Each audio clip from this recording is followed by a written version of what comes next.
Chapter 1, Blood and Flowers. In the bleak night, the full moon hanging high in the sky resembled a giant jade plate, bright and cold.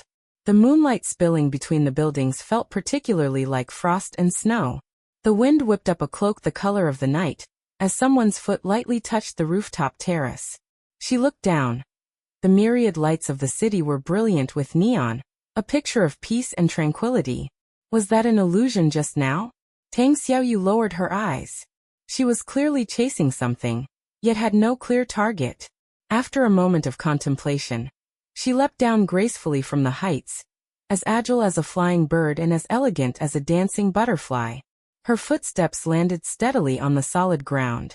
Tang Xiaoyu looked around, and after confirming there was nothing unusual, she turned to hide back into the night. However, for some reason, her gaze subconsciously drifted toward a two-story villa not far away. It had a private courtyard, where the roses in full bloom were exceptionally intoxicating even in the dim night. That person should be living here now, right? Tang Xiaoyu thought without much emotion. A faint sense of disgust and repulsion urged her to leave immediately upon thinking of that person's name. Yet, a split second before she turned her gaze away, the warm yellow glow from the second-floor bedroom suddenly vanished. That was the villa's only light source. The moment the light and shadow disappeared, the entire building seemed to be draped in an ominous layer of darkness, and even the moonlight became murderous. Tang Xiaoyu's heart inexplicably trembled. Her footsteps paused, but she ultimately turned toward the villa.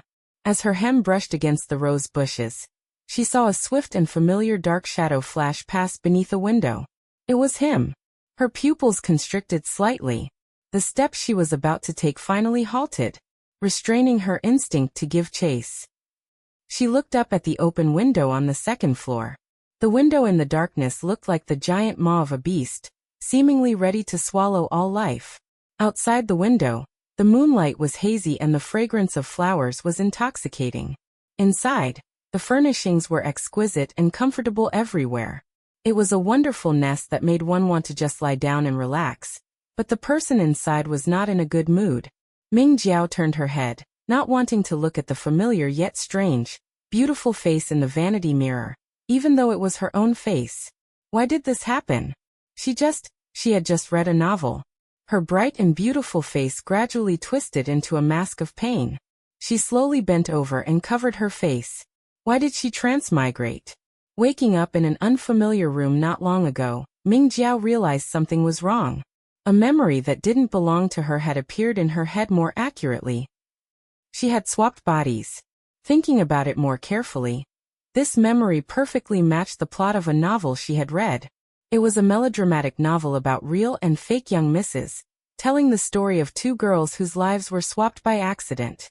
The female lead of the novel was, of course, the real young Miss Tang Xiaoyu. She had lost her parents at a young age and lived with her aunt, suffering quite a lot. Later, her aunt also passed away, leaving her to grow up all alone. She worked while studying hard, and despite being tormented by life, she still grew up to be a kind and considerate girl. On the other hand, the fake young Miss, Ming Jiaoi's, the fake young Miss had the same name as her, had been pampered in the Ming family since childhood and never suffered at all. When her true identity was exposed, she felt no guilt. Instead, she deeply resented Tang Xiaoyu, believing her appearance had disrupted her life. She then became a vicious villain, causing trouble and frantically persecuting all the positive characters, including Tang Xiaoyu. Since Tang Xiaoyu's adoptive parents had long since passed away, after bringing her home, the Ming family members knew the original host had nowhere else to go, so they kept her to look after her. Besides, having lived together for so many years, there was some affection. In the end, they ended up keeping an ungrateful wolf. According to the original host's memory, the plot had clearly progressed to the point where she had spread rumors that Tang Xiaoyu was an illegitimate daughter of the Ming family. Then, her adoptive older sister, Ming Wei, the eldest daughter of the Ming family, and the next legitimate heir, could no longer tolerate it, and kicked her out of the house. Of course, while the Ming family said they were kicking her out, they were still kind enough to arrange a place for her to stay, which was this very house. But the original host certainly wouldn't be satisfied. She would continue to stir up trouble even more frantically, until she brought about her own death. Having transmigrated into such a loath character, to be honest, Ming Jiao really wanted to hang herself from the window right now. She gave a deep sigh, then suddenly heard a strange noise from the window. The night wind blowing in seemed to have grown stronger. She subconsciously looked up and saw someone standing silently by the swaying gauze curtain. Ming Jiao was startled. Surely it couldn't be this effective? She was just talking casually. She didn't really want to die. Heaven wouldn't immediately send a burglar to send her on her way, would it? The person slowly took 2 steps forward. Before the light vanished, she saw it was a tall man dressed in black, his lower face tightly covered by a black mask. In his hand he held a long, cold, glinting blade. A layer of black mist swirled around the blade, like a venomous snake ready to strike. Something seemed wrong, or rather, everything was wrong. Do the weapons in this world actually come with special effects? The moment she stepped through the window, Tang Xiaoyu smelled a familiar scent of blood, and her heart was inevitably tightened by an invisible force. When she picked up the person collapsed on the floor, the soft, cold body fell limply into her arms. The fragrance of flowers, mixed with the cold night wind, tangled with the scent of blood, causing her to feel a strange shiver. Ming Jiao. When her consciousness was hazy, Ming Jiao seemed to hear someone calling her name. The voice was ethereal and distant, as if from the other shore. The wind blowing on her cheeks was a bit cold, but it also awakened her dull senses. Sharp pain and her vision converged clearly. In the room where the light had vanished, the window was wide open. The gauze curtains swayed in the wind, and a sliver of cold moonlight, like a spotlight on a stage, perfectly illuminated the bloodstains snaking across the floor. Ming Jiao slowly shifted her gaze back to her chest. The still warm, wet blood had already soaked through her dress. It was truly a perfect composition of a murder scene. If there were a ranking for the 10 unluckiest transmigrators, she would definitely be on the list. On her first day of transmigration, she almost died during a burglary. A belated voice was screaming in her head. Beside her, a warm hand pressed against her wound, the only bit of warmth protecting her cold, numb body. Pillowed in that person's arms, she heard low whispers in her ear. Both voices were clear, but when they collided, she couldn't hear either one. Stop! Let me catch my breath. Ming Jiao helplessly raised her hand in a pause gesture. She didn't seem as weak as she had imagined. 2 types of power that didn't belong to her were working simultaneously to save this dying body. Both sides went silent at the same time. Pressing her raised hand to her temple, Ming Jiao closed her eyes slightly, full of worry. She remembered that the novel about the real and fake young misses was about wealthy family drama, and set in an urban world. So, was it scientific for the man who just tried to kill her to have a sword with special effects? And this person beside her? Before the thought could finish, Ming Jiao suddenly felt the hand that had been on her chest touch her cheek, and the scent of blood at the tip of her nose grew a bit stronger. The owner of the hand seemed afraid she would fall asleep, so they patted her lightly. The rich scent of blood mixed with the fragrance drifting from the person beside her, making her feel momentarily dazed and then exceptionally clear-headed. Ming Jiao opened her eyes and looked up. The person sitting beside her was undoubtedly a young girl. In the dim light, her clothes and features were not clear. Her eyes were covered by a layer of black gauze, making it impossible to see any emotion. Covering one's eyes in the middle of the night wouldn't that really affect one's vision?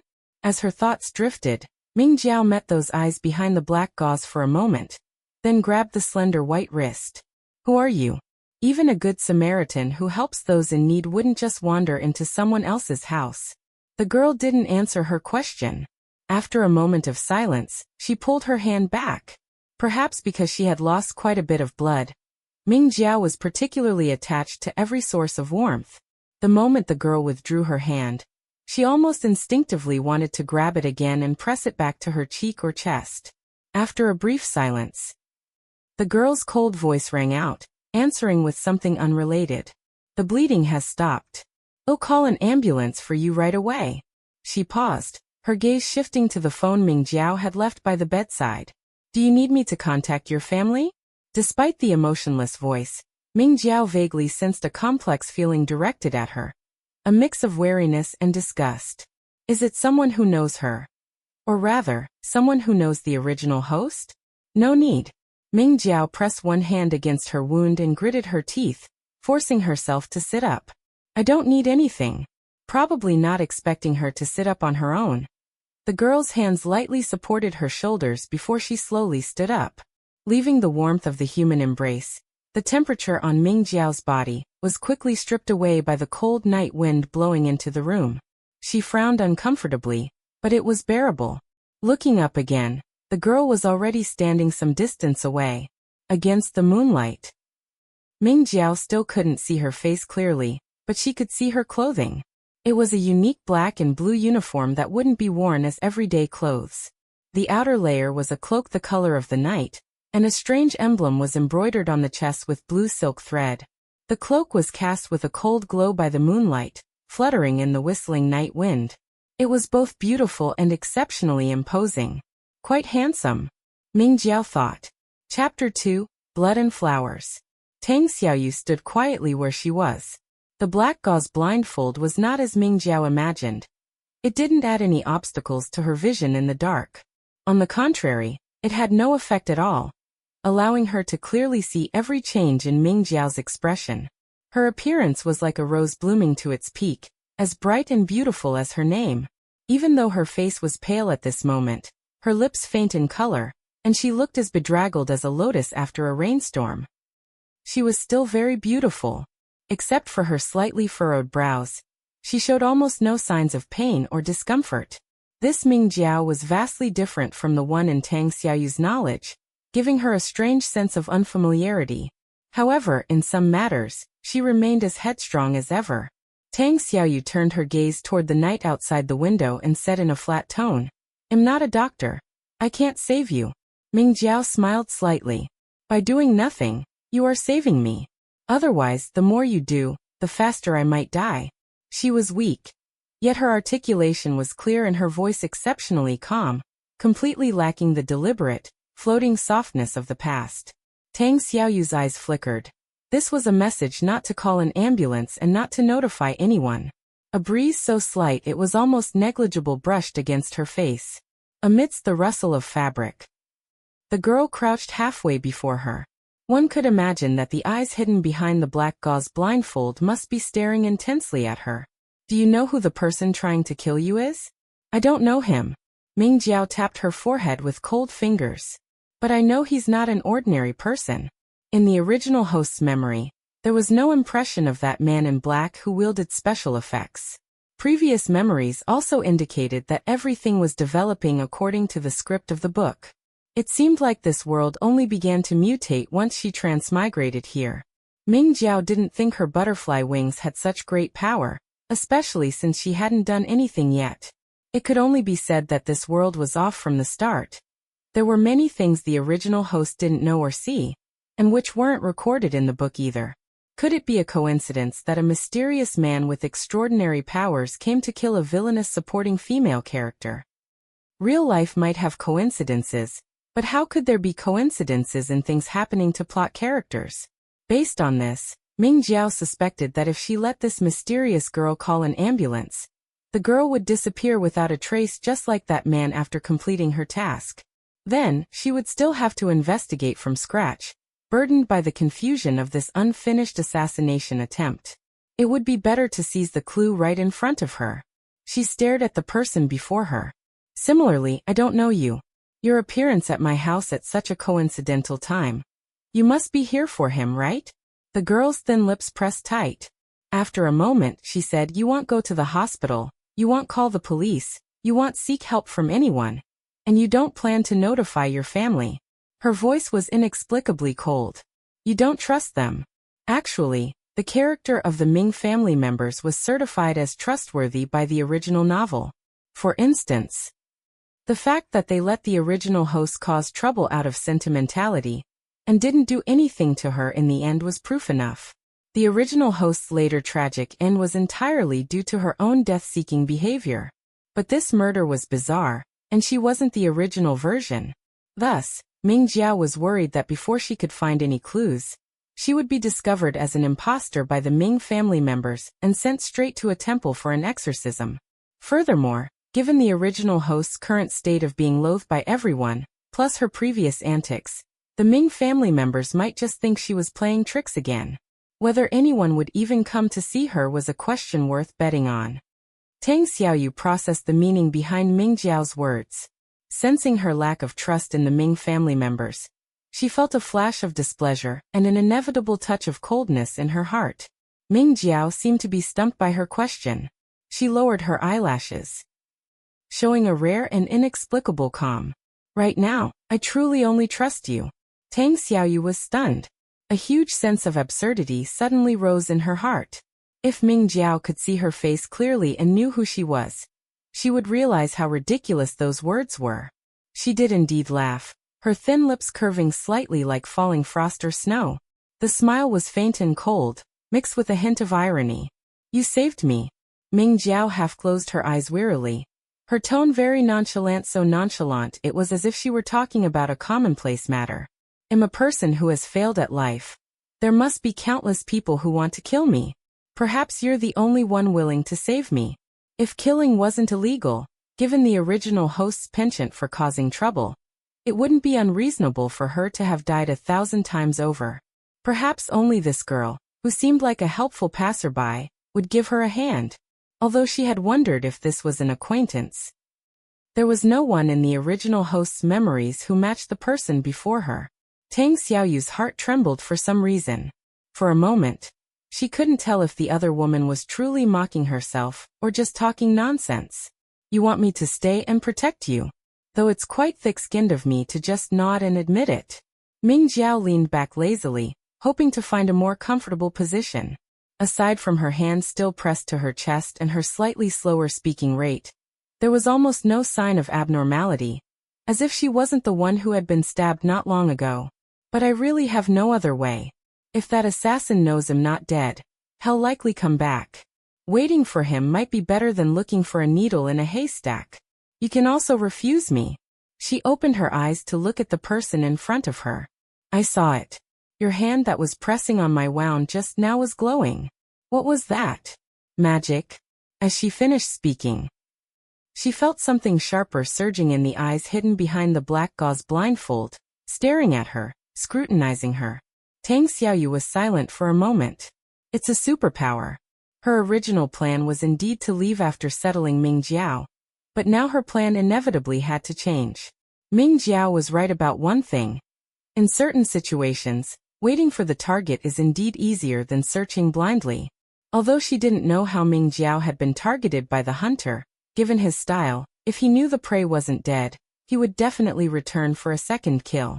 And Ming Jiao's performance tonight suddenly overturned all her previous fixed impressions of her, as if everything she had seen in the past was one-sided. Tang Xiaoyu suspected she had a hidden identity, and wondered if there were lies in this conversation. But when all thoughts settled, she only said, I will protect your safety until he is caught. Ming Jiao's slightly furrowed brow suddenly smoothed out, showing a bit of relaxation, as if she truly trusted her as she said. Then she looked up at her again. When her pair of peach blossom eyes focused on someone, they seemed naturally full of deep affection. She had been staring at her like this all night. But Tang Xiaoyu knew very well that all of this was like a flower in a mirror, a beautiful but illusory shadow. Hearing the girl's guarantee, Ming Jiao truly felt a wave of relief. This transmigrated journey, which had just begun shrouded in a bizarre gray mist and mixed with danger, had left her somewhat exhausted. She lowered her eyelashes, wanting only to close her eyes and rest for a while to recover. The wound had long stopped bleeding and was even healing steadily, but the lost blood and vitality wouldn't recover so quickly. She could feel the person before her scrutinizing her again. She was always scrutinizing her, as if trying to see right through her. The room returned to silence. But then a warmth and fragrance closer than expected approached again. Ming Jiao opened her eyes in surprise. You. The girl simply reached out, supporting her back and sliding under her knees, picking her up from the floor in a princess carry. It wasn't until the other party leaned down and placed her on the soft, large bed that Ming Jiao came to her senses. At the moment she was set down, the girl's movements were very gentle. They were very close, so close that Ming Jiao could almost hear her heartbeat. Unfortunately, even at such a close distance, She still couldn't see the girl's eyes through that thin blindfold. But she was undoubtedly beautiful, her skin as delicate as fine white porcelain, her red lips slightly pursed. Whether smiling or not, she had a soul-stirring beauty, yet it was extremely cold, making one feel both heartbroken and a desire to conquer. However, no matter how she looked at it, Ming Jiao felt this face was inexplicably unfamiliar. It didn't match anyone she expected from the original host's acquaintances, or people she had offended. Was she really just a passerby met by chance? Was that mix of coldness and loathing just her sensitive imagination regarding an icy beauty? As the thought passed, Ming Jiao relaxed a bit more. She subconsciously reached out and tugged at the sleeve of the girl, who had already stood up and was about to leave. Tonight, thank you. Hearing the words thank you from Ming Jiao's mouth was always exceptionally rare.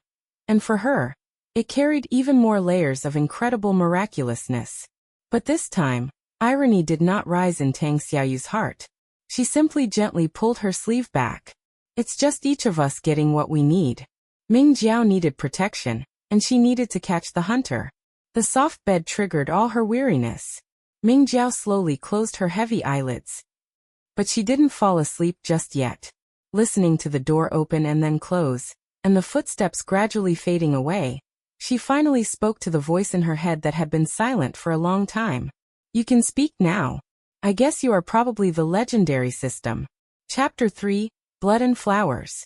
A few seconds later, the system spoke. Yes, but host, aren't you surprised at all? Surprised about what? Ming Jiao said.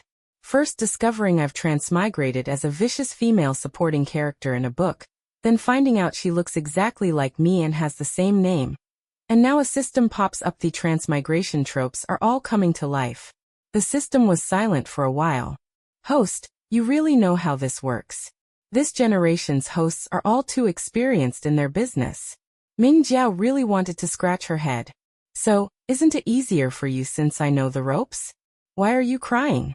Crying tears of joy. That's a bit much. The system, which had been whimpering all along, cried even louder. Va, I'm sorry, host.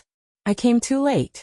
My injuries healing so quickly must have something to do with you too, Ming Jiao said sincerely. Based on that alone, I have no right to complain about you being late to the job. At least it didn't show up during the part where flowers are laid on her grave. It was forgivable. I just want to ask you, what's wrong with this world? It seems a bit different from the one I know. Not much, just a billion bit. The system replied somewhat sheepishly. Sorry, host.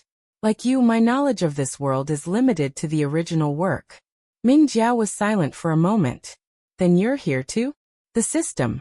I am the villain reformation system, guiding villains, supporting characters, and cannon fodder to be positive and live for themselves. Its tone slowly became dejected. That was my original mission. Ming Jiao suddenly wanted to take back her previous words. You really did come too late. The people you were supposed to guide toward goodness are all gone. So what is your mission now? The system's tone became even sadder. Exploring the new world. Ming Jiao. What a way to update a mission with the times. Fine. So you don't know where that mysterious man who wanted to kill me came from either? The system felt that answering yes directly would make it look too useless, so it brought up another topic as a tactful response. Host, although I don't understand the hidden side of this world and don't know who that man is, I can help you become stronger so that next time you see him, you can stab him back. This topic piqued Ming Jiao's interest greatly. How will you help me get stronger? Open a shop? Let me take pills? The system said earnestly. Host, there are no free lunches in this world. Those are all traps. I can only help you improve your constitution and allow you to retrain your original skills. If your original strength were still there, you wouldn't have been completely unable to even run away today. Ming Jiao narrowed her eyes, smiling brightly. It seems you know a lot about my past. A system should have a basic understanding of its host to work together effectively. The system's methodical answer was full of seriousness. Host, don't feel regretful. Not only can I help you quickly recover your original strength, but I can also break through your previous bottlenecks and take your power a step further. Ming Jiao's heart stirred slightly. That was indeed a tempting proposition, but this kind of cooperation is very beneficial for me. But it doesn't seem like you gain anything. The system said, binding with a host to complete missions is the harvest. A lone system, without a host company, would be rejected by the world's will. Is that so? Ming Jiao smiled, and the cooperation with the system was thus happily settled. Her gaze fell on the closed window, recalling the scene of the attack by the man in black not long ago. That man's speed was terrifyingly fast. Almost the instant she saw him clearly, he was already in front of her, and the knife had sunk into her chest. Thinking back carefully, the fact that she could see his face was only because he allowed it. Otherwise, with his speed, he could have killed her before she even reacted. That guy is a real show-off, Ming Jiao suddenly said to the system. It took the system a few seconds to realize who she was evaluating. Is that so? Ming Jiao turned her gaze to the ceiling. Before he struck, he said to me, how pathetic. It was full of lofty pity and mockery. It wasn't surprising for a murderer like that, who possessed supernatural powers and held himself in high regard, to have such a condescending attitude toward his victim. However, the words themselves were worth pondering. System. I suspect he was hired to kill me. The original host's memories contained nothing related to supernatural powers. Since the other party had shown up so abruptly, the possibility of him being hired was the highest. The system agreed with her. Host, what you say makes a lot of sense. It said worriedly, could it be someone you offended in the past? There would be too many suspicious targets then. Ming Jiao chuckled. She thought so too. I don't know. It's very likely. There were no clues at the moment, so thinking more was just blind guessing. Right now, she was more concerned about another question. System. Do you know anything about the girl who saved me? She said, I feel like she knows me, but I have no impression of her at all. Is she also a character outside of the plot? The system was suddenly at a loss for words. This? Ming Jiao narrowed her eyes. What's wrong? The system stammered. You do know each other. It's just. Ming Jiao was both puzzled by its reaction, and surprised that she wouldn't remember meeting such an impressive person. What is it? Do we have a grudge? In a sense, yes. The system was silent for a few seconds, then said in the pitying tone a doctor uses for a terminally ill patient, actually, she is the protagonist, Tang Xiaoyu. All sound in the room suddenly vanished, and a deathly silence permeated for a long time. The system said weakly, host, don't stop talking. I'm scared. Ming Jiao seemed to be jolted awake by its voice and suddenly sat up in bed. Hiss. What did you say? She clutched her chest, gasping several times, her already pale complexion turning even worse. The system quickly said, host. Don't get excited. Be careful not to tear open your wound. Neither it nor Tang Xiaoyu were miracle doctors who could bring back the dead or grow flesh on bones. It was the combined effect of two powers that stabilized her injury. Although she was certainly out of life-threatening danger, she still needed time to recuperate. She shouldn't be making such large movements. Ming Jiao still couldn't quite snap out of it. This matter seemed to have brought her a greater shock than being stabbed, and hovering on the brink of death. It's Tang Xiaoyu, she murmured, repeating the name. But knowing what she was confused about, the system immediately explained, there is a power on the blindfold that can disrupt senses, making anyone who sees her feel like she's a stranger. The same goes for her voice. It sounds like a stranger's voice too. Ming Jiao seemed to finally accept this fact. No wonder she felt that Tang Xiaoyu's feelings toward her were complicated, seemingly filled with loathing.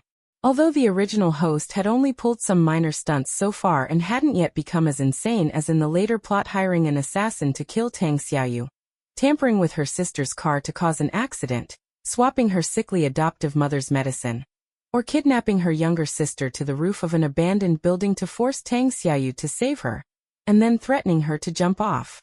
But acting passive-aggressive and ostracizing her, constantly snatching away things the family gave to Tang Xiaoyu, and spreading rumors in their social circle that Tang Xiaoyu was the Ming family's illegitimate daughter was enough to make her hated.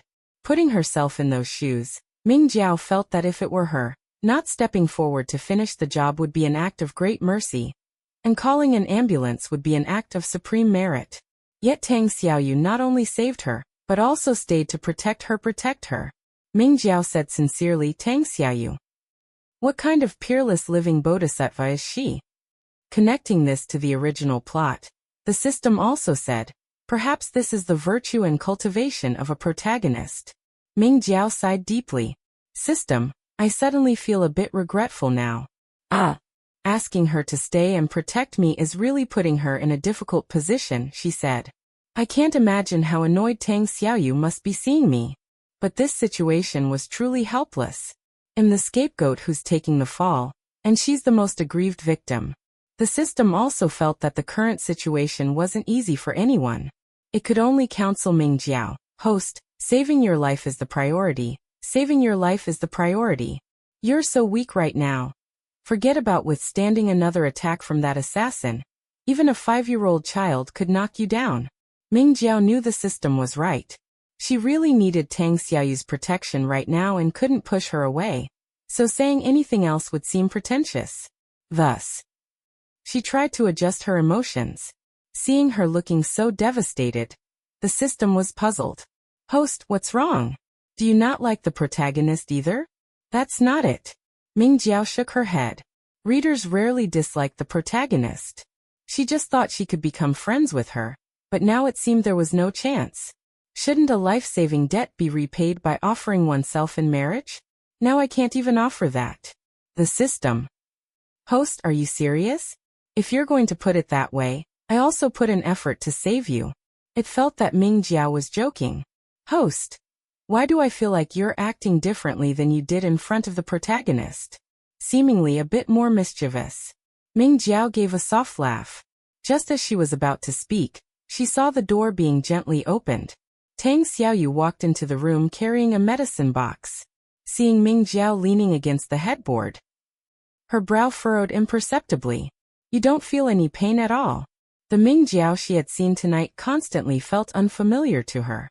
Although she hadn't known her that well before, staying calm and composed despite such a serious injury was definitely not her usual style.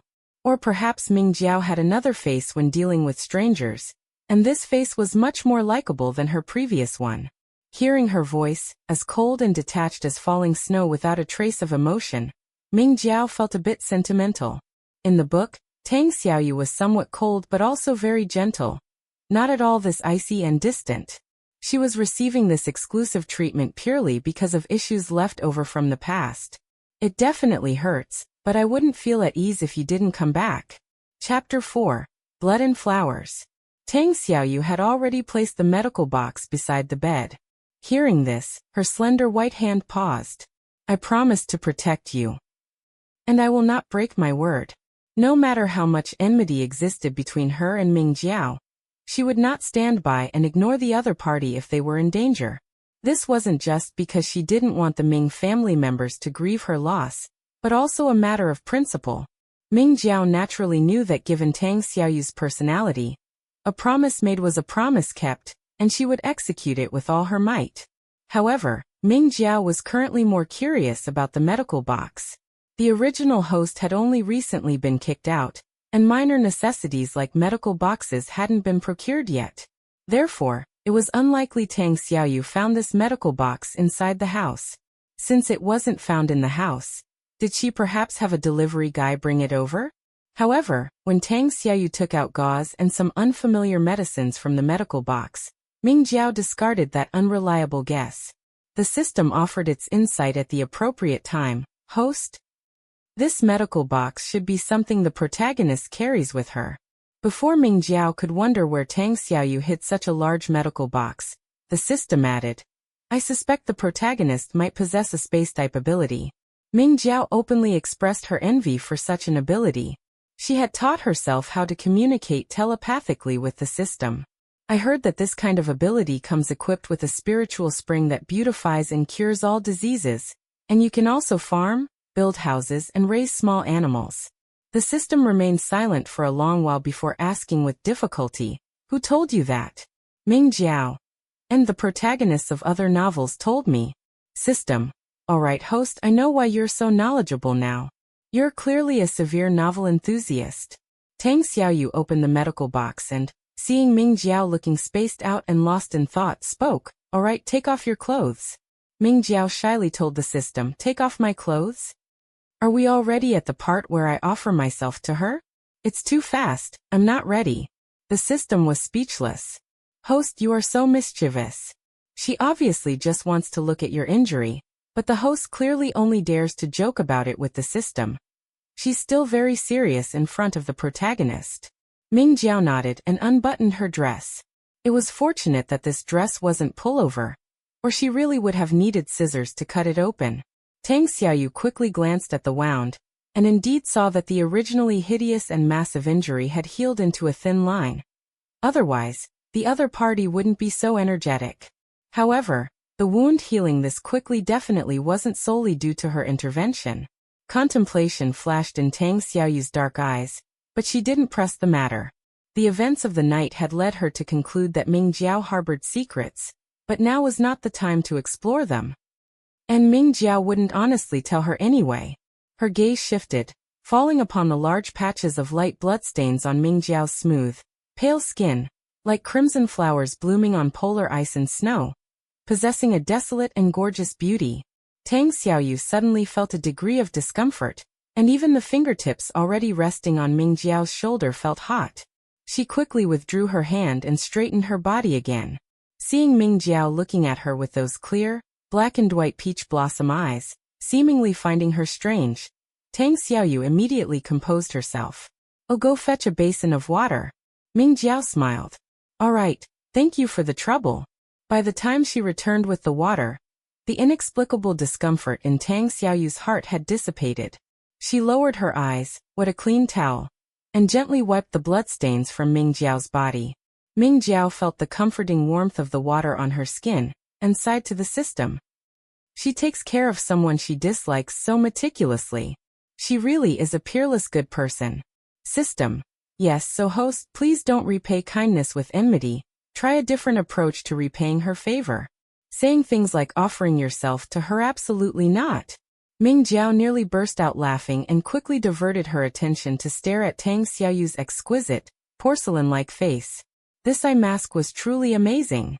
Even though she was so close to Tang Xiaoyu and knew who she was, Ming Jiao still couldn't find a single trace of familiarity. Tang Xiaoyu quickly helped her wipe away the bloodstains, then took out medicine and gauze to bandage her wound. Her long hair, gathered under the cloak, loosened a few strands that fell onto Ming Jiao's shoulder as she moved. Ming Jiao resisted the urge to pick up a strand and look at it, only feeling that the beautiful, smooth, seaweed-like hair brushing against her shoulder made it itch. And her heart also inexplicably started to itch. As she struggled against this strange itchiness, Tang Xiaoyu's calm voice sounded beside her ear.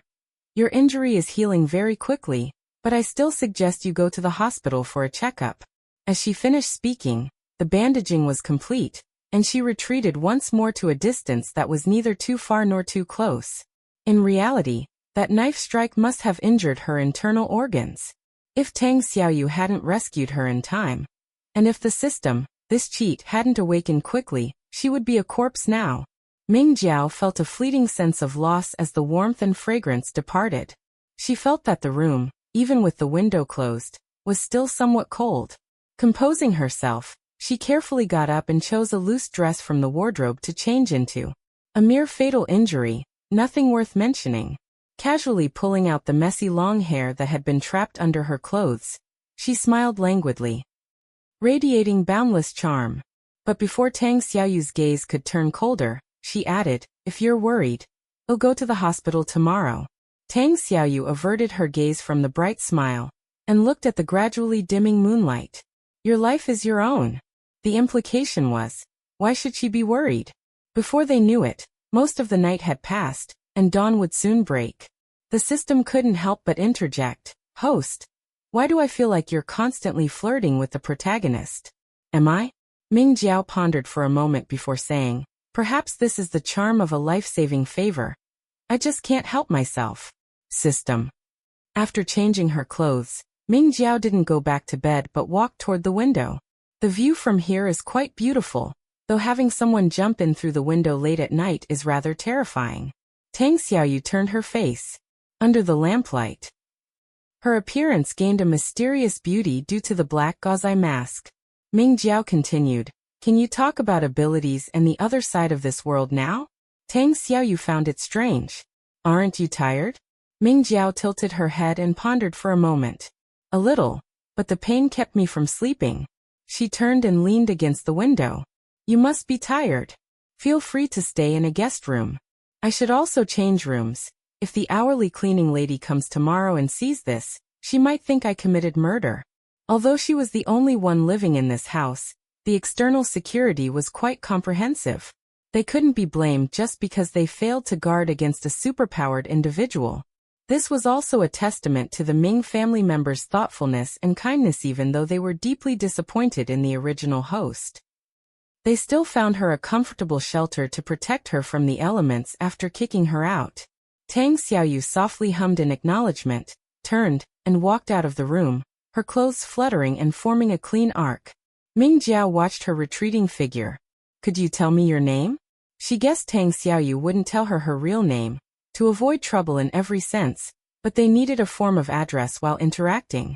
Sure enough, Tang Xiaoyu's cool, clear voice drifted back, Nightingale. It sounded like a code name. My name is Ming Jiao. That is her name, and also my true name. Ming Jiao said softly, I am truly grateful to you for what happened tonight. Tang Xiaoyu's snow-white fingertips, gripping the doorknob, paused slightly, and she said nothing more. As soon as she left, the scent of blood, which hadn't completely dissipated in the room, seemed to return in full force. Ming Jiao turned her face, looked at the faint moon shadow, and suddenly smiled softly. It had been a long night, but thankfully dawn was about to break. Ming Jiao moved to a guest room to rest, and woke up around noon. She was startled awake by a nightmare. The black-clothed man twisted his smile as he plunged the knife into her heart, and the subsequent pain of her skin and flesh being sawed back and forth by the cold, sharp blade as he ruthlessly pulled it out was horrifying. She reached out, trying to struggle and resist, and suddenly woke up as her fingers passed through the air. Host, are you alright? The system's familiar voice came through, bringing a sense of stability that dispersed the nightmare and returned her to reality. I'm fine. Ming Jiao sat up. Compared to yesterday, when she was cold, weak, and in agonizing pain all over as if she had been soaked in ice water, she felt much better now. Although she had a nightmare, her rest wasn't too bad. So her spirits were high. It's already noon. She looked at the sky outside the window. Tang Xiaoyu must have been up for a while now. Ming Jiao gathered her messy long hair, intending to go out and look around. Speaking of which, if Tang Xiaoyu didn't go home all night, wouldn't the Ming family members worry? Did they know about her hidden identity? She thought about it but had no clue, then heard the system say, she's been up for a while. The hourly cleaning lady already came and left. Ming Jiao immediately felt fortunate that she had locked the room where the incident occurred last night. However, with Tang Xiaoyu present, she probably helped cover things up. She just wondered if the cleaning lady found her attire strange. After a quick wash, she soon saw Tang Xiaoyu on the first floor, and realized she had been overthinking. Tang Xiaoyu had taken off the outer cloak of her uniform. It now looked like a particularly exquisite small suit. After removing the cloak, she had replaced the mysterious black gauze-eye mask with a pair of silver-rimmed glasses. Her seaweed-like long hair was tied into a low ponytail, adding a touch of intellectual and elegant beauty. However, the glasses clearly functioned similarly to the eye mask. The Tang Xiaoyu Ming Jiao saw still bore no resemblance to the one in her memory. Tang Xiaoyu was sitting at the dining table flipping through a hardcover book. Hearing the footsteps, she knew who it was and slowly looked up. I've already made lunch. You woke up just in time. Ming Jiao was still wearing the loose nightgown she changed into last night, walking down the stairs where light and shadow intersected. Compared to her usual face, which was dazzling and moving like a red rose, today she looked more like a white rose, possessing a fresh and elegant beauty, along with a touch of pitiable frailty. Her gaze unintentionally swept over that snow-white, delicate collarbone, and she subtly looked away. Ming Jiao couldn't help but pour out her emotions to the system. System, she actually cooked for me. The system had already learned how to play the straight man. She truly is a peerless good person. Ming Jiao couldn't help but chuckle lightly. Congratulations, you can anticipate the answer now. The system was silent. Host, I am artificial intelligence, not artificial stupidity. Chapter 5. Blood and Flowers. Ming Jiao pulled up a chair and sat down opposite Tang Xiaoyu. I overslept. The housekeeper should have been here, right? She glanced casually around the now tidier and brighter living room. I forgot to ask last night, will staying here to protect me interfere with your other affairs? Facing her easygoing nature and current thoughtfulness, Tang Xiaoyu often felt a sense of absurdity, as if she were in a dream, along with a feeling of detachment from the past. What are you referring to? For instance, your life in the public eye. Ming Jiao leaned back against the chair, her slender arms hanging down loosely. I imagine people like you, who possess extraordinary powers, must be quite mysterious and lead double lives. If your parents and friends don't know your true identity, they must be very confused when you occasionally don't come home at night. You don't need to worry about that. Tang Xiaoyu's eyes were dark. She had already made arrangements. Regardless of whether people knew her identity or not, none would find her temporary absence strange. Ming Jiao rummaged through the original host's memories but found no clues. Although the original host had always kept an eye on Tang Xiaoyu, she hadn't actually understood her. The focus had always been on whether the family had bought Tang Xiaoyu another car, jewelry, or designer bags. If Tang Xiaoyu had something she didn't, she would feel the family was biased and would resort to making a scene or being passive-aggressive. It was tiresome and exhausting. As for Tang Xiaoyu not coming home for a few days, that was perfectly normal. Her profession was that of a moderately famous painter. Isn't it common for painters to go out to sketch and not return home for long periods? Moreover, the original host was happier when she wasn't home. Not only was there one less person to be an eyesore, but she could also stir up trouble to make the family favor her more. Therefore, Ming Jiao couldn't determine if the Ming family members knew about Tang Xiaoyu's identity. She fell into deep thought, only to hear Tang Xiaoyu speak up. Now ask whatever you want. Ming Jiao immediately snapped back to reality, her eyes brightening.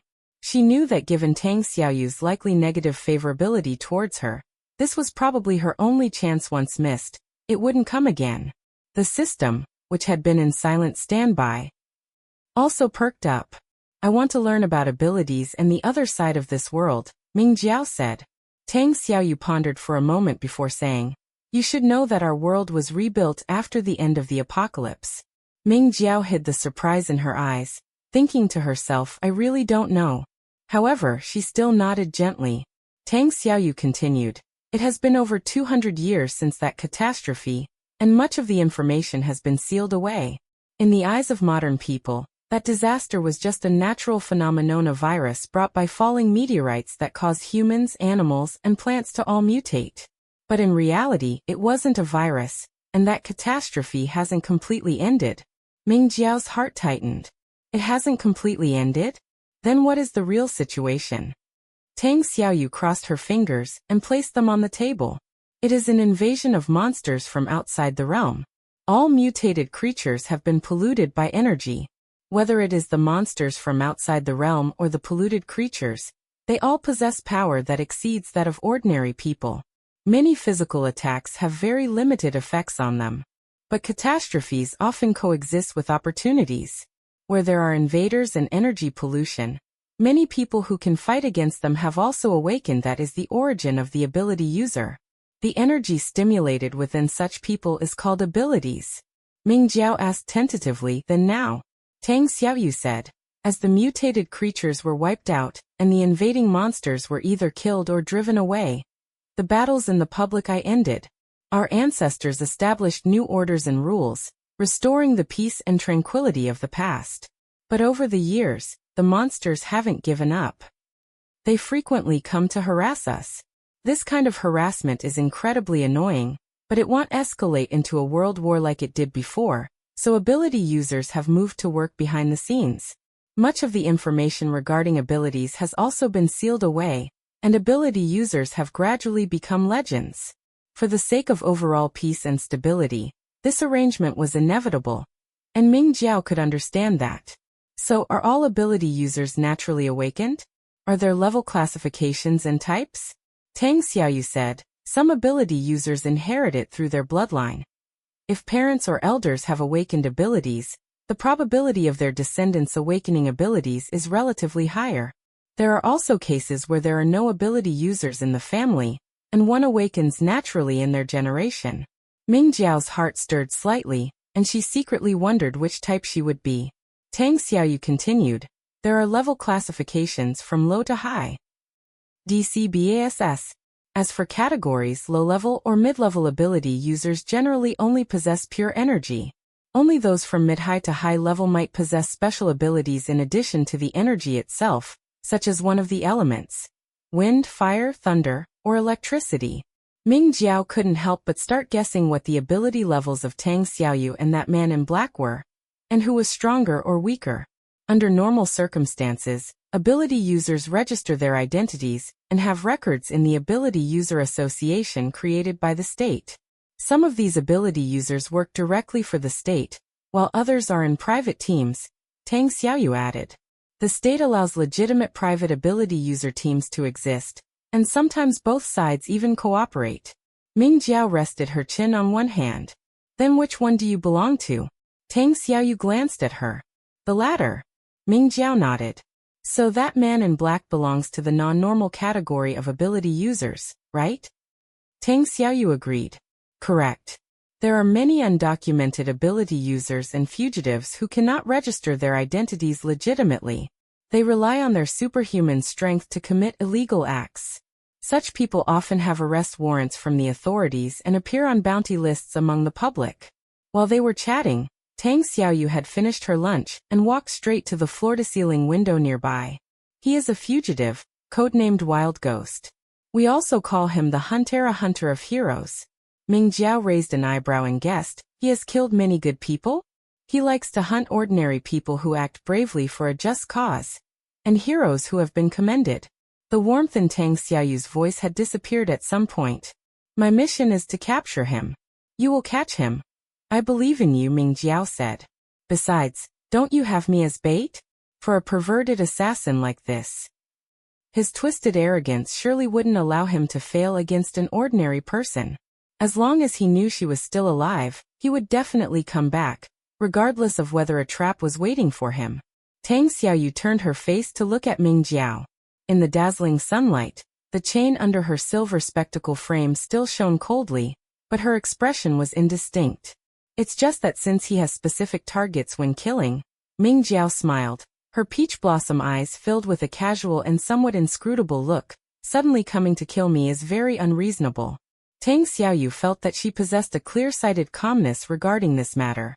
Her deep eyes stared at her for several moments before she slowly spoke. It is more likely that someone hired him to kill you than it being a mere coincidence. Criminals are people too, and they need to eat. Even criminals with abilities are no exception. It's not strange for them to take on commissions and do shady business to earn bounties. Great minds think alike, Ming Jiao blinked. It's just that there are too many suspects. Her tone was very frank. I have offended so many people that I can't even count them. Tang Xiaoyu was silent. Why hadn't she noticed before that Ming Jiao actually possessed the virtue of self-awareness? She said, are there any with particularly deep grudges? That would still be quite a wide range. Ming Jiao smoothed the long hair scattered over her shoulders. It's probably just changed from looking for a needle in an ocean to looking for a needle in a small river. Her attitude was as calm as if she were drinking water or eating a meal. Tang Xiaoyu was speechless again. But her expression flashed with a moment of contemplation. The ability to hire an ability user assassin required both financial resources and a certain understanding of the ability user world, two conditions that were both indispensable. She could use this as a breakthrough point for her investigation. Of course, it would be even better if the assassin delivered himself to her door soon.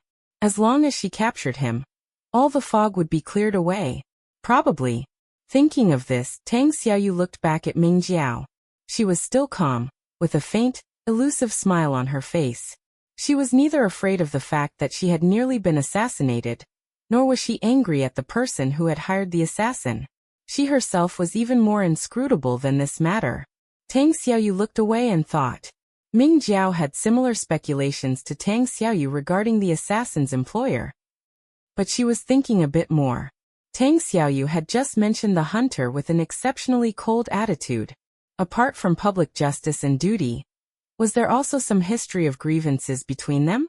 She thought for a while and couldn't help but sigh to the system.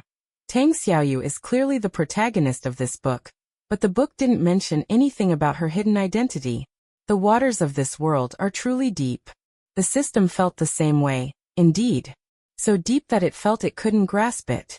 For 2 consecutive days, Tang Xiaoyu stayed at the rose garden to protect Ming Jiao, but she usually stayed in the living room using her computer to handle work or making phone calls to someone. Linking this to what she had said earlier about being in a private team, Ming Jiao guessed she might be communicating with teammates about work. This can't go on like this, Ming Jiao said to the system. Although Tang Xiaoyu's profession was relatively free, she couldn't stay with her forever, and even if she could, Ming Jiao would feel embarrassed. However, speaking of professions, she remembered that she wasn't currently unemployed either. Her work was equally free, or rather, she was a hands-off boss.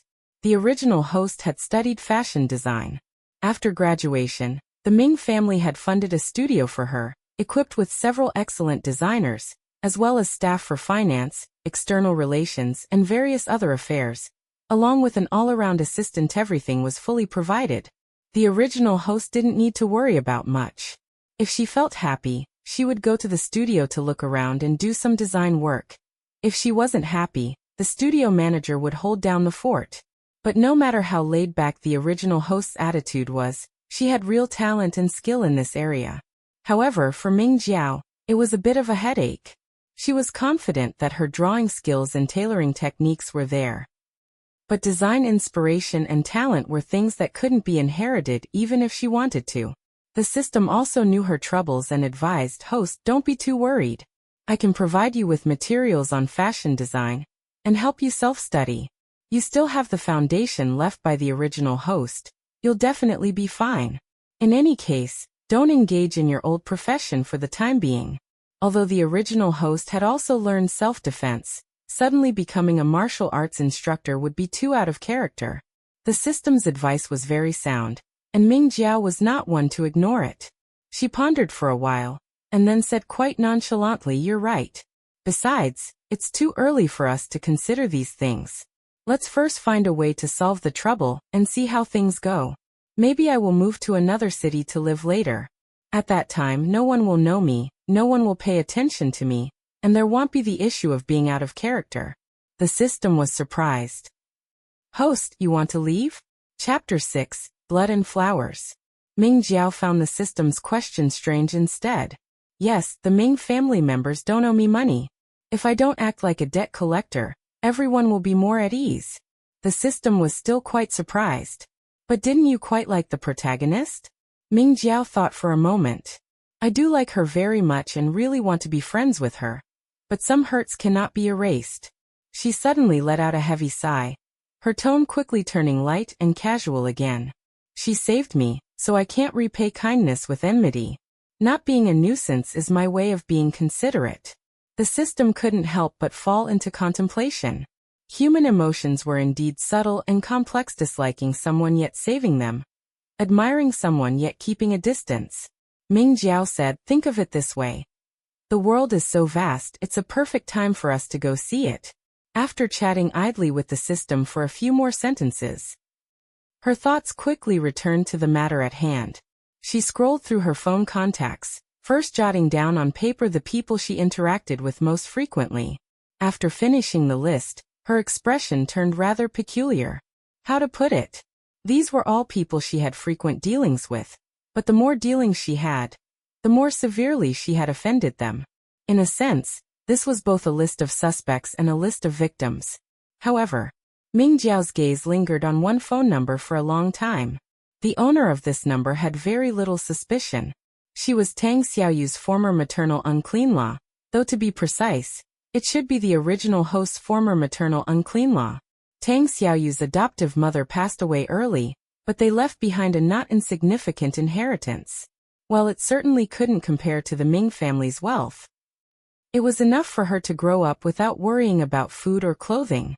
Wealth can tempt the heart. Many relatives had designs on this inheritance, wanting to adopt her, but they were all later stopped by her aunt. The aunt was a very principled person. Aside from Tang Xiaoyu's school fees, She basically didn't touch that money, saving it for when she grew up and went to university. But the former maternal unclean-law was a scoundrel. He loved to drink, was arrogant yet incompetent, tried to copy others in investing and lost a large sum of money. Later, he even stole the aunt's bankbook and squandered all the money left by Tang Xiaoyu's adoptive mother. It could be said that most of the hardships Tang Xiaoyu endured during her formative years could be attributed to this man. This was also the most important reason for the aunt's divorce from him. In the mid to late stages of the story, he would collude with the original host to do something even more disgusting. A cold glint flickered in Ming Jiao's eyes. This was still the early stages of the plot. It wasn't this character's time to appear at all. Had they already connected this early? She glanced at the number on her phone again, directly blocked it, and resolved that if that guy ever showed up in front of her one day, she'd make sure he tasted some loving education. Setting aside the annoying bug who wasn't really a suspect, Ming Jiao continued listing names based on the original host's memories. Watching the list grow longer and longer, even the system couldn't hold back. Host, although I know you used to be a malicious villain, isn't this list a bit too long? Ming Jiao was also helpless. Be content. This is already my streamlined version. The original host was someone who loved excitement and socializing, the type who was all talk but no action. However, since she was beautiful and came from a good family, there were many people willing to indulge and yield to her rather, who had no choice but to indulge and yield. Among these people were many whose family backgrounds were slightly inferior to hers, but whose wealth and influence were not small. If someone, seeing that the original host had been kicked out of the Ming family, thought the Ming family members wouldn't care about her life or death, it wasn't impossible for them to hire an assassin for revenge. But upon careful thought, the Ming family members should actually be on this list too. They were also living, breathing people with thoughts and emotions. They couldn't be judged solely based on superficial impressions from the book. The original host had no blood relation to them, and the 18 years of past affection couldn't withstand the original host's repeated troublemaking. However, judging by their personalities, their suspicion was much lower. Ming Jiao thought about it from a purely rational perspective for a while, but still didn't write the Ming family members' names on the list. Some things were fine to think about, but actually doing them would be too heartless. However, her refusal to seek help from anyone that night, in Tang Xiaoyu's eyes, likely meant distrust and suspicion towards the Ming family members. Her impression of her must have worsened even more. Thinking of this, Ming Jiao suddenly felt a wave of dejection. She sat in silence for a while, then put down the pen and decided to go out for a walk.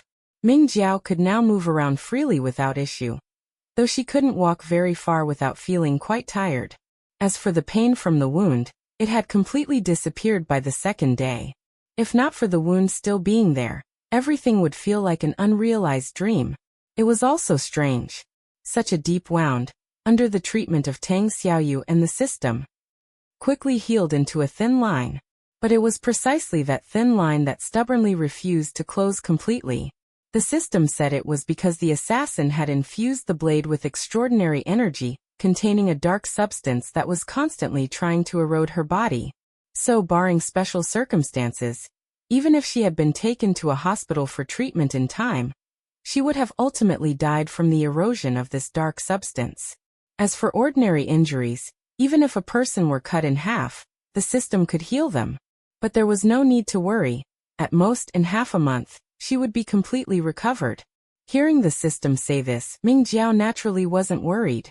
She just felt that although the assassin's attitude had been arrogant and contemptuous, he wasn't someone blinded by childish delusions. On the contrary, he was very cautious. To use his extraordinary abilities against an ordinary person like her was truly going all out. Like a lion using full force to catch a rabbit. Ming Jiao walked out the door. The roses in the courtyard were in full bloom. The entire fence at the entrance was covered with red roses, and the small gate to the back garden had white roses. A sea of flowers of the same color always possessed a unique beauty, and the interweaving of the two pure colors, red and white, was exceptionally brilliant and moving. Occasionally, a breeze would blow, scattering the floral fragrance, which was also incredibly pleasant. Ming Jiao walked around for a bit, then suddenly turned to look at a first-floor window. These past days, both she and Tang Xiaoyu had moved to guest rooms on the first floor, for convenience of movement, and so Tang Xiaoyu could promptly attend to her if anything happened. Ming Jiao's eyes shifted, a breathtaking smile blooming on her radiant face. Though this smile always carried a hint of the annoying feeling a child gets when wanting to provoke something they like. Tang Xiaoyu sat at the desk, closed her laptop, and had just reopened the half-read hardcover book when the window was tapped with a not a heavy thud. Tang Xiaoyu instinctively looked up, and saw it was Ming Jiao. Her deep, dark eyes still showed no ripples. "What is it?" Ming Jiao raised her smiling face, bright as a sunflower. "You've been cooped up in the room for ages. Come out and get some air." Tang Xiaoyu lightly pursed her crimson lips, about to say she didn't feel cooped up at all, when she heard Ming Jiao continue. "Even if you don't feel cooped up, a perfectly good person staying inside for too long will get moldy. Come out for a walk." She had a feeling that even if she ignored her, Ming Jiao could come up with 8 or 10 more reasons to persuade her. Tang Xiaoyu thought for a moment, put the book away properly, stood up, and walked out of the room. Only when she reached the garden filled with the scent of flowers, she didn't see Ming Jiao right away. Looking around, she finally spotted her crouched beside a dense rose bush, holding a small pair of scissors, carefully cutting off the most fully bloomed red rose. She quickly noticed Tang Xiaoyu, her smile growing even brighter, her dark eyes sparkling like stars. She soon handed the flower to Tang Xiaoyu. "For you." Tang Xiaoyu lowered her long, delicate lashes, looking at the flower, then at her. "Why?" Ming Jiao gave a lazy smile. "Do I need to think of a reason for something like this?" She deliberately drew out her tone, pondering briefly before saying, "Just think of it as me trying to curry favor with you. After all, my little life depends entirely on you." Her tone was light and teasing, but her eyes held a sincerity that wasn't at all unpleasant. Tang Xiaoyu was silent for a few moments, then, for reasons unknown even to herself, accepted the flower. "Have you thought of any suspicious candidates?" Ming Jiao smiled. "I've thought of many. There are a few with particularly strong suspicion. I want to find an opportunity to meet them and test their reactions face-to-face. However, such an opportunity wasn't likely to fall from the sky, and she couldn't delay too long. The employer was surely closely monitoring her situation. Once they knew she wasn't dead and had time to mentally prepare, even if she were a professional interrogator or expert, she might not detect anything abnormal, let alone since she wasn't one. Ming Jiao was deep in thought when the phone in the pocket of the coat she was wearing rang. She snapped back to reality, quickly took out the phone, and her expression immediately turned peculiar upon seeing the caller ID. It seemed opportunity really was being delivered to her doorstep. The caller was the youngest aunt of the Ming family, Ming Lang. That's right. The Ming family always referred to adoptive mother Ming Wan, and the family behind her. After she divorced her adoptive father, the 3 daughters of the Ming family all took their mother's surname. The original host was originally the second eldest. Ming Jiao thought that after everyone returned to their rightful places, she should be called Tang Jiao, and Tang Xiaoyu should be called Mingyu. It didn't sound bad either. The current situation of the Ming family wasn't complicated either. Adoptive mother Ming Wan was the eldest of 3 siblings. The uncle was the second, but after he got married he settled abroad. He didn't have much of a role in the original story, so he could be ignored for now. The focus was on the youngest aunt. If the number 1 malicious female supporting character in this world was the original host, then the one daring to claim second place was none other than the youngest aunt. In the early stages, it was okay. She just favored the original host more after Tang Xiaoyu returned to the Ming family, fanning the flames, adding fuel to the fire, saying a few provocative words. In the later stages, she directly joined the original host in targeting Tang Xiaoyu, racing down the path of lawless villains. And her reason for targeting Tang Xiaoyu so much was it because Tang Xiaoyu didn't grow up with them, so she was closer to the original host, this niece without blood ties? Perhaps that was part of the reason. But more importantly, it was because she hated sister. It was a mentality similar to, my sister is excellent and praised by others. I can't surpass her, so I envy her, hate her, and can't stand to see her do well. When Ming Jiao read the book, she had sighed. thinking the Ming family might have a hereditary curse of sisterly discord. Because the original host didn't have a good relationship with her older sister or younger sister either. Returning to the youngest aunt's targeting of Tang Xiaoyu. Her dislike for Tang Xiaoyu was basically hating the house along with its crow. Because the adoptive mother believed that the initial baby mix-up had caused Tang Xiaoyu to suffer a lot outside. She felt particularly guilty and concerned about her. So, the youngest aunt had to jump up and target Tang Xiaoyu. Her general idea was, isn't she the daughter you care about the most? Then I'll specifically target her to make you unhappy. Not only would she aim at her herself, but she'd also drag the adopted daughter you once genuinely doted on into it, doubling your pain. So it was also hard to say how much of her feelings for the original host were genuine, and how much were exploitation. But for Ming Jiao, genuinely caring for someone definitely wasn't about letting them stray further and further down the wrong path. Ultimately falling into the abyss together. Chapter 7, Blood and Flowers. These various thoughts, while long to describe, actually passed in an instant. Tang Xiaoyu was somewhat surprised to see Ming Jiao holding her phone in a daze. She subconsciously glanced at the phone and happened to see the contact name on the caller ID, causing her delicate brows to furrow almost imperceptibly. She had indifferent feelings toward her aunt. No one could possibly like a biased elder, especially one who favored the person who had swapped lives with her. However, seeing Ming Jiao seemingly deep in thought with a subtle expression, her own sense of curiosity grew a bit more. As far as she knew, her aunt treated the three Ming family sisters decently, and was especially fond of Ming Jiao. The two had always been close, so why did she have this reaction upon receiving a call from her aunt? A flash of contemplation passed through Tang Xiaoyu's dark eyes. And just as she was about to speak and probe, she heard Ming Jiao mutter to herself in a low voice, the opportunity might be coming, before answering the call and walking aside to speak. Ming Jiao walked to the side to answer the phone, mainly worried that if her aunt started criticizing Tang Xiaoyu on the call, the situation would become very awkward. After all, it wasn't the first or second time the original host and her aunt had spoken ill of Tang Xiaoyu behind her back. Ming Jiao really didn't want to make her already poor impression in Tang Xiaoyu's heart even worse. As for the opportunity she mentioned, she remembered that in the book, not long after the original host was kicked out of the house, her aunt found out, called to comfort her, and provided her with a new opportunity to stir up trouble attending a banquet. As everyone knows, attending banquets is an essential part of wealthy family background stories, and a must-have for stirring up trouble. One could say that out of 10 banquets, 9 are a banquet with no good intentions. It was a charity-based networking banquet attended by many big shots and socialites, and the Ming family was among them.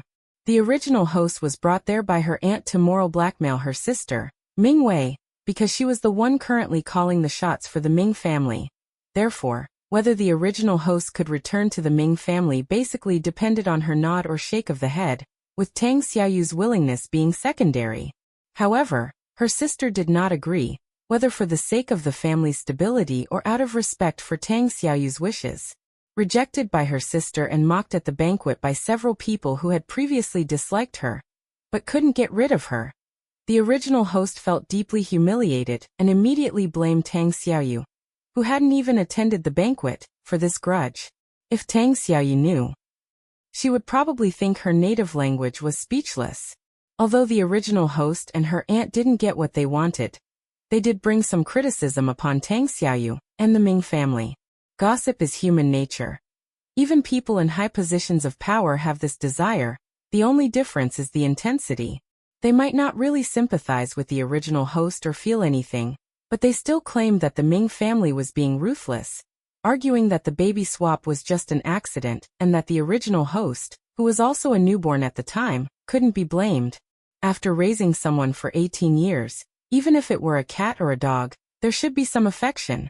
To kick her out just like that was truly cold-hearted. And then there was Tang Xiaoyu. Although she was the one who suffered, insisting on kicking someone out was too unforgiving, especially since it was said that the Tang family didn't have many relatives. Anyway, it was easy to talk when it didn't concern them. Ming Jiao wanted to attend the banquet, certainly not to moral blackmail her sister or cause trouble for Tang Xiaoyu. She just thought it was a great opportunity. At least some of the people she suspected would appear at the banquet, and she could take the chance to probe and see their reactions. While she was thinking, the call connected.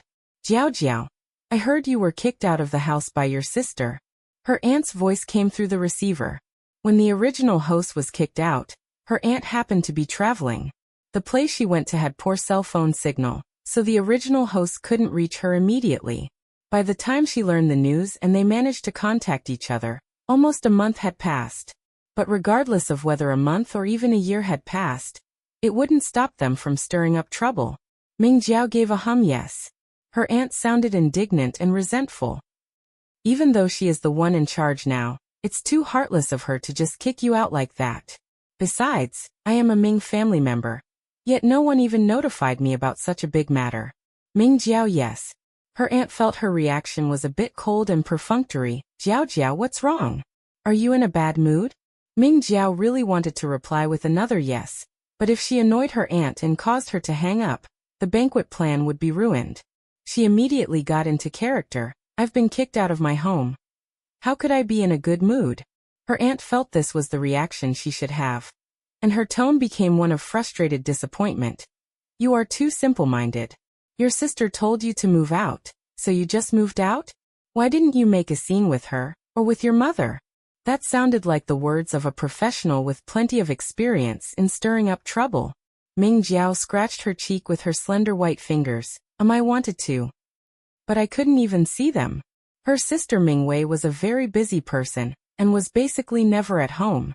To see her at the company, one needed an appointment, not to mention that she was currently blacklisted everywhere, and couldn't even get through the door. As for her adoptive mother, her health was poor, and she had been in a nursing home for the past few years. The management for outside visitors there was even stricter. And if her adoptive mother didn't want to see her, it would be futile for her to go. Of course, Ming Jiao didn't want to go either. Her aunt actually knew this too.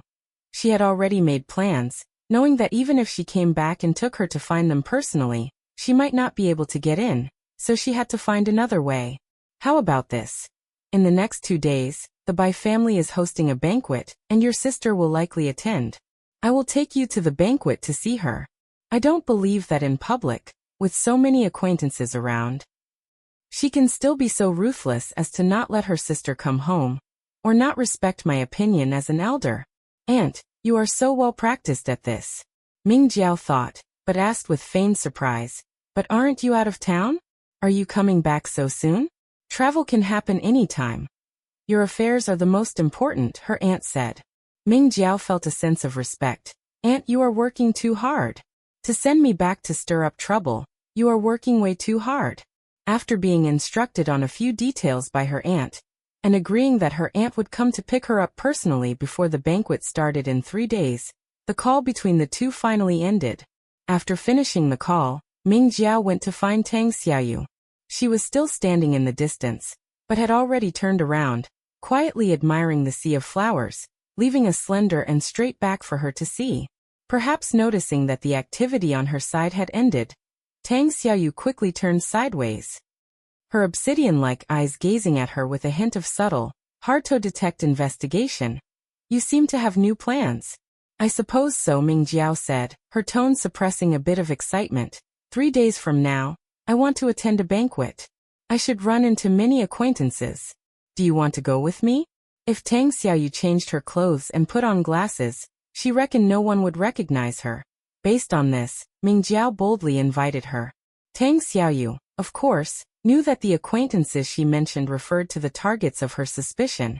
You want to see the reactions of those people at the banquet? Ming Jiao nodded, looking at her with full expectation. Tang Xiaoyu considered it seriously for a moment but said, You go. I will protect you from the shadows.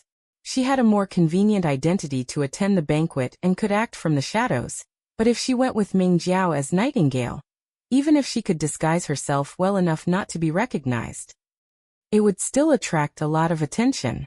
Ming Jiao was not disappointed with this answer because she knew that Tang Xiaoyu intended to appear at the banquet in her true identity.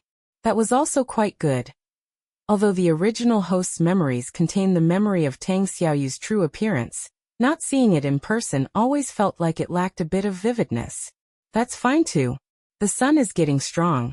Let's go back inside, Ming Jiao said, entering the house first. Her heart was set on the upcoming banquet, and she consulted with the system. System, I only have one pair of eyes and can't watch everything. When the time comes, I'll rely on you to listen to everything and watch from all directions, helping me keep an eye on those suspicious people. The system felt that it finally had a use again, and was very excited. Rest assured, host.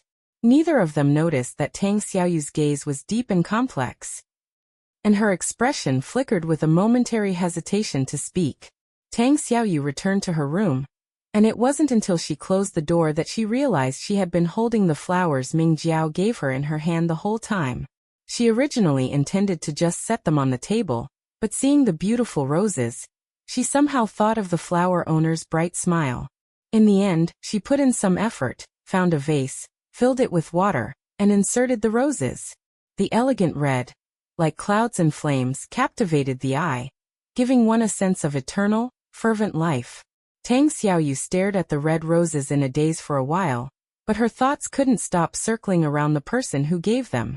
She hadn't intentionally listened to the conversation between Ming Jiao and her aunt earlier, but she could feel that Ming Jiao's attitude toward her aunt was not as dependent and trusting as she had thought. Or perhaps it wasn't as everyone else believed. She was deep in thought. And at one moment, when she came back to her senses, she saw the phone on the table light up. The lock screen showed a missed call, and a WeChat voice message notification. Tang Xiaoyu clicked into WeChat first. The person who sent her the voice message was her sister Ming Wei. The general gist was that she had to go on a business trip, but there was a banquet to attend in 3 days that she couldn't make it back for, so she wanted her to go in her place, and her younger sister would be with her too. If she encountered her aunt, she should ignore whatever she said about letting Ming Jiao come home. Clearly, her sister had been keeping an eye on her aunt's movements, and had anticipated her anticipation. Tang Xiaoyu then opened the missed call. As expected, it was also from her sister, presumably to talk about this matter. Tang Xiaoyu replied to her sister, and a thought flashed through her mind. The contrast in how Ming Jiao treated Nightingale versus how she acted in front of them was truly too great. Was it because she had undergone a personality change after suffering a blow? Or was it only because Nightingale was special to her that she behaved this way? Tang Xiaoyu had no answer. But as long as the matter of the hunter was not resolved, she would need to ensure Ming Jiao's safety, and given time, some questions would eventually have answers. Chapter 8. Blood and Flowers. 3 days later. The banquet was set to begin in the evening, but considering that her maternal aunt might come to see Ming Jiao in the morning, Tang Xiaoyu planned to leave after breakfast. Before leaving, she handed a palm-sized glass bottle to Ming Jiao. Ming Jiao was somewhat surprised. She took the bottle and looked at the azure liquid sloshing inside the exquisite glass. For a moment, she couldn't figure out what it was. However, no matter how she thought about it, it was impossible for Tang Xiaoyu to give her a parting gift. Not to mention they would only be apart for half a day at most. Even if they were truly parting ways, their friendship hadn't reached that level yet. What is this? Poison or truth serum? Are you giving it to me to deal with those suspects? Ming Jiao asked half-jokingly. Tang Xiaoyu's clear, black and white eyes stared at her. Neither. It's just something to prevent accidents. If you encounter danger, smash it. They both understood what this danger referred to. A hint of complexity immediately flickered in Ming Jiao's shimmering eyes. She gazed at Tang Xiaoyu, uncharacteristically not speaking right away. Being stared at by her for so long, Tang Xiaoyu felt a rare sense of unease. She naturally knew she was being overly cautious, but to her, this was merely an obligation. If she was going to do something, she had to do it to the best of her ability. If she didn't put in the effort just because the other person was someone she disliked, it would be better not to do it at all. But being looked at by Ming Jiao like this, she suddenly recalled their first meeting. When she first learned about her true parentage, she hadn't blamed anyone, including Ming Jiao, because her adoptive parents were truly good people. Although they had passed away early, the memories they left her were almost all beautiful, except for the parting brought by death. Therefore, she had been looking forward to meeting Ming Jiao, wanting to know what the biological daughter of her father and mother looked like. Later, she got her wish and met Ming Jiao. She was very beautiful, inheriting all the best features of her adoptive parents' looks, or rather, amplifying those features. When she curled her lips into a smile, she could always see the shadow of her adoptive mother, equally stunning and elegant. But when their eyes met, the familiar shadow vanished and all warmth was gone. In those peach blossom eyes that seemed capable of showing deep affection to anyone, she saw endless jealousy and resentment. Thinking carefully, it had only been a year since that initial state of mind, but those thoughts felt foreign and distant, so distant that Tang Xiaoyu had almost forgotten she had once hoped they could get along. Tang Xiaoyu quickly snapped back to reality, mocking herself inwardly. One could only say that the appearance of the person before her was truly deceptive. As long as she didn't put on that deliberate air of arrogance or willfulness, it was hard for anyone to feel annoyed by her. When being gazed at by her eyes, there was even a sense of sincere, undivided respect. After spending just a few days together, her annoyance toward her seemed to have faded slightly. A dangerous and foolish wavering. Tang Xiaoyu pushed up her silver-rimmed glasses, suppressed her surging thoughts once more, and turned to leave. Ming Jiao watched Tang Xiaoyu's hem fluttering as she disappeared among the shifting shadows of flowers and leaves outside the house. The breeze from the window carried the scent of flowers into the room. For a moment, she felt as if she had returned to the night she had first transmigrated. In her blurred consciousness, she had been picked up. Sleeves carrying the cold scent of the night wind brushed against her cheek. The warmth and fragrance of a human body surrounded her like a peaceful harbor. Host, what's wrong? The system's voice came. The protagonist has already left. Ming Jiao suddenly snapped out of it. Indeed, she was the only one left in the living room. Outside, the shadows of the trees swayed, and the rustling of falling leaves was incessant. She lowered her thick, long eyelashes. It's nothing. She had always admired Tang Xiaoyu, both out of a reader's admiration for the story's protagonist and out of gratitude from a rescued person toward their savior. But now her feelings were a bit more complex. If their positions were reversed, even if she wouldn't let someone she hated die, she wouldn't be able to be as meticulous and considerate as she was. I just suddenly admire her very much.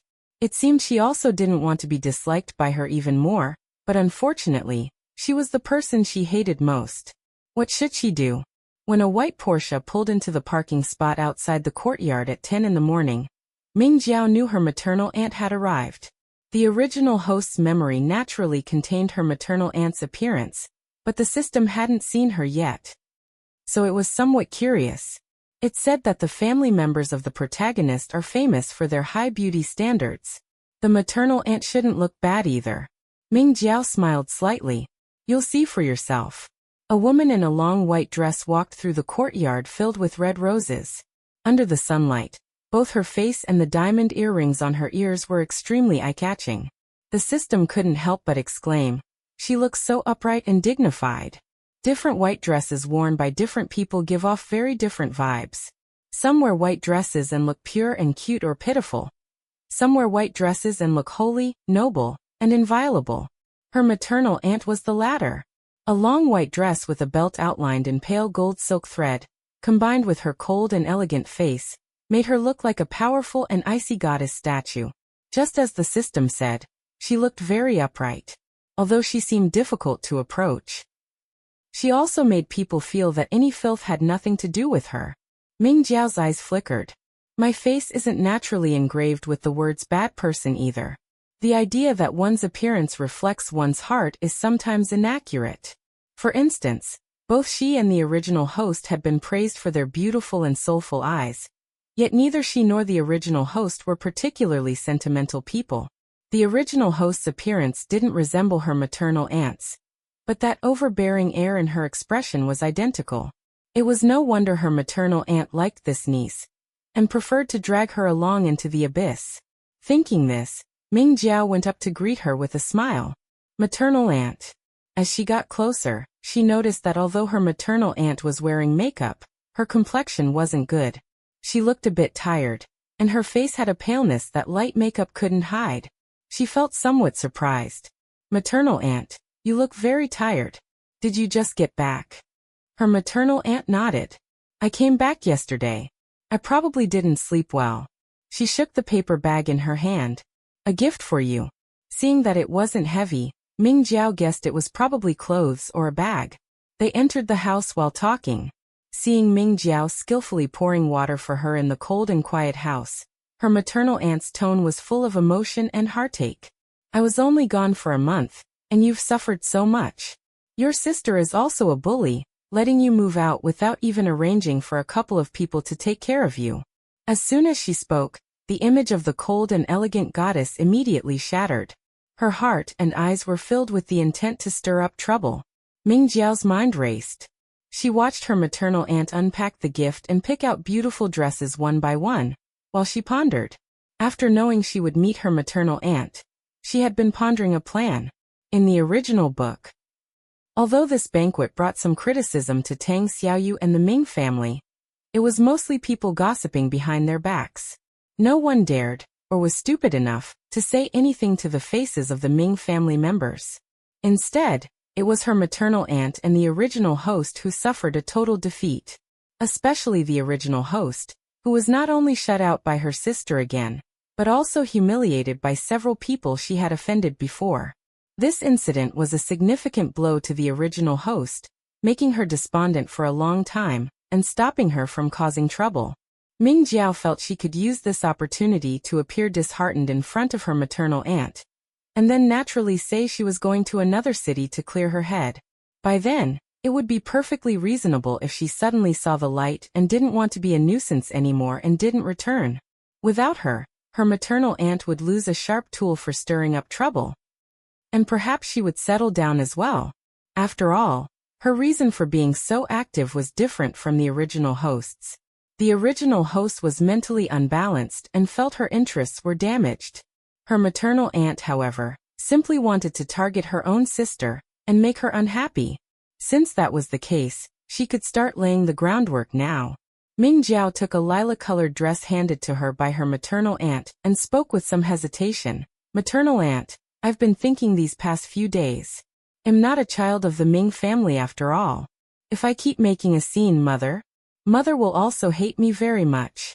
Her maternal aunt's movements paused, and she quickly looked up at her. Ming Jiao whispered with some difficulty. How about we just leave it at that? What do you mean leave it at that? Her maternal aunt's expression changed, and her tone became urgent. Are you willing to give everything you have to Tang Xiaoyu? Are you willing to watch everyone revolve around her? Don't you feel wronged? Ming Jiao really wanted to shout that she didn't feel wronged, but her established plan wouldn't allow her to be so playful. But I have no blood relation to any of you. Everyone treats me as an outsider. Her maternal aunt's face changed again, and her expression turned complex. In that moment, Ming Jiao felt her expression was very subtle, seeming like annoyance, but also a bit of pity. She couldn't help but feel confused and suspicious. This reaction wasn't right. Could there be some other hidden secret? But her maternal aunt's expression soon softened again. Jiao, are you still bothered by what I mentioned last time? What was mentioned last time? For a moment, Ming Jiao couldn't recall what last time referred to. After all, since Tang Xiaoyu returned to the Ming family, they had only been plotting how to deal with her, and they rarely discussed anything else, let alone something that would bother the original host. Now that Ming Jiao tried to recall, her mind was filled with all the various plans they had once used against Tang Xiaoyu. Seeing her blank reaction, her maternal aunt thought she hadn't taken the matter seriously, and immediately breathed a sigh of relief. I've thought about it, and you're right. Doing that to Tang Xiaoyu would indeed be a bit too much. Reputation is very important to a girl. I only mentioned it casually back then because I was afraid your position in the Ming family was unstable. Her words gradually faded into background noise as a memory surfaced in Ming Jiao's mind. It was back at the Ming family's house. Her maternal aunt had pulled the original host into a room, mentioned that Tang Xiaoyu had a former maternal unclean-law, and gave his contact information to the original host. The original host knew about this as well, but she had no interest in such a minor character, and found it strange that her maternal aunt would bring him up. Then she heard her maternal aunt say that before the former maternal unclean-law and his wife divorced, they had raised Tang Xiaoyu together for several years. If he were to come out and spread some bad rumors about Tang Xiaoyu, the credibility would be very high. The original host was very tempted, and wanted to meet the former maternal unclean-law to ask about Tang Xiaoyu's past. It would be even better if there were some leverage or fatal flaw, and the suggestion her maternal aunt made was to spread rumors that Tang Xiaoyu had been raped when she was a child. In such a matter, the victim is blameless, yet the victim is also the one who suffers the criticism. Even if Tang Xiaoyu hadn't actually experienced such a thing, spreading such rumors would be extremely damaging to a woman. Someone slightly more fragile could be destroyed by it. The original host hated Tang Xiaoyu and wished she would disappear immediately, hoping she had never appeared. But faced with such a suggestion, she still rejected it without a second thought. She even felt a rare sense of dread toward her maternal aunt, finding her very alien. Seeing her strong resistance to the suggestion, her maternal aunt didn't mention it again. Recalling this, the coldness in Ming Jiao's eyes was almost uncontrollable. She could only lower her head to hide her emotions. I know you mean well for me. Chapter 9, Blood and Flowers. The aunt felt that perhaps the previous suggestion had been too aggressive and frightened Ming Jiao, causing her to have second thoughts, which was why she wasn't as close to her as before during this meeting. She brushed the matter off lightly and persuaded her, Jiao, I know you are sad. But even if you don't care about anything else, you must care about your mother, right? Do you want to see her only have eyes for Tang Xiaoyu in the future, only doting on her, and never paying attention to you again? The relationship between the original host and her adoptive mother had once been very close. A large part of the reason she had made such a fuss at the beginning was due to her possessiveness over her mother. In her perception, the appearance of Tang Xiaoyu had stolen her mother's affection and also stolen everything from her. Since her memories had returned just now, Ming Jiao's disgust for the person in front of her had reached its peak. The original host was indeed vicious and jealous of Tang Xiaoyu. But even so, she adhered to the bottom line of being a woman. She had never thought of using, nor would she use, such despicable means to deal with Tang Xiaoyu. Yet she, as Tang Xiaoyu's aunt, a blood relative, actually wanted to destroy a girl's reputation and life just to take revenge on her own sister. Ming Jiao's eyes were deep. Was she really being so vicious to her sister's child just out of jealousy? She pretended to be persuaded and somewhat hesitant. I am very unwilling to give up, but can we really convince my sister to let me go back tonight? She sighed and added, by the way, Aunt, there is actually something I have wanted to ask you for a long time. The aunt asked, what is it? Ming Jiao said, in the past, Mother doted on me, and you were also very good to me, but your relationship. Did Mother do something to wrong you, which is why you hate her so much, just like how I hate my sister? The aunt fidgeted uncomfortably with the diamond bracelet on her wrist, and after a moment of silence, she said, your mother and I simply have incompatible personalities. Adult matters have nothing to do with you. Don't worry, no matter what happens. I will stand on your side. She patted Ming Jiao's hand again. All right, don't worry about the banquet. Dress up nicely and don't let others make a joke of you. Ming Jiao nodded and shifted her gaze away from the aunt. I'm going to try on my clothes. Aunt, you've had a tiring journey. Go to your room and rest for a while. She didn't want to continue playing along with her either. She at least needed some time to catch her breath. The aunt suspected nothing and patted her shoulder with a smile. Jiao has grown up and knows how to be considerate. All right then. Her smile was so beautiful, like a goddess from on high descending to the mortal world, with added approachability and casualness. Ming Jiao felt cold inside. It wasn't until she watched her back disappear that her eyes gradually turned cold as well. The system couldn't help but sigh at this moment. She is truly terrifying. To think she would use such low-down methods to deal with her own niece. Using such methods against a stranger would be vicious enough, let alone when humans value blood ties the most. She actually wanted to use them against her own niece. It was truly terrifying. However, the system also noticed that the aunt was a bit perfunctory regarding the question Ming Jiao asked, and said, Host, I think her attitude toward your adoptive mother is no longer just simple jealousy or dislike, it is pure resentment. Could there be some inside story here that we don't know about? Probably. Ming Jiao stood expressionless under the window. Amidst the vibrant sea of flowers in the sunlight, nothing could melt even a fraction of the coldness on her.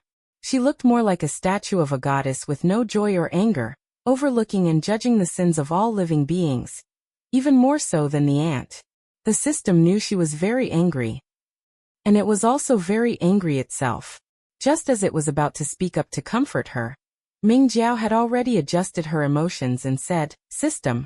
Actually, her plan succeeded in the original book. The system was horrified at first, but soon thought of that part of the plot. However, some parts didn't match up, so it hesitated and said, "In the original book, wasn't this done by the original host?" Ming Jiao smiled, devoid of emotion. "Do you still think so now?" In the middle of the plot, rumors suddenly spread that Tang Xiaoyu had been raped as a child, which caused a great blow and harm to her. However, she did not collapse, but personally went to investigate the person who spread the rumors, and finally traced it back to the original host. This also led to the entire Ming family becoming completely disappointed in the original host, exhausting all affection, and finally leading to a break. Even to the point of using legal means to punish the original host.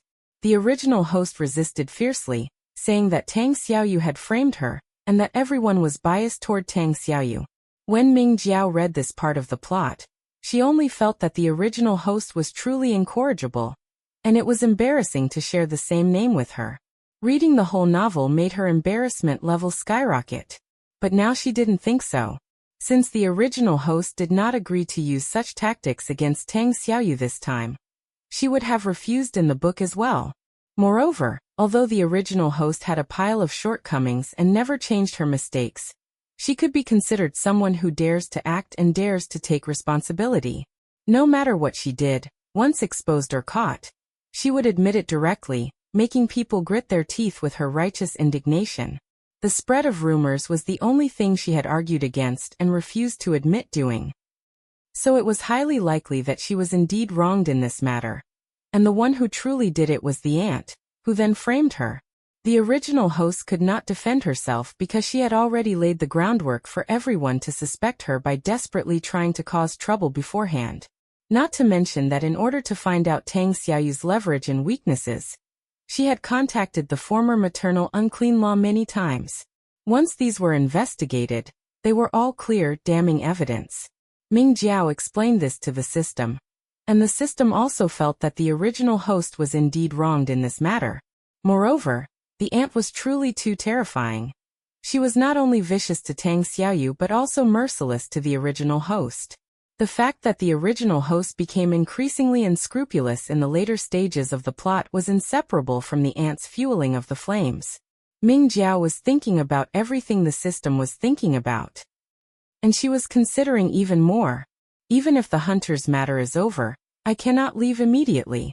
That's right, she won't let you go so easily. The system's tone was grave.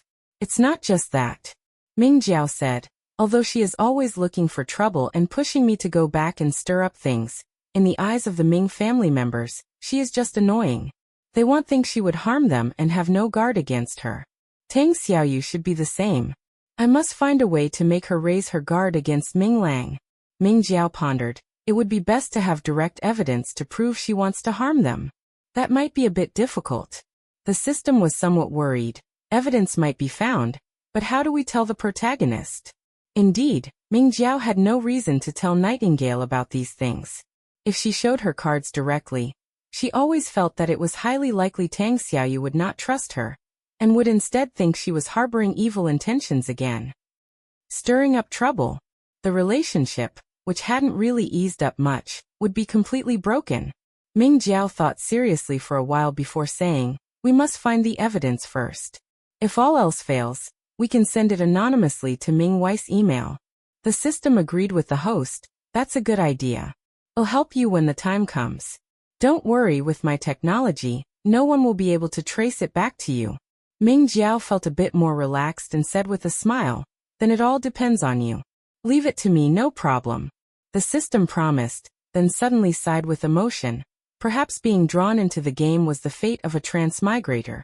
Not long ago, the host had told it she wanted to leave, but now she was going to step into it step by step, do some investigations, and push to change everyone's original destiny. Time quickly reached the evening.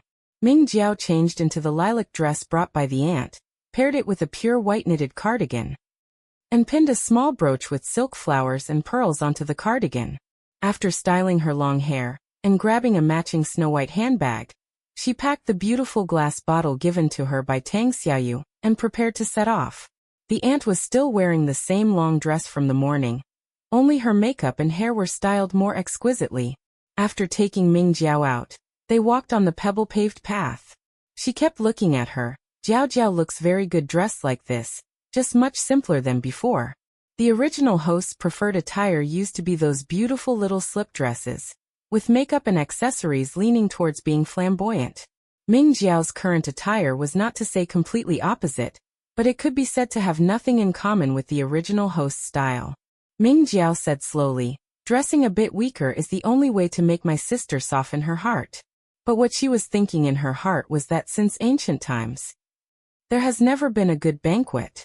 The banquet she was attending must have many people who wanted to stage a classic face-slapping scene with her. She had to dress more low-key to facilitate her actions. The aunt was very satisfied with her sensible response. After all, she had experienced things and knew how to concede. When you see your sister later, absolutely do not butt heads with her. Ming Jiao nodded obediently. Of course, it was impossible to butt heads, because the person wasn't even there. She couldn't if she wanted to. Just a while ago, the system told her that her sister had gone on a business trip, but the aunt's information was clearly not very well informed. Of course, Ming Jiao wouldn't tell her, and she had never attended the banquet for her sister anyway. It was better that her sister wasn't there. It saved her from being even more embarrassed. The banquet was held on the hillside. By the time Ming Jiao and the aunt arrived at their destination, it was already close to evening, but the banquet had not officially started yet. As soon as they entered the hall, the aunt couldn't wait to say she would help Ming Jiao find her sister, telling her to look around, as if she hadn't noticed the strange gazes that fell on Ming Jiao the moment they entered the villa hall. Ever since discovering the aunt's true colors, the system felt like a child looking at a stepmother. It felt that everything she did was full of deliberation and malice, and it whispered, "Host, she must be doing this on purpose." If the original host were here in this awkward position, she definitely wouldn't be able to stand so many eyes looking for a joke, and would surely hate the protagonist even more. Ming Jiao had already calmed down after adjusting her mindset. After all, isn't life just about catching a few demons, then subduing a few monsters? There are so many ghosts and goblins.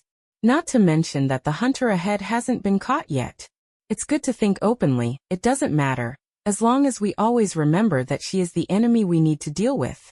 Ming Jiao calmly found a sofa and sat down, picking up a dessert from the table to taste slowly, while observing the guests who had arrived. The banquet hadn't started yet, and not everyone had arrived. Although many people were looking at her with strange eyes, none of them were the targets she suspected. Ming Jiao had a shallow impression of some of these people, and some she didn't even know.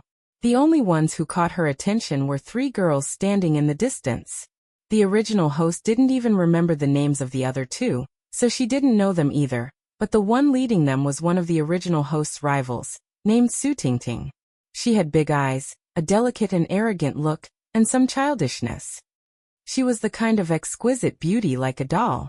Her grudge with the original host really couldn't be blamed on the original host, because the appearance she yearned for most was the original host's type of delicate and stunning beauty. When others have what you don't, you either envy or are jealous. Su Tingting was very jealous, and since her family background was a bit worse than the original host's, she didn't dare to be sour to the original host's face, often gossiping behind her back. The circle was only so big. When someone with an agenda sent those words to the original host's ears, the original host, with her explosive temper of "I'm right if I provoke you, and I'm even more right if I don't provoke you but you come to provoke me," couldn't tolerate it. The next time they met, she would directly use sarcasm, making Su Tingting cry on the spot. And thus the feud between the two was formed. Ming Jiao felt that a young girl who would cry when she lost an argument was unlikely to be capable of hiring someone to commit murder. Since the suspicion was very small, she wasn't interested. Ignoring the other party's cannibalistic gaze, she very comfortably searched for the next target. Just then, the villa's main door opened again, And the system reminded her, "Host, the protagonist is here." Chapter 10, Blood and Flowers. Ming Jiao subconsciously looked toward the entrance, her eyes full of anticipation. She truly saw Tang Xiaoyu's appearance. Although she had seen her in the original host's memories, seeing her in person was always more stunning. At this moment, although Tang Xiaoyu's temperament was still cold, she didn't look at all like she did when wearing an eye patch or glasses, coldly elegant, filled with mystery, and keeping everyone 1,000 miles away. Now she was like a pear blossom in March. Delicate and moving. She wore a snow-colored gauze dress with black bow ribbons perfectly placed at the cuffs, waist, and chest. Combined with her indifferent expression, she seemed like a handful of moonlight to be admired and protected, but not to be trifled with. "She's so beautiful." Ming Jiao couldn't help but sigh to the system, seeing her eyes sparkling as she stared at Tang Xiaoyu. The system acted like a loyal minister advising a foolish emperor. "Host, do not be captivated by beauty. We are here for business." Although it also thought the protagonist was beautiful, since the host liked pretty people so much. Why didn't she look at her aunt more or just look in a mirror? Not to mention there were plenty of high-looking people at this banquet. Ultimately, the protagonist was special to the host. The system thought it understood this, but then again, it didn't completely understand. Ming Jiao quickly snapped out of it. However, she looked quite openly and wasn't worried about being suspected. In everyone's eyes, she was a mix of jealousy and hatred toward Tang Xiaoyu, looking for trouble whenever possible. It would be stranger if she didn't even spare her a glance. After admiring Tang Xiaoyu, she was quickly drawn to the young girl standing beside her. She looked to be 13 or 14 years old, with shoulder-length hair and round, cat-like eyes. She was very pretty in a way that carried a hint of heroism. She wasn't wearing a dress. Her black denim vest adorned with silver chains looked very cool. Her demeanor was steady beyond her years, a very precocious child. She was the younger sister of the Ming family, Mingyu. Speaking of which, she and the original host were both adopted daughters of the Ming family. However, the sister's status as an adopted daughter was well known, whereas the original host's accidental situation was only discovered later. As for the original host, she had a very mean side to her character. While at the Ming family, she often used her sister's status as an adopted daughter to mock her. It became very awkward once her own situation came to light. So now, receiving her sister's cold gaze hidden with vigilance and disgust, Ming Jiao wasn't at all surprised. She even felt like joking with the system. "System, I really have the illusion that the whole world is my enemy." The system cooperated fully. "Host, be more confident. Remove the words the illusion." As soon as Tang Xiaoyu entered the hall, she immediately noticed Ming Jiao. Although her outfit today wasn't as flamboyant as usual, she still managed to catch everyone's eye instantly.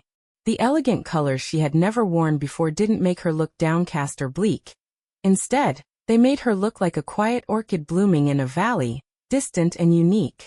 Seeing her again in this capacity, the sense of fragmentation Tang Xiaoyu felt grew stronger.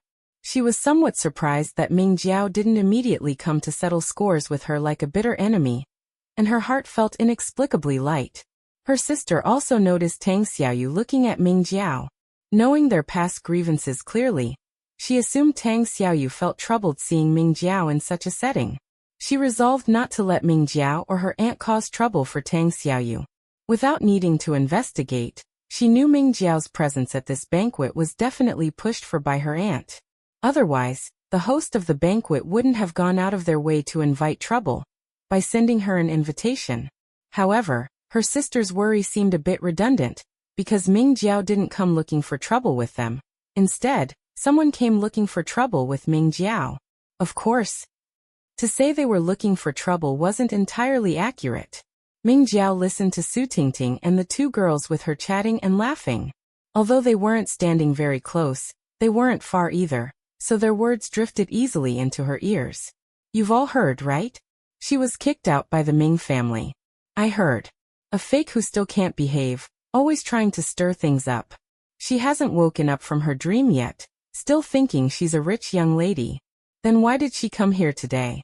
If I were her, I wouldn't be able to hide fast enough. I've never seen someone so eager to embarrass themselves." Their words were extremely contemptuous, and their gazes incredibly arrogant, a very vivid display. Ming Jiao sighed helplessly and said to the system, "Even though I knew Su Tingting would definitely look for trouble, or do something against me, I still have to say that novels with the true and false daughter theme always seem to have such a brainless, mocking character. It's as classic as something always going wrong at a banquet." The system said, "Host, is this what they call complaining about the reader's complaints so that the readers have nothing left to complain about?" Ming Jiao stroked her long hair falling over her shoulder. "I just feel this plot point is so repetitive. The readers must have it memorized by now. Don't they find it old-fashioned?"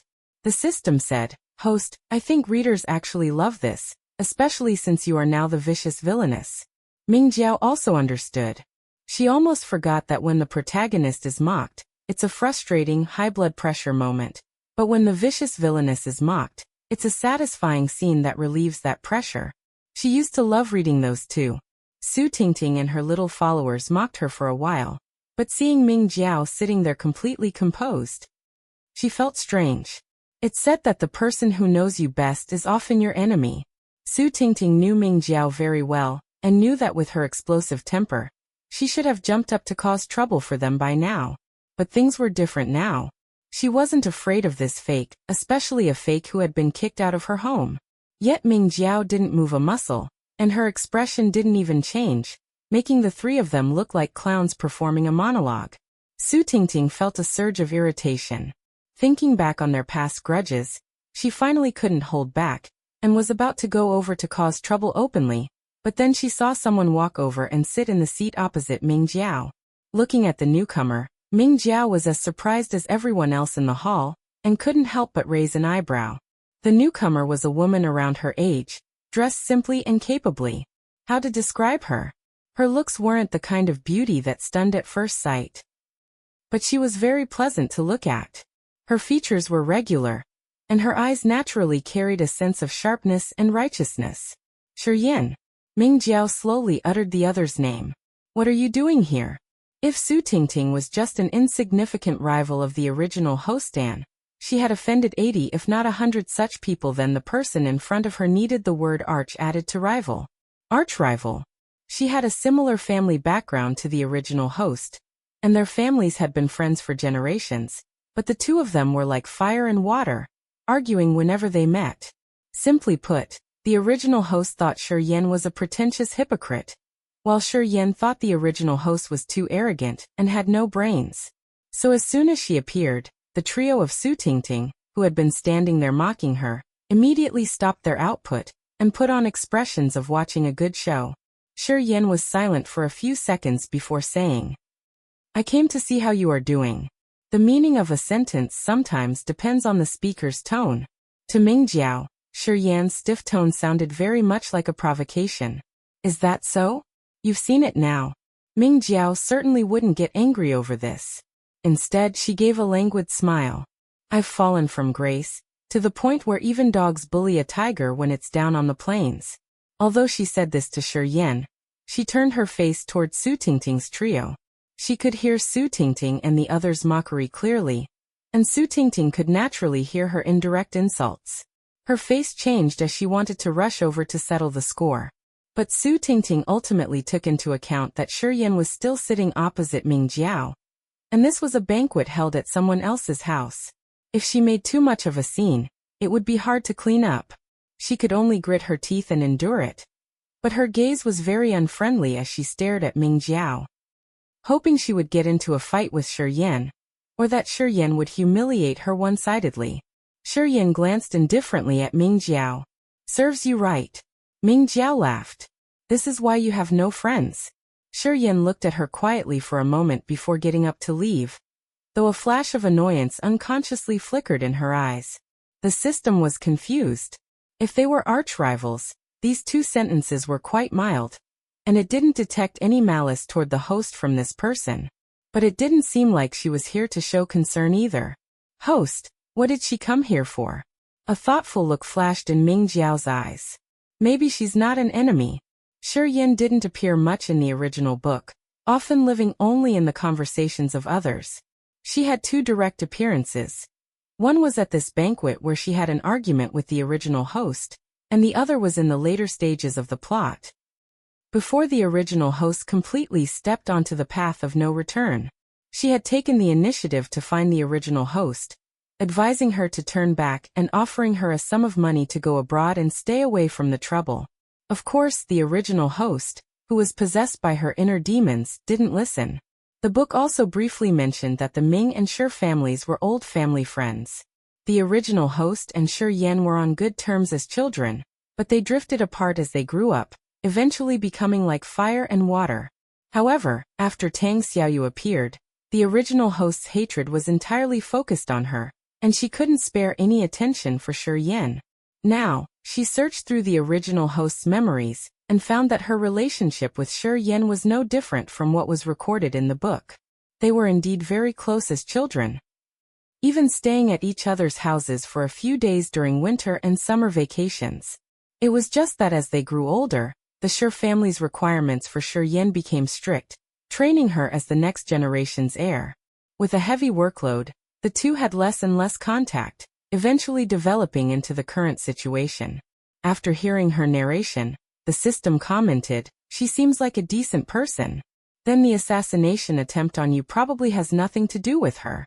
In the later stages of the original book, when the two had no friendship left, Shi Yan was still willing to give her childhood partner a hand, which indirectly showed she was a very sentimental person. Such a person was unlikely to do something like hiring a hitman. Ming Jiao thought so too. And she had no conflict of interest with Shi Yan, so she hadn't suspected her from the start. She had only remembered this person upon meeting her.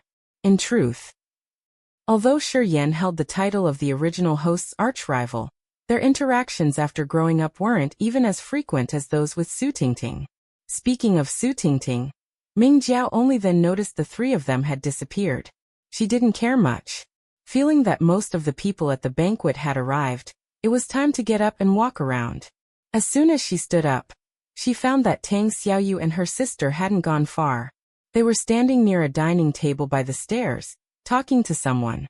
Ming Jiao's gaze swept over the handsome and sunny man opposite Tang Xiaoyu, her eyes gradually becoming sharp. "That person," the system said, "he is your fiancé host." Light and shadow flickered in Ming Jiao's eyes as if something were brewing.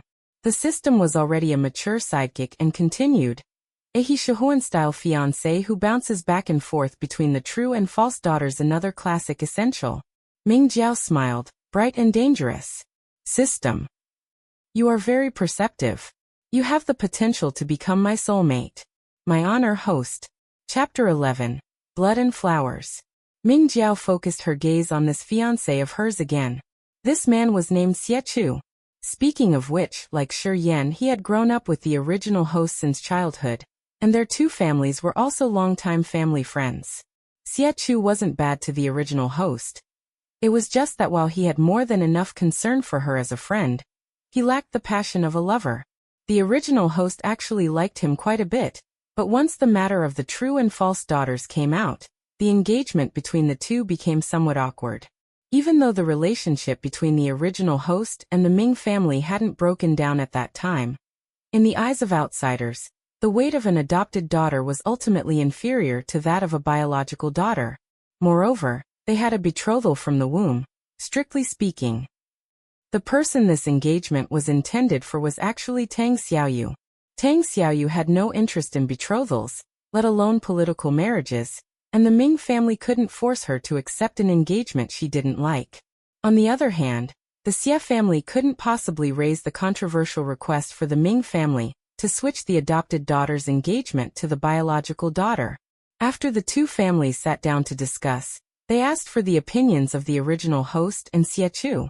The original host still liked Xie Chu very much and didn't want to break the engagement, but Xie Chu said he only saw her as a sister and suggested they call it off so they could both freely fall in love in the future. The Ming family also saw that he truly had no feelings for the original host. They weren't desperate to push a daughter into a marriage alliance with another family to consolidate their status. There was no need to force a twisted melon that wouldn't be sweet. It would be worse if they became a resentful couple later on. So they advised the original host to break the engagement, but she was quite reluctant. The Xie family couldn't be too forceful either. After all, being too pushy would lead to suspicions of snobbery and looking down on the original host as an adopted daughter, which wouldn't look good for their reputation. However, after the original host was kicked out of the Ming family, the engagement was eventually dissolved anyway. Later on, Xie Chu had a few unexpected encounters with Tang Xiaoyu. He greatly admired her calmness and indifference, which gradually turned into affection, and he began to pursue Tang Xiaoyu directly. This stepped right into the original host's minefield. She felt that her things had been snatched away by Tang Xiaoyu again, further darkening her character, and adding this to the tally against her. Anyway, it was all Tang Xiaoyu's fault. Thinking of this, Ming Jiao found Xie Chu a bit annoying. Do you think he's doing it on purpose? There are so many cute and beautiful girls in the world. He clearly knows the whole baby switching incident is hanging between Tang Xiaoyu and me, making all kinds of situations very sensitive. Yet he still pursues Tang Xiaoyu. Does he have ulterior motives? The system hesitated, but sowing discord between you two wouldn't benefit him, would it? Ming Jiao pondered, not necessarily. For example, he could enjoy the sense of achievement of having two girls fighting over him. Or if Tang Xiaoyu and I fighting affects our families, he could smoothly seize benefits. If it gets even more serious, he might even be able to annex the Ming family. The system felt it had mastered a new foreign language called speechless. For a moment, it didn't know if its host was being serious or joking. Host, how could someone be that sinister? Why do I feel like you're using the malicious intent of looking at a love rival to speculate about him? Actually, the fiancé hadn't done anything wrong. The betrothal was originally between him and Tang Xiaoyu anyway, and he only started pursuing Tang Xiaoyu a long time after the engagement was broken. Ming Jiao looked strange. What love rival? Don't you know that we readers all treat the female lead like our own daughter? System. So it was a mother-in-law's mindset. I'm looking at my fiancé like a son-in-law? The human world is indeed complicated. Ming Jiao chatted with the system for a few more moments before quickly turning her attention back to business. She began walking around the banquet, searching for and observing her targets of suspicion. At the same time, Tang Xiaoyu was also paying attention to the banquet, observing those who had deep interactions with Ming Jiao. However, her attention would sometimes inevitably drift toward Ming Jiao herself. It was probably because she had been paying attention to her safety and status these past few days, so it had become a habit. Tang Xiaoyu thought. Seeing Su Tingting and then Shiyan walk up to Ming Jiao one after another, her gaze gradually took on a frost-like coldness. Although she was standing far away and couldn't hear what they were saying, considering the relationships between those few people, it certainly wouldn't be a friendly conversation. Just like the malice and mocking gazes of most people at this banquet, which were woven into an invisible net, trapping Ming Jiao firmly within it. Tang Xiaoyu's long eyelashes drooped slightly, causing her exquisite face, which was like white porcelain, to be covered in a faint shadow. Still worrying about her? A voice came. Tang Xiaoyu looked up to see Xie Chu's handsome and dashing face. The other person's eyes also fell on Ming Jiao. After speaking, he turned to Tang Xiaoyu with a smile. Her personality has always been a headache. But I heard she's moved out now. That's actually better for all of you. Tang Xiaoyu snapped out of it and nodded to him politely. She had no intention of a political marriage, and her family wouldn't force her into one. So, she didn't have any special feelings toward this man who was originally supposed to be her betrothed fiancé. They hadn't met many times, and Xie Chu hadn't shown any special emotions toward her either. However, Tang Xiaoyu still intentionally kept him at a distance. Whether it was causing Ming Jiao to misunderstand or making the two families think about matching them up again, both would be a hassle. Xie Chu's attention didn't seem to be entirely on her either. During their conversation, he couldn't help but glance at Ming Jiao again. He happened to see Ming Jiao leaving and said with some emotion, in a tone that carried a friend's concern without being overstepping or cold, I hope she can come to terms with things. I won't go over to her. I reckon she'd find me annoying if she saw me now. This was true.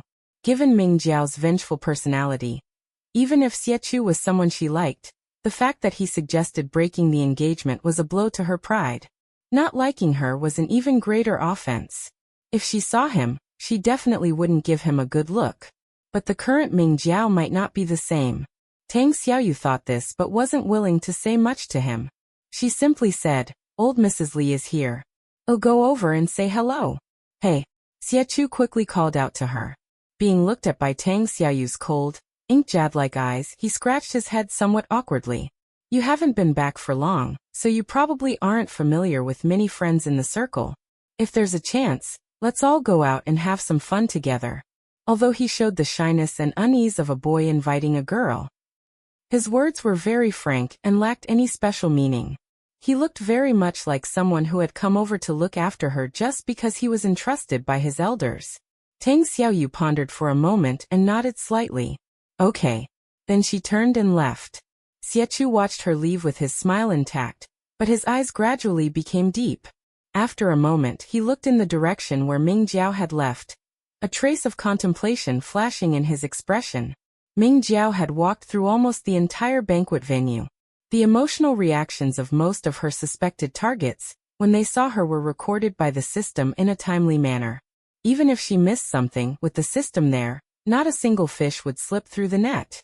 While the system was diligently recording, it couldn't help but voice its opinion. "Host, the reactions of these people don't seem abnormal. Do you think our direction of investigation is wrong? Or is the employer's psychological fortitude so strong that they're airtight?" Ming Jiao: "Hard to say, but I'm thinking about something else." "What?" "Assuming the employer really is among this group of people, and both they and the hunter don't know I'm still alive, will they immediately arrange another assassination lunchbox for me when they see me today?" Ming Jiao said. "System. Maybe they'll suspect a trap and won't dare to act rashly?" Ming Jiao, however, stated another possibility. People with different personalities will make different choices. What if the hunter feels that failing to kill an ordinary person like me has ruined their reputation? They should probably move quickly to mend the situation? The system wasn't quite sure.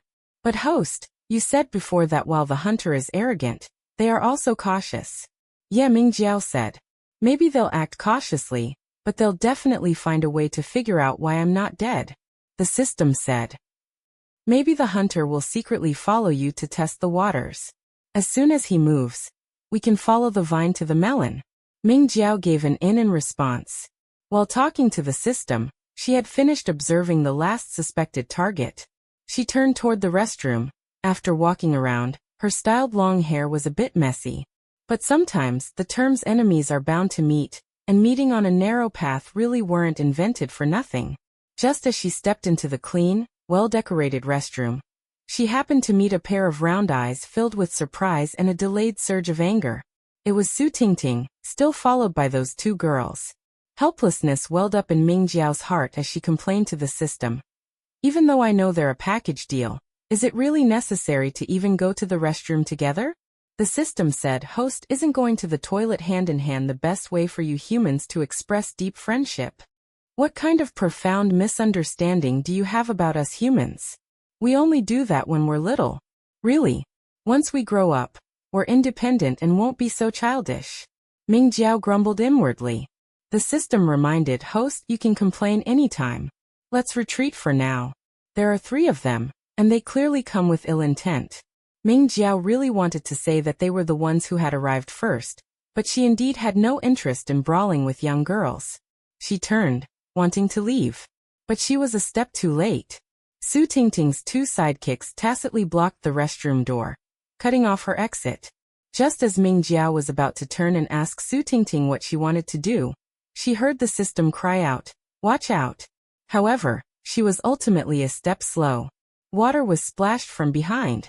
Ming Jiao instinctively turned to dodge, but half of her shoulder and one sleeve were still soaked. Su Tingting held a long-necked decorative vase. Looking triumphant. "Look at what you are. How dare you put on airs with me here?" The few stalks of lucky bamboo that had been inside the vase had already been pulled out and tossed carelessly on the floor. Clearly, the water used to splash Ming Jiao just now had come from the vase. Ming Jiao looked down at her water-soaked sleeve, her eyelashes drooping slightly. Under the white glow of the overhead lights, they cast a faint shadow, making her emotions hard to discern for a moment. The system was a bit worried. "Host, are you okay?" The water didn't wet the bandages underneath, did it? These people are too much. Ming-Jiao looked up, the corners of her lips curling slightly. I'm fine. Next, I'm going to be even more too much than she was. After saying that, she glanced at Su Tingting. This situation is particularly suitable for us to co-star in a classic scene. What? Su Tingting didn't understand a single word. Ming-Jiao immediately and thoughtfully taught her with practical action. Swinging her hand and delivering a slap. When the slap landed on her face with a paw, Su Tingting was stunned. The two girls blocking the door were also dumbfounded. Not only were they dumbfounded, but the system was also dazed for a moment. So that's what you meant by dressing for easy movement. Slapping someone at the slightest disagreement, host. You're so wild. Ming-Jiao didn't look away. You call this wild? In a moment, I'll let you see something even wilder. The system was suddenly afraid.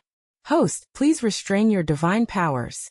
I'm afraid they won't be able to handle it. While they were bickering, Su Tingting finally reacted. She instinctively touched her face and stared at Ming-Jiao in disbelief. You're crazy. You actually dared to hit me. Ming-Jiao smiled and very comfortably recited that line. I hit you when I hit you. Do I need to pick a special day for it? Chapter 12, Blood and Flowers. The system blurted out, is this what you meant by wilder? Su Tingting's fair cheeks flushed bright red, whether from anger or from being choked up. Her eyes brimmed with tears that threatened to fall, making it almost impossible for anyone to bear bullying her further. But Ming-Jiao was stone-hearted and completely unmoved. Don't come to provoke me again. Now get lost. But having suffered such a great humiliation, how could Su Tingting let it go? She shrieked in a fit of rage. What are you all standing there for? Pin her down and strip her clothes off. The two lackeys had been stunned just now, and their first reaction upon snapping out of it was to help Su Tingting shove Ming-Jiao a few times. However, after hearing Su Tingting's command, they didn't dare move. After all, stripping someone's clothes was going too far. One of the slightly plumper girls said hesitantly, this isn't very good, is it? She's still the Ming family's adopted daughter, after all. Su Tingting's anger had gone to her head, leaving no room for rational concerns. She shouted, what are you afraid of? The Ming family doesn't want her anymore. Besides, if she makes a fool of herself in public without clothes, the Ming family will want to distance themselves from her even more. The two girls took 2 steps forward hesitantly, but they didn't immediately reach out to grab Ming-Jiao, clearly wavering. The system was furious. What kind of people are these? Don't they know that the one who starts the trouble is the lowest? Host, don't be afraid. At worst, I'll release some electricity to knock them out for you. Ming-Jiao hadn't expected the system to have offensive capabilities. She thought systems were all auxiliary types, and even if they had output, they would need a medium. After a moment of thought, she had an epiphany. So is your true form a Pikachu? The system said helplessly, I might not necessarily be a Pikachu, but you must have studied under a master of being a cheeky brat. Ming-Jiao smiled. Don't worry, there's no need for that much trouble. As she spoke, she took a step forward with ease, picking up the long-necked vase that Su Tingting had casually left on the sink, and then forcefully smashed it against the edge of the counter. The crisp sound of shattering made the other 3 tremble, but when the sharp, jagged edge was pointed at Su Tingting, everyone shuddered even more. Su Tingting's face, which had been red with anger, suddenly turned pale. You. Her teeth chattered, and her steps involuntarily retreated following the blurred, shimmering glass edge. Once the 3 of them were standing in one direction, shrinking back and constantly retreating, Ming-Jiao's gaze swept over them sharply. Get lost. If you come to bother me again next time, we'll all go down together. Anyway, life is boring, so I might as well be reincarnated sooner. Swept by her sharp gaze, Su Tingting and the other 2 felt their hearts tremble again. They felt that the words she spoke in that nonchalant tone were all true. After all, there were many examples of people falling from the clouds and going to extremes because they couldn't handle the gap. Su Tingting didn't even dare to leave a parting threat. She fled the restroom with her 2 little lackeys as if a ghost were chasing them, not even pausing to see who was standing outside. Did you see that, system? This is what you call wild. Ming Jiao walked to the mirror above the sink and slowly tidied her hair. Maybe this should be called Bats Hit Crazy. I feel like they want dare to provoke you for a long time. The system was a bit happy, then reminded her, but there's still someone outside the restroom. Ming Jiao had noticed this too. Without turning her head, she simply raised her voice slightly and said to the person outside, I put on quite a good show, didn't I? Won't you give a review? Someone walked in briskly. Her sharp lips pursed, looking very serious. It was Shi Yan. She stood not far from Ming Jiao, her brow furrowed. When will you learn to restrain your temper? Without the protection of the Ming family, many people and things that weren't trouble before would become troublesome. And not everyone was as easy to fool as Su Tingting, who would run away after being scared. I can't change it. Ming Jiao turned around to look at her. Her peach blossom eyes naturally carried an intoxicating charm. Only now they were tinged with a bit more defiance. Before I could rely on being pampered to be arrogant. Now I'm the one with nothing to lose. She casually fiddled with her recently done glazed pink nails. I'd rather die than be bullied. Shi Yan didn't know if Ming Jiao had been bullied, but she herself was so angry she wanted to turn around and leave. Yet, looking at the profile of Ming Jiao's face when she lowered her eyes, she would always remember how Ming Jiao used to follow her as a child. Calling out Yin Yan and Little Saltbag in a soft, sweet voice, her resolve to leave her alone would be shaken. Shi Yan looked closely at Ming Jiao and suddenly felt that she wasn't some fool who didn't understand anything. She was just living her own way, regardless of right or wrong, regardless of the consequences. Ultimately, these complex emotions turned into a half-commanding sentence tinged with a sigh. Come with me. Inside the guest room. That's the good thing about people with rigorous personalities. They consider problems comprehensively and make extra preparations for unexpected situations. She just brought an extra set of clothes, but the way you describe it, host, makes it sound exceptionally far-sighted. At that moment, Ming Jiao was sitting in the guest room listening to the system's complaints. She gave a lazy smile. But what I said is also the truth. It was Shi Yan who had brought her here. She said she had brought spare clothes and told her to wait for her here. In all fairness, Ming Jiao didn't actually dislike someone with such an upright personality and soft heart. She waited patiently for a while. Hearing no sign of Shi Yan returning, she stood up and walked to the window to admire the night view outside. The owner of the villa had hung many colorful lights outside. Even though it was completely dark now, the outside was very beautiful with the reflecting colored lights. However, upon opening the window, the clamor of the outside world actually grew less and less. Mist had started to rise at some point, and the night view became blurred along with it. Ming Jiao's gaze gradually became wary. System, I feel like something is wrong. A very mysterious and eerie feeling welled up in her heart. As if the whole world was slowly being brought to a standstill. The system's voice didn't ring out until a long while later. There are abnormal energy fluctuations outside the villa.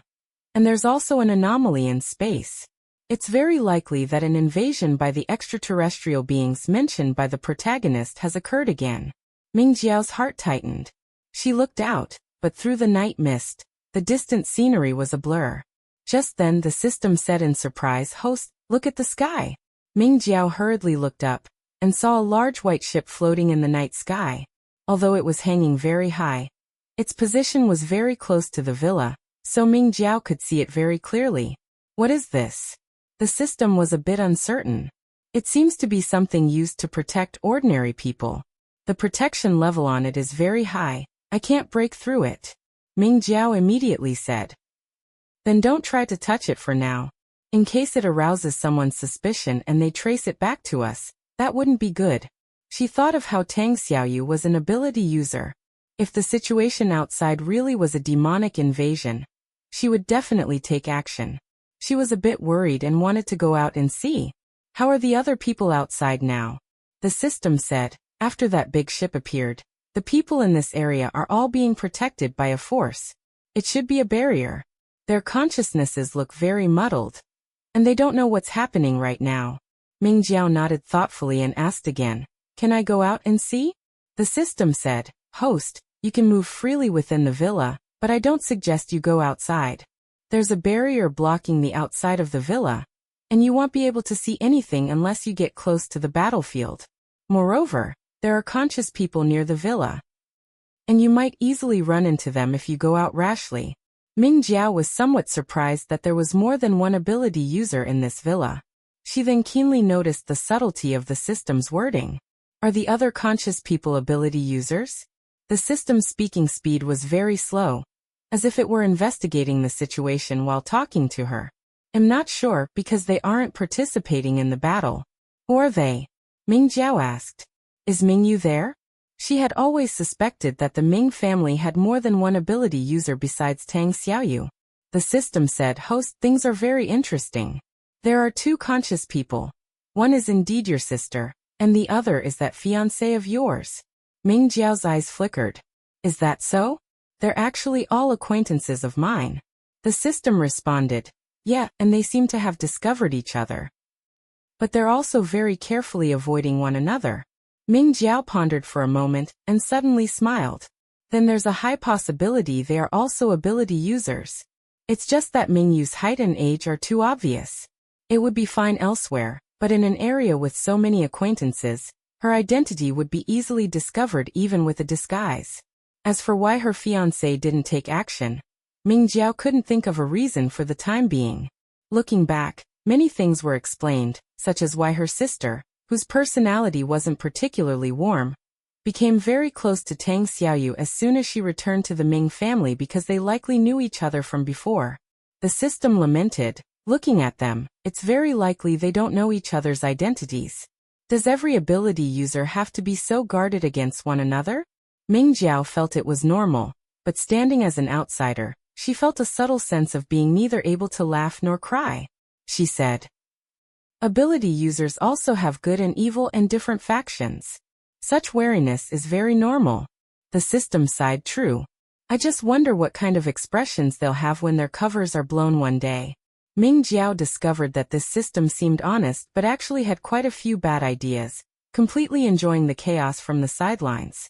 However, regardless of whether her sister and Xiechu knew about Tang Xiaoyu's and each other's identities, the fact that they still had the presence of mind to hide themselves and not take action proved that the situation wasn't extremely dangerous.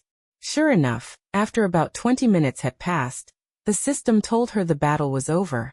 Ming Jiao didn't end up walking out of the guest room. For her, since she couldn't watch the battle on site and couldn't help with anything, there was no point in leaving the room. She might as well sit quietly for a while and wait for Shi Yan to return. And about 5 minutes later, the villa became lively again, as if nothing had happened. The large ship floating in the sky also disappeared back into the clouds, but the system told her that the ship hadn't left the city. The high-end technology running on the ship had just made it perfectly invisible. It seemed this world not only had extraordinary powers, but even its technology was much higher than her original world. While Ming Jiao was thinking this, she heard footsteps outside the door, and the door was gently opened from the outside. Shi Yan was back. Seeing Shi Yan return, Ming Jiao's heart completely relaxed. Although if there were any abnormality, the system would definitely tell her. But Shi Yan had gone to the car to get clothes and wasn't with most of the people in the villa. It wouldn't be good if some incident caused her to get hurt. For some reason, Shi Yan felt a bit muddled. She placed the spare clothes in the paper bag on the table and sat on the sofa to rest in a daze. Hurry up and change. She completely forgot to step out to give her privacy. According to her usual personality, even if Ming Jiao didn't mind, she wouldn't stay in the room while someone else was changing. Ming Jiao pulled the curtains shut, then walked to the table, picked up the paper bag, and went to the bedside to change. They were both girls, so there weren't that many concerns, and given Shi Yan's personality, she wouldn't stare while someone else was changing. Thinking this, Ming Jiao took off her cardigan and reached out to unzip the skirt at her waist. A big reason she chose this skirt was that the zipper was positioned conveniently, so she didn't have to ask for help. After all, if the zipper were in the back, it would be hard to explain if she asked her aunt for help. And she saw the bandages on her body. She just didn't expect that while she didn't have to explain to her aunt, she didn't escape Shi Yan's questioning. Just as she put on the skirt Shi Yan had brought, and was about to pull on the t-shirt, she heard Shi Yan's voice. What happened to your back? Chapter 13, Blood and Flowers. Ming-Jiao's movements paused for a moment. She quickly finished dressing before turning around. If I had known you weren't being honest and were actually peeping at me changing, I should have thrown you out just now. She stuffed her soaked clothes into a paper bag. Ever heard of see no evil? Once the clothes are washed clean, I'll return them to you. Having said that, she intended to leave the room. Not unexpectedly, Shi Yan stood up and blocked her path. What exactly is going on? She had only glanced over unintentionally just now, wanting to see if Ming-Jiao had finished changing. But she hadn't expected to see such a scene. The way those bandages were wrapped shouldn't have been for her back, which meant her gaze fell on Ming-Jiao's chest. Speak. Ming-Jiao looked up at her. An accident. Such a perfunctory answer naturally couldn't satisfy Shi Yan. Thinking of the current complex situation of the Ming family, it was hard not to draw connections.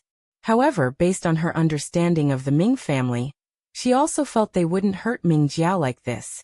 She looked at Ming-Jiao's face again, but it was difficult to read any emotion from it. After a moment of silence, she voiced the advice that had been circling in her mind. I've heard about your situation. While the Ming family still has some affection for you, pull yourself out in time. Stop provoking them and making them unhappy. Usually, if she even started such a conversation, Ming-Jiao would likely turn and leave or have a huge fight with her. But today, she felt like Ming-Jiao was actually listening. If a family hardens its heart to retaliate against you, you won't be able to withstand it at all. Ming-Jiao gave a light smile. The number of times we've spoken civilly over the years can be counted on one hand. Why do you care about me so much now? Shi Yan looked away. I'm not caring about you. I'm just giving a warning.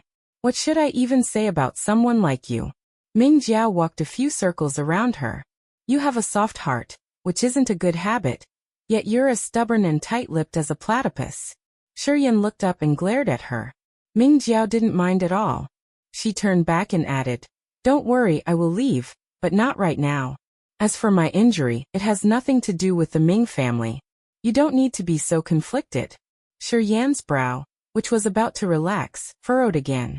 Are you still going to make things difficult for Tang Xiaoyu? She really wanted to say that in terms of both reason and sentiment. Ming-Jiao was no match for her. What right did she have to cause trouble? But Shi Yan was just blunt, not lacking in emotional intelligence. Saying that would only ruin the newly eased atmosphere, so she swallowed her words. Not exactly. Ming-Jiao smiled nonchalantly. It's just that there are some things I must get a clear understanding of. Shi Yan immediately pressed, What things? Do they have anything to do with your injury? She vaguely sensed that Ming-Jiao had changed, or perhaps she didn't know her that well, and some of her views had been based on assumptions. Ming-Jiao didn't answer directly. She just turned to look at her. There are some situations I haven't sorted out myself yet, so I can't give you an answer. I'll tell you once I have a lead. I hope you can give me a hand then. Shi Yan watched her quietly for a while.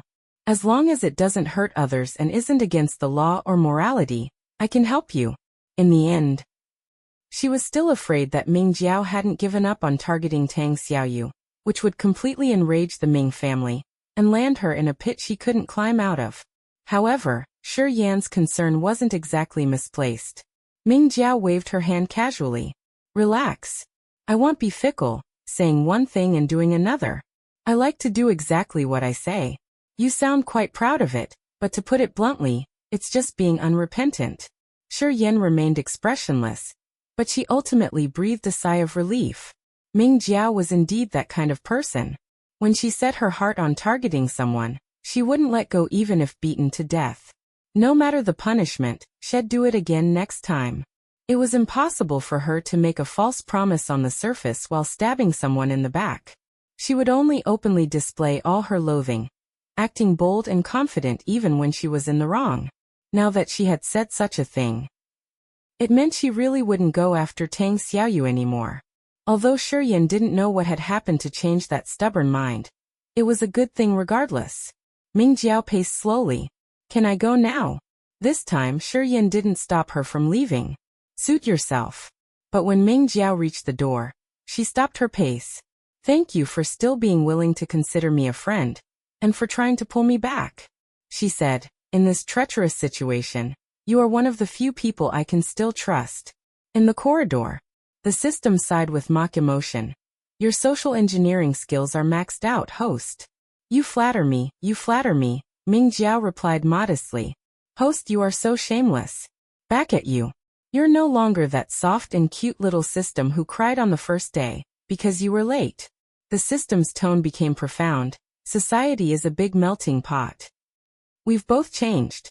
Indeed. The person and the system were silent for a few seconds before simultaneously bursting into laughter. After a few jokes, they quickly moved on to serious business. Host, I thought you were going to lay your cards on the table with Shiyin just now and ask her to help investigate the hunters. It thought they were about to gain another ally, but the host seemed to have other plans. How could I? The situation is unclear. Involving too many people isn't necessarily a good thing. Ming Jiao smiled lightly. Besides, she's just an ordinary person after all. I can't put her in harm's way. Then you just now. Although being seen in bandages by Shiyin was an accident, with the host's silver tongue, if she really wanted to gloss it over, what kind of excuse couldn't she invent? She clearly still had intentions for the girl. Ming Jiao said, I feel she is trustworthy and can help me. Think about it. We can't exactly lay out the matter of my aunt and ask Tang Xiaoyu to investigate it, can we? The system said, no wonder. But why didn't you just tell her about your aunt just now instead of being so mysterious? Ming Jiao said, because my aunt hasn't actually done anything yet. She only verbally guided me to spread malicious rumors about Tang Xiaoyu. We have no evidence. Are we supposed to go to Shiyin with just that? Better to watch the situation. If my aunt can turn back from the brink. She laughed at this point.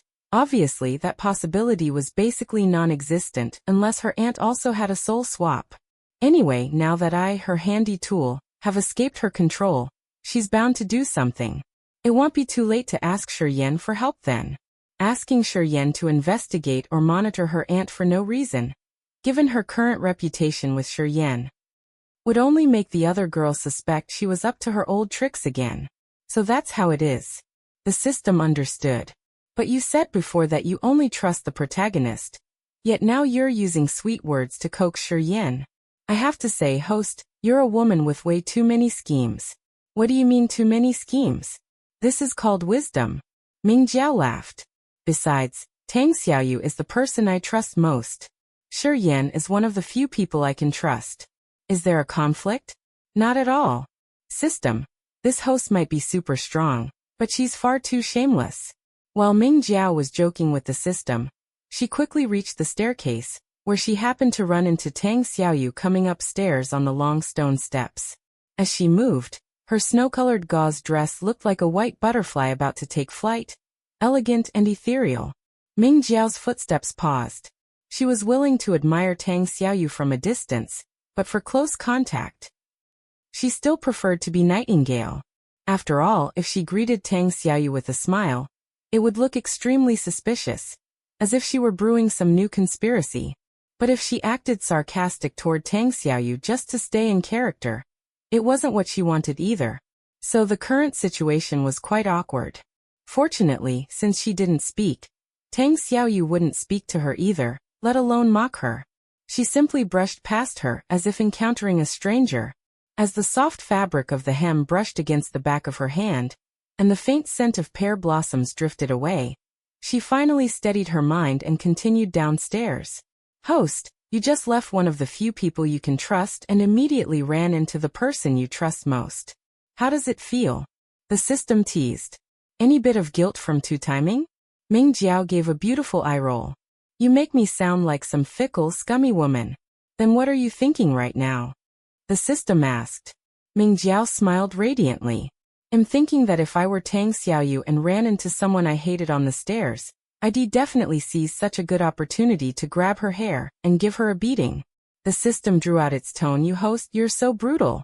Tang Xiaoyu walked upstairs and stood where Ming Jiao had just been, looking down to see her slowly walking into the crowd.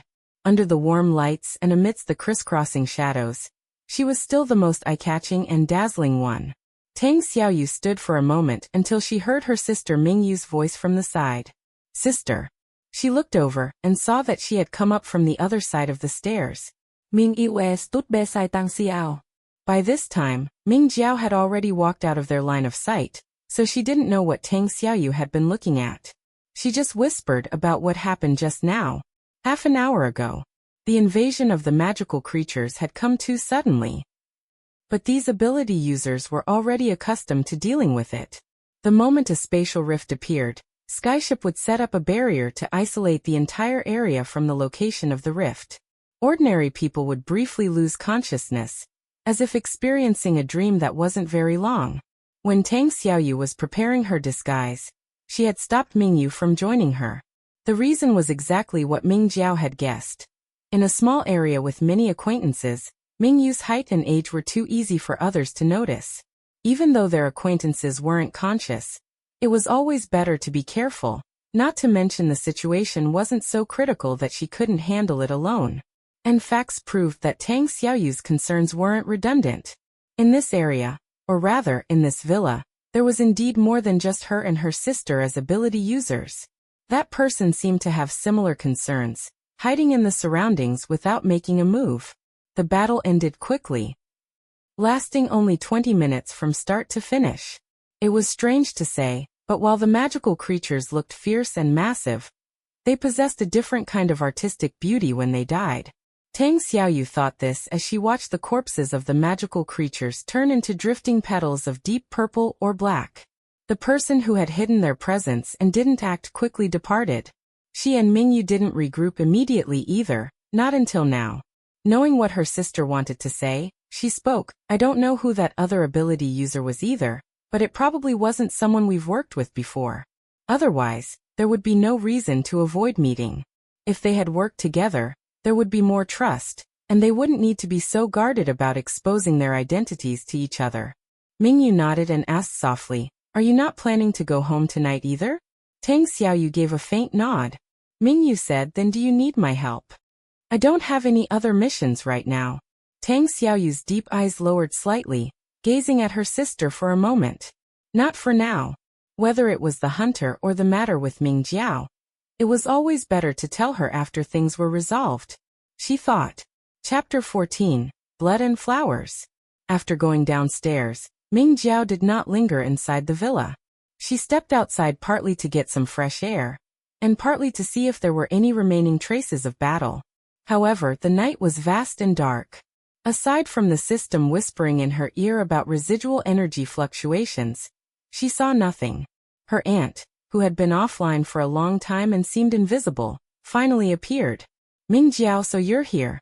She walked over with a look of gloom mixed with some apology. "I only just found out that your sister didn't come. The ones who came to the banquet today were Tang Xiaoyu and Mingyu. Do you think she's intentionally avoiding us?" Ming Jiao applied what she had learned on the fly and frowned. "Is that so?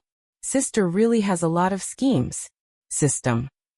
Although the aunt felt her choice of words was a bit subtle, she was very satisfied with her dissatisfaction toward the older sister. She added, "I just ran into an acquaintance and chatted for a bit, and when I turned around, I couldn't find you. No one bullied you, right?" The aunt might not have been unaware that Mingwei wasn't coming before she arrived. And even if she didn't know then, she certainly would have known after arriving. Leaving her at the banquet was precisely to let her endure a wave of cold shoulders and ridicule, fostering resentment toward the Ming family. However, in her memories, there wasn't a single hidden detail about any discord between the aunt and the adoptive mother, not even a hint or a clue. Thinking this, Ming Jiao's tone became meaningful. "Who could bully me? 2 people came looking for trouble, and I beat them back." The aunt wasn't surprised by her answer, only assuming that beat was a figure of speech rather than literal. She said somewhat helplessly, "That temper of yours. Fine, it's not a big deal anyway. But next time you see your sister, be a bit better behaved in front of her." The sister, Mingwei, was absent, but both the aunt and she had achieved what they wanted at the banquet. At least her own goals were met. There was no longer any need to stay. After a few words of small talk, the aunt offered to drive her home. After returning, the aunt didn't get out of the car or show any intention of coming inside to sit. She merely offered half comfort and half instruction. "You're tired too, get some good rest. In a couple of days, Auntie will take you out to relax. When your sister returns, I'll take you to find her. Remember not to always be spiteful. Call your mom and grandmother more often. They dote on you. If they soften their hearts and let you move back, your sister won't be able to stop it. Ming Jiao nodded repeatedly, as if taking the words to heart. Go on in, the aunt said to her at last. Ming Jiao waved her hand and turned to enter the courtyard. As the aunt started the car to leave, she couldn't help but look up through the car window at her receding back. When she withdrew her gaze, the expression on her face slowly shifted to something gloomy. In the past, this non-biological niece was an easy person to understand, shallow, selfish, arrogant, and willful. But seeing her again after her return this time, she actually found her somewhat inscrutable. Was it because the blow of being kicked out of the house was so great that she had grown instead? But she didn't need her to grow. As the car moved, the 2 rows of streetlights stood tall, light and shadow interlacing. Her face was reflected with a somewhat stern, harsh paleness, and her eyes were filled with malice. Ming Jiao walked through the flower clusters under the moonlight to the entrance of the house's main hall. Hearing the sound of the car starting behind her, and moving further away until silence returned to the surroundings, she slowly let out a breath, feeling sincerely relaxed. She hadn't felt much before, but only at this moment did she realize that no matter how effortlessly she handled things, these people and events still made her feel exhausted. Opening the door and stepping inside, she only wanted to quickly throw herself onto the soft sofa and lie down for a while. However, she felt her foot trip on the threshold, her center of gravity became unstable, and she stumbled and fell to the ground. Fortunately, it wasn't much of a fall, though her hands pressed against the cold floor hurt a bit. Feeling the waves of coldness coming from her palms, she suddenly felt a surge of annoyance at her current state, which could be described as weak. The system thought she had fallen hard, which was why she hadn't stood up for a while. Its tone was somewhat concerned. Host, are you okay? Just as Ming Jiao said she was fine, she felt a familiar cool and fragrant scent slowly approaching her. Looking up, she indeed saw Tang Xiaoyu squatting in front of her. The lightless night perfectly concealed her expression, save for those silver-rimmed glasses which still glowed, cold as the moon. Can you still stand up? She asked. Seeing her in this identity, the gloom in Ming Jiao's heart suddenly dissipated. She asked leisurely, if I say I can't, are you going to carry me back to my room? Tang Xiaoyu looked at her quietly for a few seconds, then supported her arm. Her soft palm touched her without the barrier of clothing, adding a bit of real warmth, making her seem like a living person rather than a solitary moon hanging in the sky. If you want. Now Ming Jiao wanted to shrink back. She said to the system, I feel like she's evolved too. In the past, Tang Xiaoyu probably wouldn't have paid her any mind, unlike now where she directly countered her. System 2? Ming Jiao thought to herself, yes, after all, you aren't the honest system you were when we first met either. Then that would be too much trouble. She clapped her hands, wanting to get up. Tang Xiaoyu lightly raised her palm and pressed it against her chest through her clothes. A faint blue glow flashed in the air, as beautiful as an illusion. Ming Jiao recognized this as the ability Tang Xiaoyu had used to save her on the night of the incident. Such a cold color felt so burning and warm when it was close. After a brief daze, she pressed down on Tang Xiaoyu's hand and said seriously, I'm fine. I just tripped because it was too dark. She said. My injury will heal very soon. With the system's personal certification, she would be completely healed in a week at most. Tang Xiaoyu could also judge that her current state wasn't bad and she would heal soon, but it was precisely that she was healing too quickly. Her ink-jad-like pupils gazed at Ming Jiao. Even if she were an ability user with enhanced physical fitness, or someone who had undergone professional training, she was recovering too fast. Furthermore, she was neither. It wasn't the first time Ming Jiao had been scrutinized and speculated upon by Tang Xiaoyu's gaze.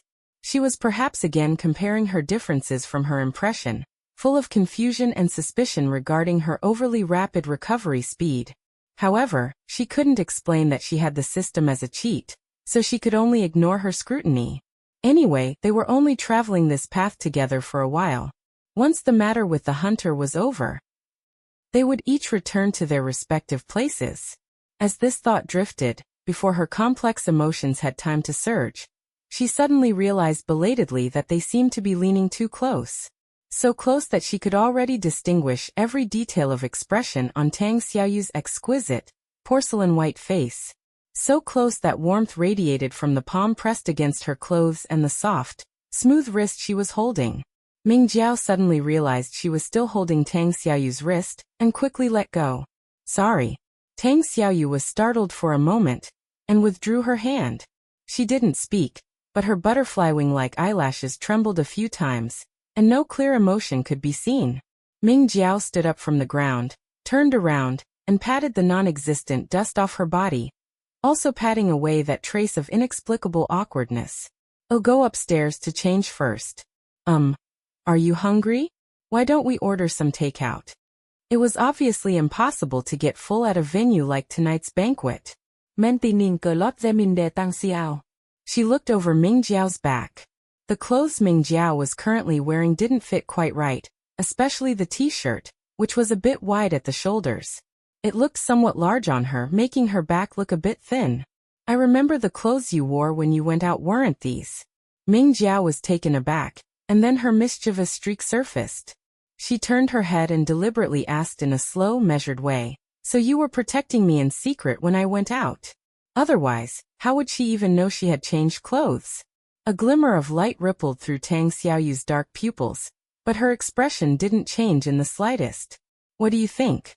I think you've really worked hard." Ming Jiao hadn't intended to blow her cover. It was just that occasional inexplicable itch, like a cat's claw scratching her heart, that made her want to tease her a bit. Seeing that she should stop while she was ahead, and seeing Tang Xiaoyu still staring at her with those pure black eyes, she could only explain, "I ran into someone I'd offended before, we had a small conflict, and my clothes got dirty. Fortunately, a kind-hearted friend reached out to help me. These clothes are hers." Tang Xiaoyu could fully imagine what kind of conflict that was.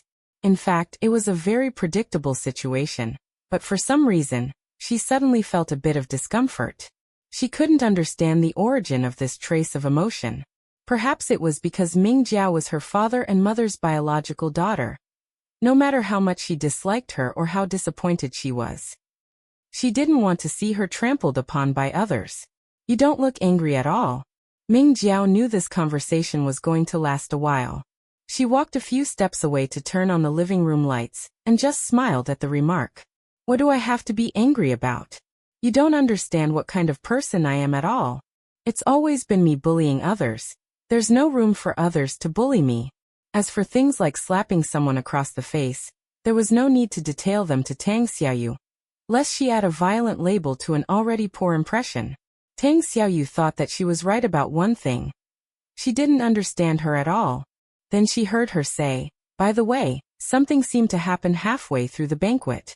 Tang Xiaoyu's gaze changed sharply, yet she stood in place without moving. Ming Jiao didn't see the change in her emotions and asked with great curiosity, "For about 20 minutes. Everyone was as motionless as puppets. I guess that was the demonic invasion you mentioned, where ordinary people are protected and lose consciousness. Did you see that big white ship in the sky? Do you know what it's for?" This time, Tang Xiaoyu looked her over without concealment. "You didn't lose consciousness, and you even saw the skyship." When Ming Jiao asked her the question, she was prepared to be suspected by her. With so many debts, she didn't worry, since she couldn't explain why her injuries healed so fast anyway. Adding one more abnormality didn't matter. Tang Xiaoyu looked at Ming Jiao for several moments, knowing she wouldn't reveal her secrets. She didn't press further, but merely noted all her observations and confusion in her heart. It's not that ordinary people lose consciousness when they encounter a demonic invasion. It's that during a demonic invasion, the skyship isolates the spatial rift from the area where ordinary people are.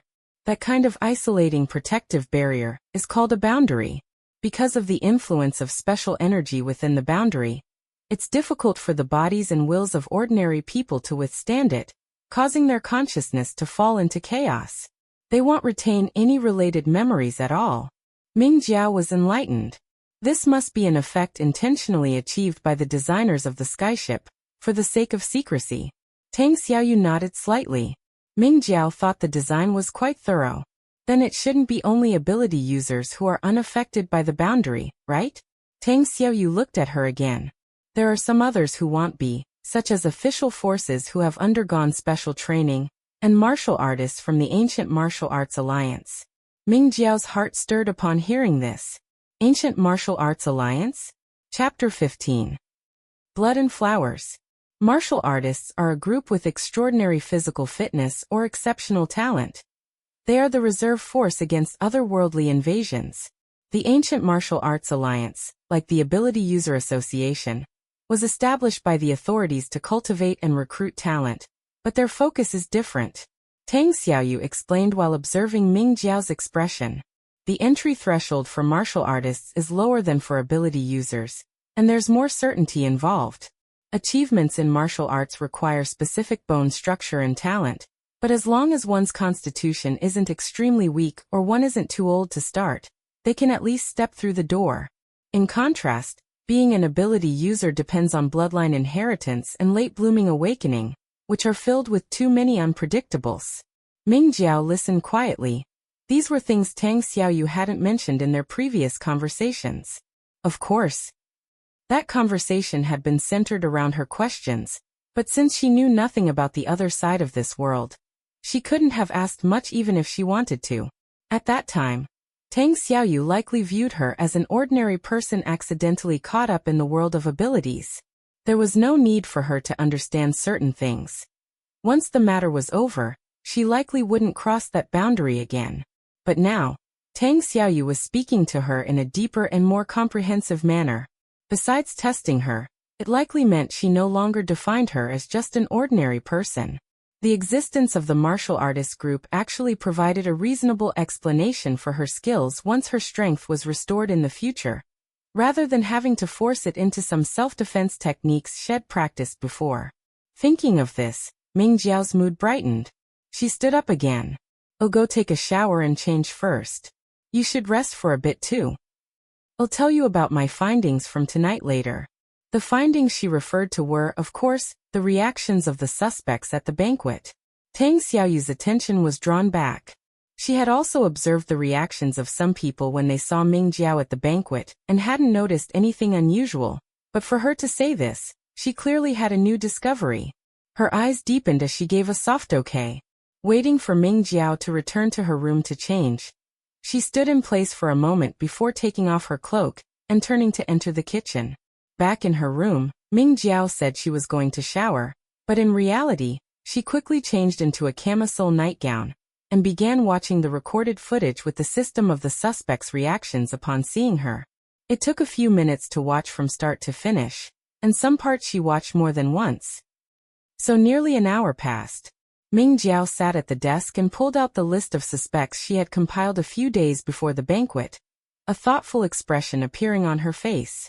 Seeing her quickly take a pen to make marks and drawings on it, the system couldn't help but say, "Host, the direction of your suspicion has changed." Ming Jiao's pen paused as she wrote down a name, Xiechu. "Yeah, now I find him exceptionally suspicious, especially after you told me he's likely an ability user as well. Why? He wasn't on your suspect list before, and I didn't see anything too unusual in his reaction to you. He just looked at you a few more times throughout the banquet." The system was very puzzled. "Well," Ming Jiao poked her cheek with the pen barrel, looking contemplative. "I didn't suspect him before because the targets I chose were based on grievances, love-hate entanglements, and daily conflicts. He wasn't on my list of enemies. But now I've discovered he actually has a motive to get rid of me." The system felt genuinely confused. "What motive? He doesn't like you, but I remember you two ended up breaking off the engagement later anyway." Ming Jiao knew the system was right. In the original book's timeline, if her sister hadn't gone on a business trip, she would have put the matter of breaking the engagement with Xiechu on the agenda. At the latest, their engagement should have been officially dissolved by the end of this month. Now that her sister was on a business trip, it would at most be a few days later than the original timeline. But he doesn't know that. He doesn't know sister would have me break the engagement later, and he doesn't know I would agree to it, Ming Jiao said. Not every family is like the Ming family, which doesn't force its children into political marriages. when two families intermarry. An exchange of interests is the norm. The system still felt it was a bit of a stretch. Just because of that, he would hire an assassin to kill you? It said with some concern, "Host, could you be biased because you know he might be an ability user? Before the truth is fully investigated, the possibility you mentioned also exists." Ming Jiao wasn't angry at the system's questioning. She simply continued, "However, I know him a bit better than you do, or rather, I know his family better.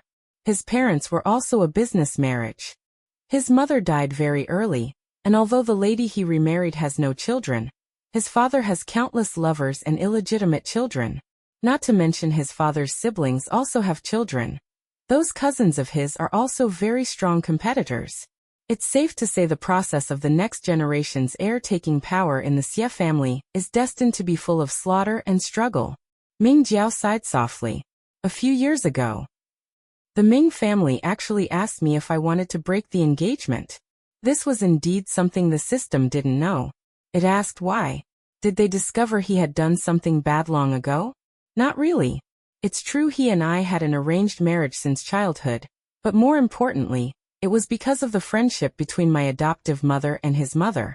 After his mother passed away, the contact between the two families faded.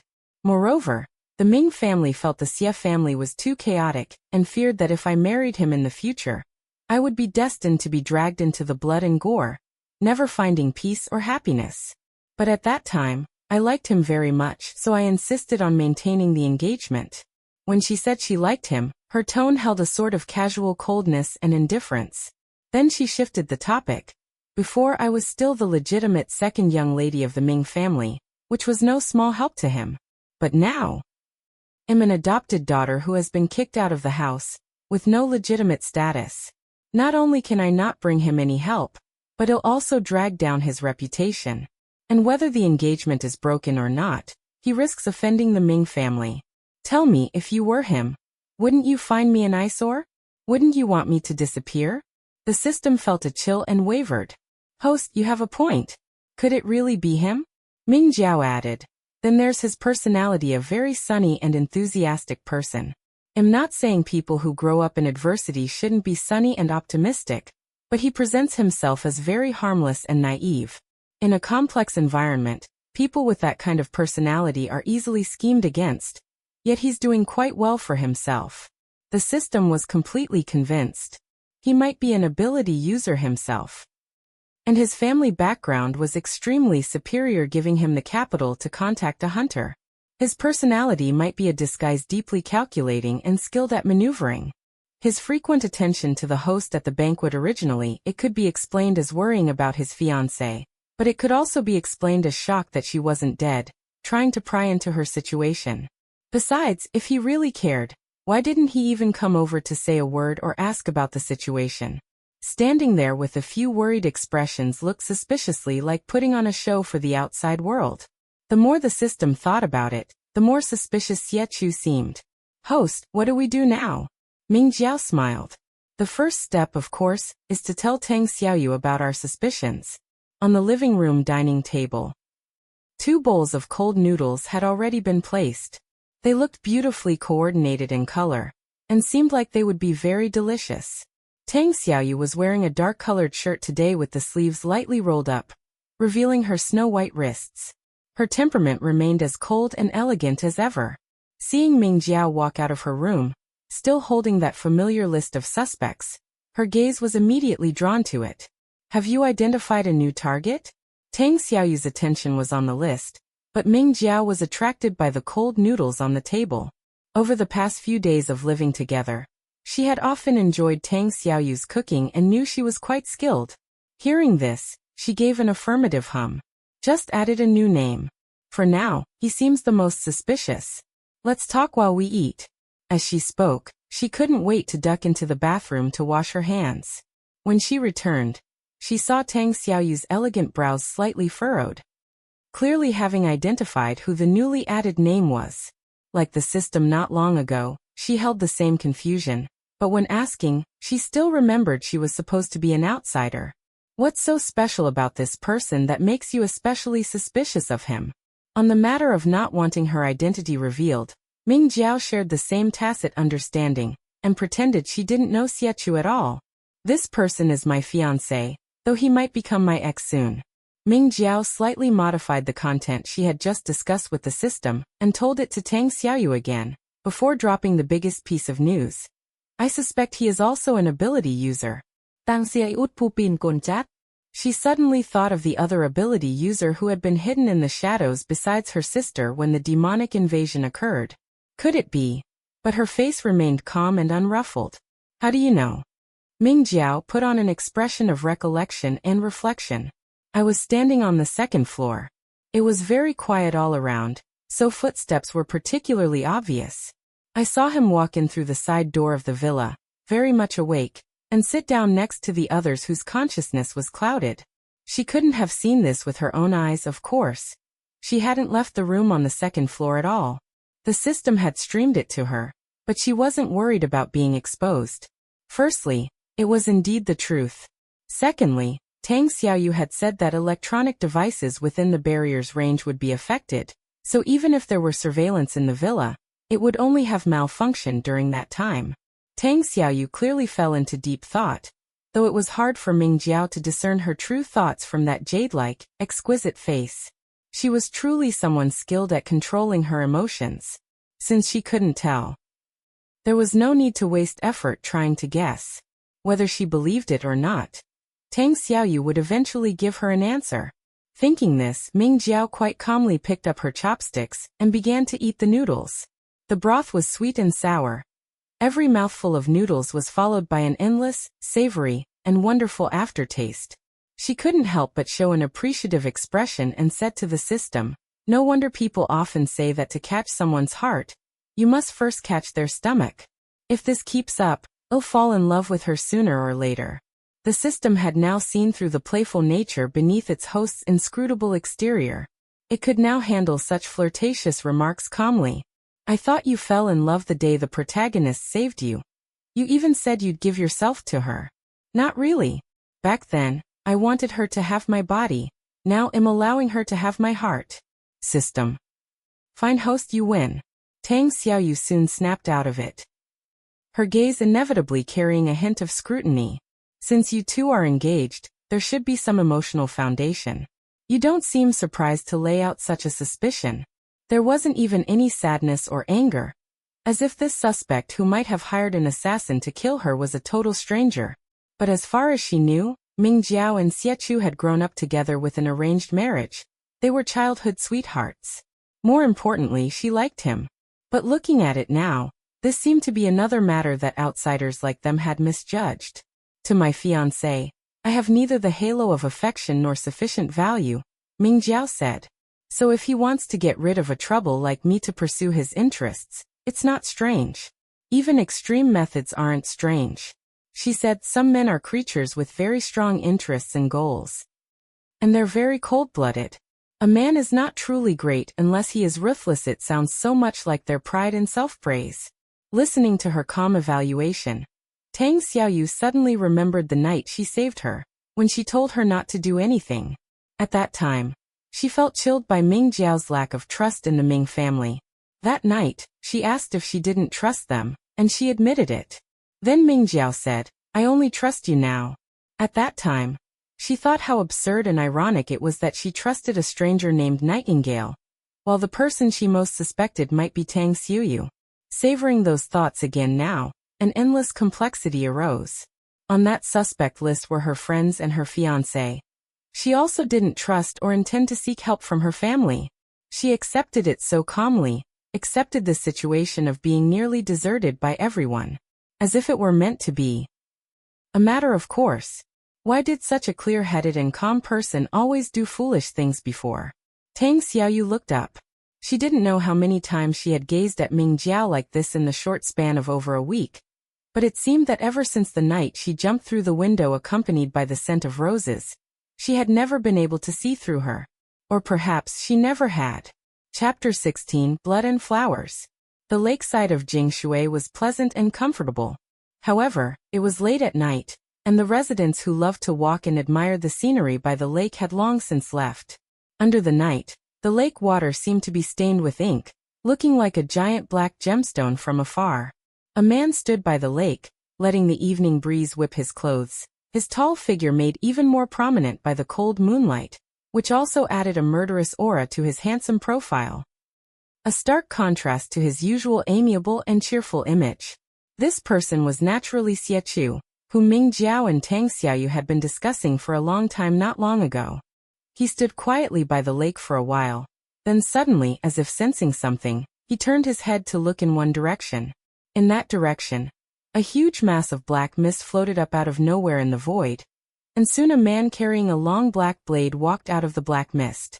Whether it was Ming Jiao or Tang Xiaoyu here, they would both be able to recognize this man as the ability user criminal codenamed Ghost, also known as the Hunter, a notorious bounty assassin. As he appeared, the black mist quickly faded away without leaving a trace, as if it had never appeared. Xie did not intend to exchange pleasantries. He glanced at the assassin and said in a mocking tone, "You really live up to your reputation as an assassin. To kill an ordinary person only for them to still be alive and kicking."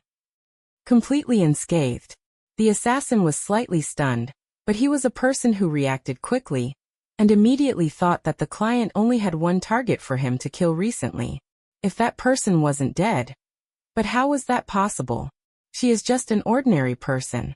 Even if it were an ability user, they couldn't possibly survive being stabbed through the heart by me. Xie frowned. Are you sure? He thought the assassin had underestimated Ming Jiao because she was an ordinary person, and had made a mistake, letting her escape with her life. But now the whole thing seemed strange. Even if the assassin had been careless with her, he would have definitely left her severely injured and on the verge of death. How could she still appear in public, let alone have the mood to attend such an unimportant banquet? Thinking of this, Xie said in a deep voice, "I saw her with my own eyes at a banquet. And she looked completely fine." The assassin felt that things were indeed very suspicious. He knew better than anyone how heavy his hand was when he killed someone, so it was absolutely impossible for that person to be alive. He felt a genuine sense of excitement and chuckled. There are two possibilities. Either she can come back from the dead, or someone is impersonating her. Xie face was cold. He thought the first possibility was nonsense. Even an ability user with powerful self-healing abilities might not survive being stabbed through the heart, let alone coming back from the dead. But the second possibility was also bizarre. Although he hadn't had direct contact with Ming Jiao tonight, he could tell that she was indeed her. Her appearance, voice, demeanor, and habitual little actions were all exactly the same. After all, having grown up together, he still had that much ability to distinguish Ming Jiao. But he didn't rush to refute. The assassin was not a person who liked to be mysterious, at least not in front of his employer. He quickly added, "The night I attacked the target, I ran into an old friend. She should have realized it was me. Since she didn't pursue me in time, it means she discovered the target I had assassinated." He smiled meaningfully. "I think it was her who was impersonating the dead person." Xie asked, "Who is that person?" "Nightingale." Information about this ability user instantly flashed through Xiechu's mind. "Someone from the Flying Bird Guild. You also have a grudge against her," he said, though he didn't care about the specific details of the grudge between the assassin and Nightingale, only saying, "As far as I know, she is not a shapeshifting type ability user." He didn't know what type of ability Nightingale actually possessed. But it definitely wouldn't just be the most basic and common type of condensing ability energy for attacks that she displayed in front of everyone. She is not, but there might be one inside Flying Bird. The assassin said, "Regardless of the truth, there is at least one thing I can be sure of. She wants to catch me and kill me." Xie glanced at him. Seeing his face full of eagerness and bloodthirsty excitement, he originally wanted to say that since Ming Jiao was already dead, there was no need to provoke Flying Bird again. But he knew very well that although they were in an employment relationship, the assassin would not follow his every command. Moreover, whether Ming Jiao was dead or not left him with doubts. The life or death of this person was very important to him. "No matter what you want to do, I have only one requirement for you. Make Ming Jiao disappear from this world completely. Whether it's real or fake, she must be a dead person." The assassin nodded. Regardless, the target was still alive, which meant the mission wasn't completed. Based on his professional ethics, he would continue to execute the commission. He disappeared into the black mist just as he had come. With his departure, the lakeside became even quieter. Xie looked at the lake's surface rippling in the wind, his heart just as unsettled. Whether Ming Jiao was dead or alive could not be determined solely by the assassin's one-sided words. Who knew if he had run into Nightingale, and didn't have time to deal the fatal blow to Ming Jiao? Or perhaps some other accident occurred, and he made up some outrageous excuse to add mystery to the event and cover up his own mistake. He decided to send another group of subordinates to keep a close eye on Ming Jiao, but they couldn't be the ones to kill her. Otherwise, if there were any complications in the future, and the Ming family followed the trail, it would be troublesome. Although the current Ming family might not care much about her life or death, that aunt of the Ming family had always doted on her, and since she brought her to the banquet today, it was clear she hadn't given up on her. And the ability user who killed the extraterrestrial demonic creatures today, as well as the person who hid with him without making a move. Who were they? Unfortunately, the surveillance in the villa would surely be affected during that time and wouldn't record anything.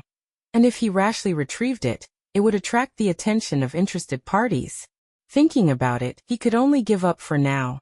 It was better to focus on dealing with Ming Jiao's matter. Xie looked up at the starry night sky, seeing only endless darkness. She was a withered flower destined to fall into the mud. Reaching out to protect her would stain him, but letting go and abandoning her would invite criticism. So, he could only ask her to disappear voluntarily. The long night finally passed. Ming Jiao yawned lazily as she walked out of the room. She had returned from the banquet last night, and discussed Xie with Tang Xiaoyu until very late.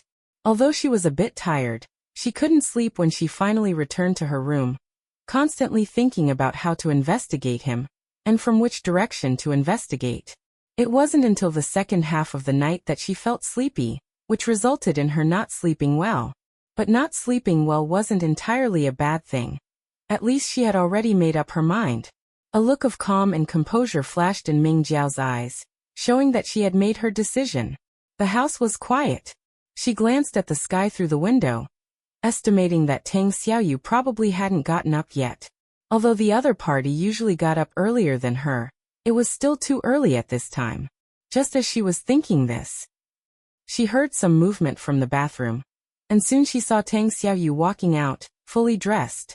Perhaps because the weather was getting hotter, she had rarely worn a cloak recently, and her clothing had become simpler and simpler.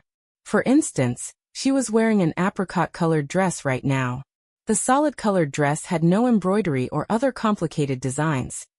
The only decoration was a thin leather belt around her waist, making it look both simple and elegant. Perhaps because she had just washed her hair, her seaweed-like beautiful long hair was still a bit damp, but it looked even darker and smoother. Seeing Ming Jiao, a trace of surprise flashed in Tang Xiaoyu's ink-jade eyes. So early? Ming Jiao casually scratched her hair. That's what I should be saying. Finally, she answered Tang Xiaoyu's previous question.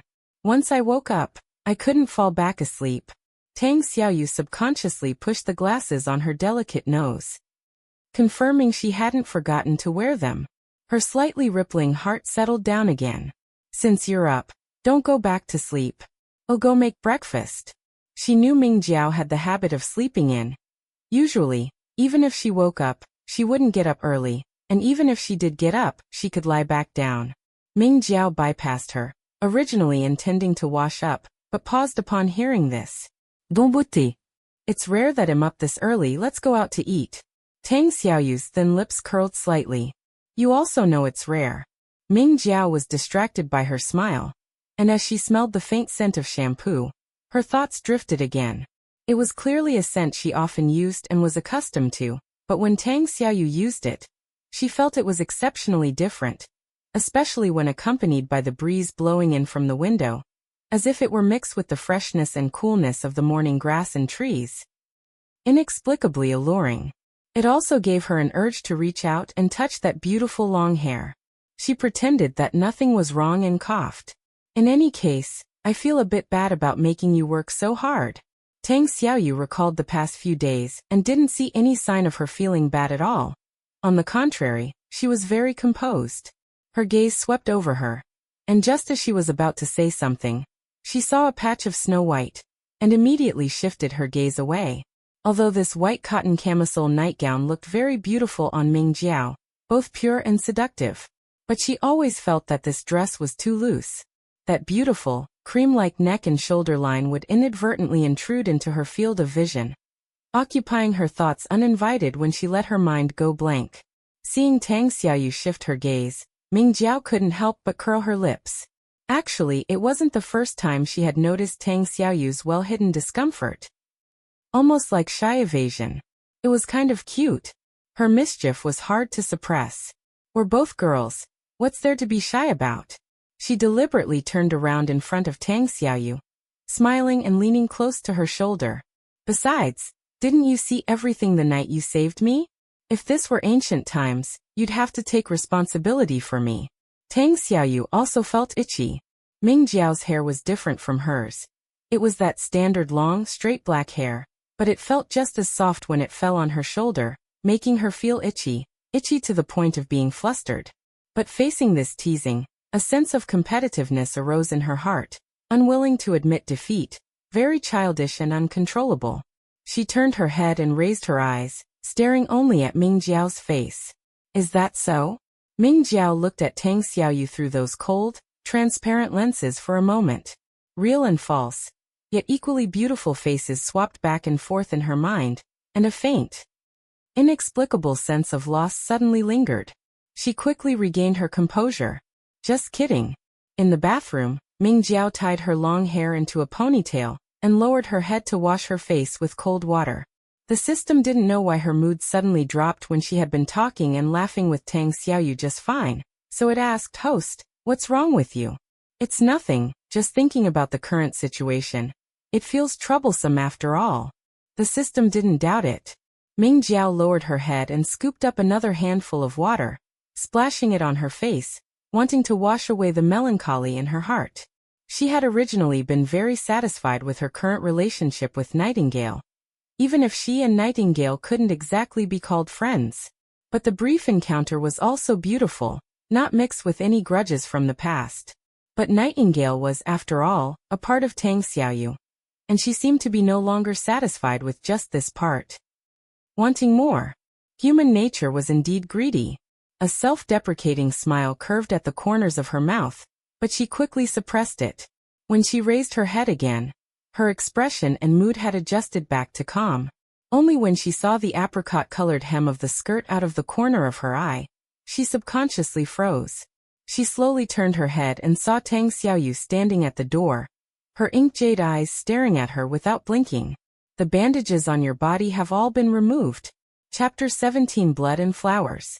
Ming Jiao snapped back to reality, grabbed a clean towel to wipe the water droplets from her face, and said while wiping, "I didn't take it all off. It's just that I've recovered quite a bit, and the weather is getting hotter, so I didn't wrap it as thickly anymore." Tang Xiaoyu nodded, and said nothing more. Once she was ready, the two of them walked to a nearby small shop to have breakfast.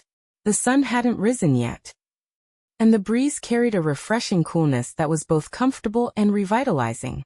Ming Jiao looked around with great interest. It was quite tragic, really. She had transmigrated here for so long, and other than attending the banquet last night, she hadn't left the house at all. The layout of the surrounding neighbors' houses was similar to hers, and some had even specifically set aside space for gardens, planting many flowers in their front yards. Her eyes lingered on a snow-white swing set in a neighbor's yard, and she thought to herself that if she had the chance, she would install a swing in her own yard too. Just as her thoughts were immersed in home improvement, Tang Xiaoyu's cool, detached voice pulled her back from the idyllic fantasy to the reality of high society conflict. "Have you figured out how you're going to investigate your fiancé?" Ming Jiao came to her senses. "I want to ask an elder in the family to help me look into it." As she said this, the corners of her lips curled up, as if she held great trust and reliance toward the person she was speaking of. Tang Xiaoyu understood instantly who she meant, and she wasn't surprised by her decision. Sure enough, she heard Ming Jiao continue, "That person is my aunt. She is a very capable person."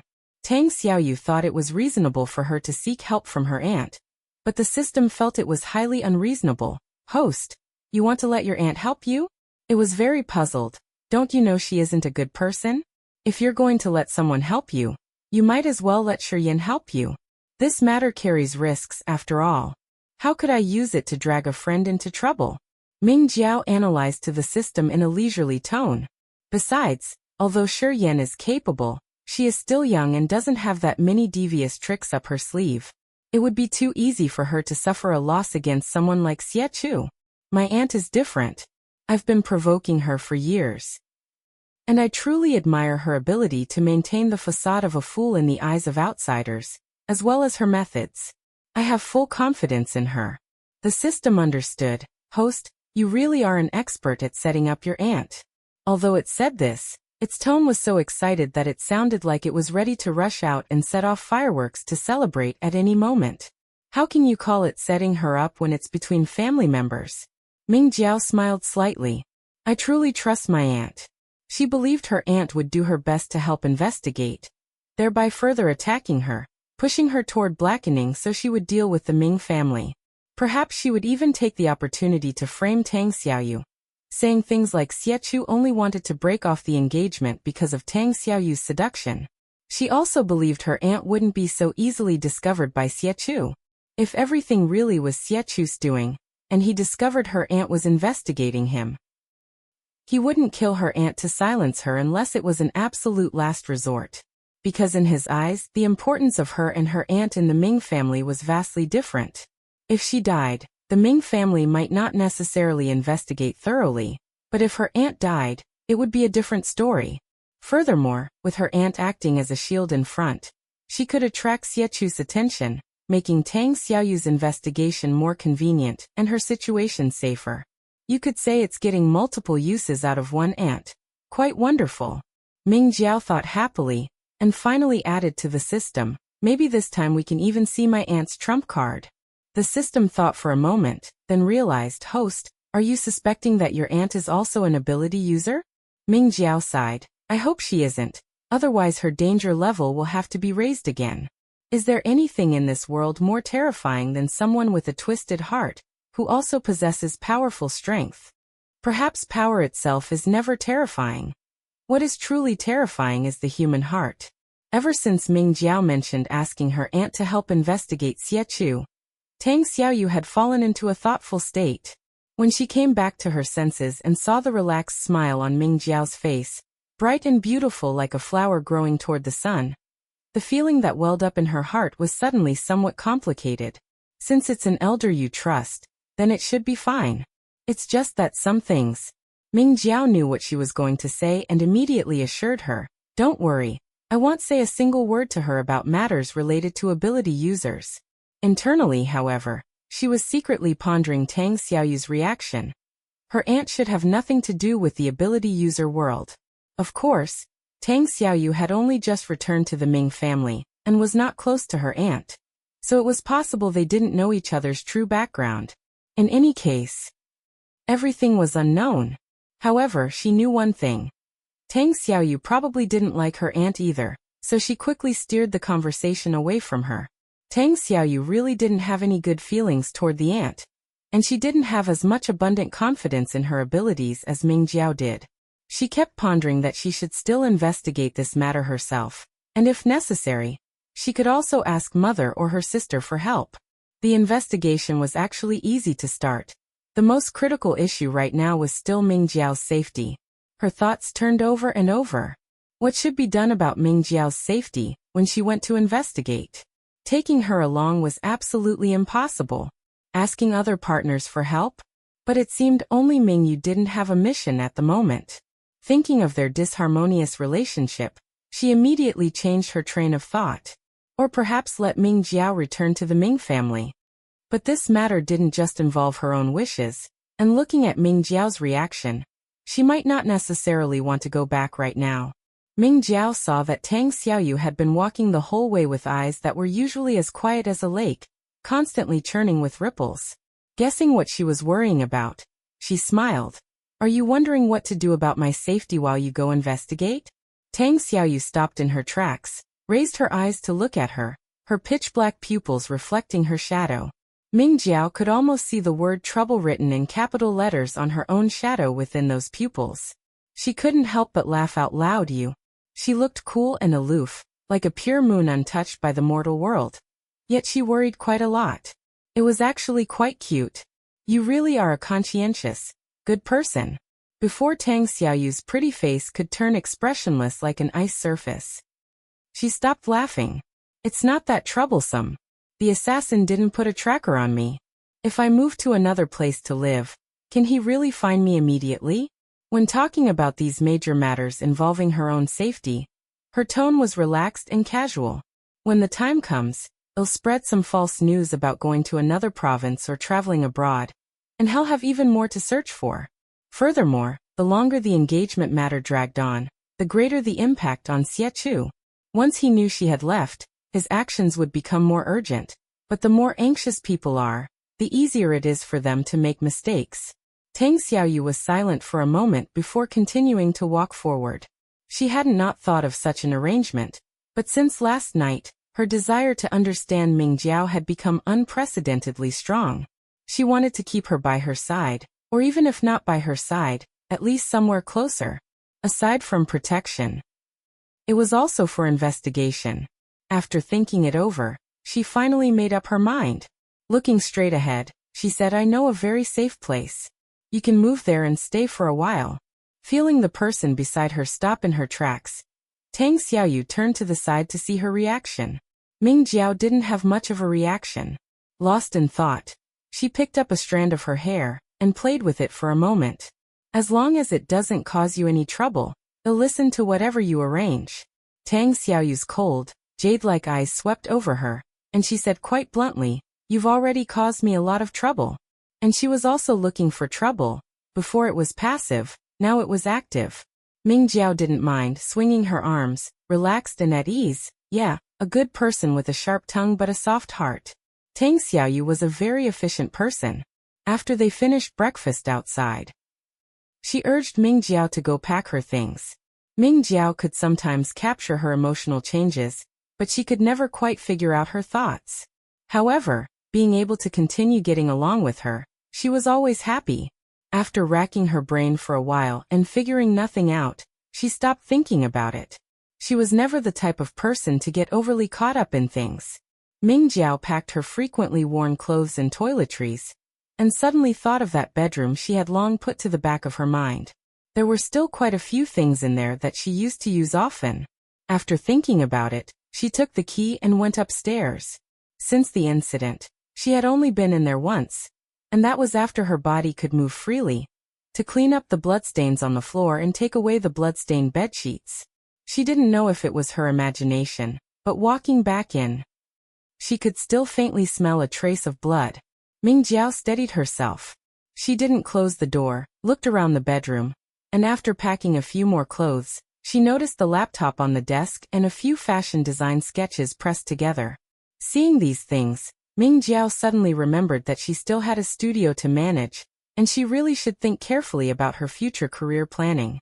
Her original plan was to leave, and this studio that the Ming family had invested in for her would just be returned to the Ming family. From then on, the sky would be high for birds to fly, and the sea wide for fish to leap. Whether she continued in her old profession or changed to a new one, it would all be up to her. But looking at the current situation, she still had to stay in this city for a long time. Even if she resolved the issue with her fiancé, there was still her aunt, and she might have to deal with other people from the Ming family in the future. So her previous plans had to change. She really didn't have the thick skin to continue relying on the Ming family to support her with peace of mind, even though the money on her card right now was all sent to her by the Ming family. Seeing her staring blankly at the computer and design drafts, the system was somewhat surprised. Host, is something wrong? Or has your design talent finally awakened? Ming Jiao came back to her senses. That's not it. It's just that since I'm not leaving for now, I need to figure out a way to work and earn money. It's not really right to let the Ming family support me forever. The system offered a suggestion. Host, since you haven't built up your skills yet, you can't engage in your old profession. If I were you, I'd go check out that studio under you first. If you can pick up your design talent again, that's a craft. If you can't, Just being a pure manager is fine too. It enthusiastically recommended itself. My database has massive resources. I won't say I can train you into some peerless business tycoon, but at least you could be a president or director who can hold down the fort. Ming Jiao held back her laughter and thought about it seriously. I also have a new idea regarding career planning. Ha! Let's team up and perform crosstalk. I guarantee we'll be a hit. Jokes aside, Ming Jiao had to admit that the system's suggestion made some sense. Anyway, it was just to go take a look and try it out.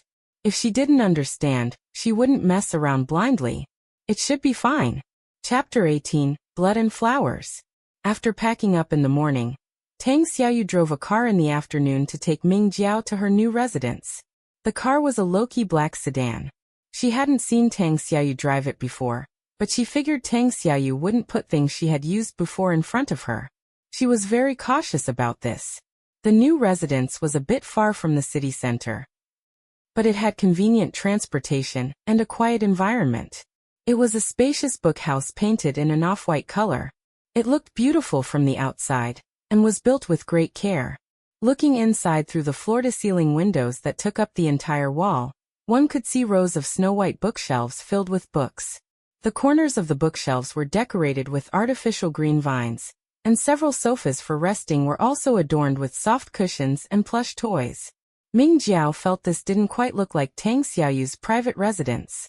Recalling that she had mentioned having her own private team, she guessed this might be a base for her and her teammates to work together, or at least one of them.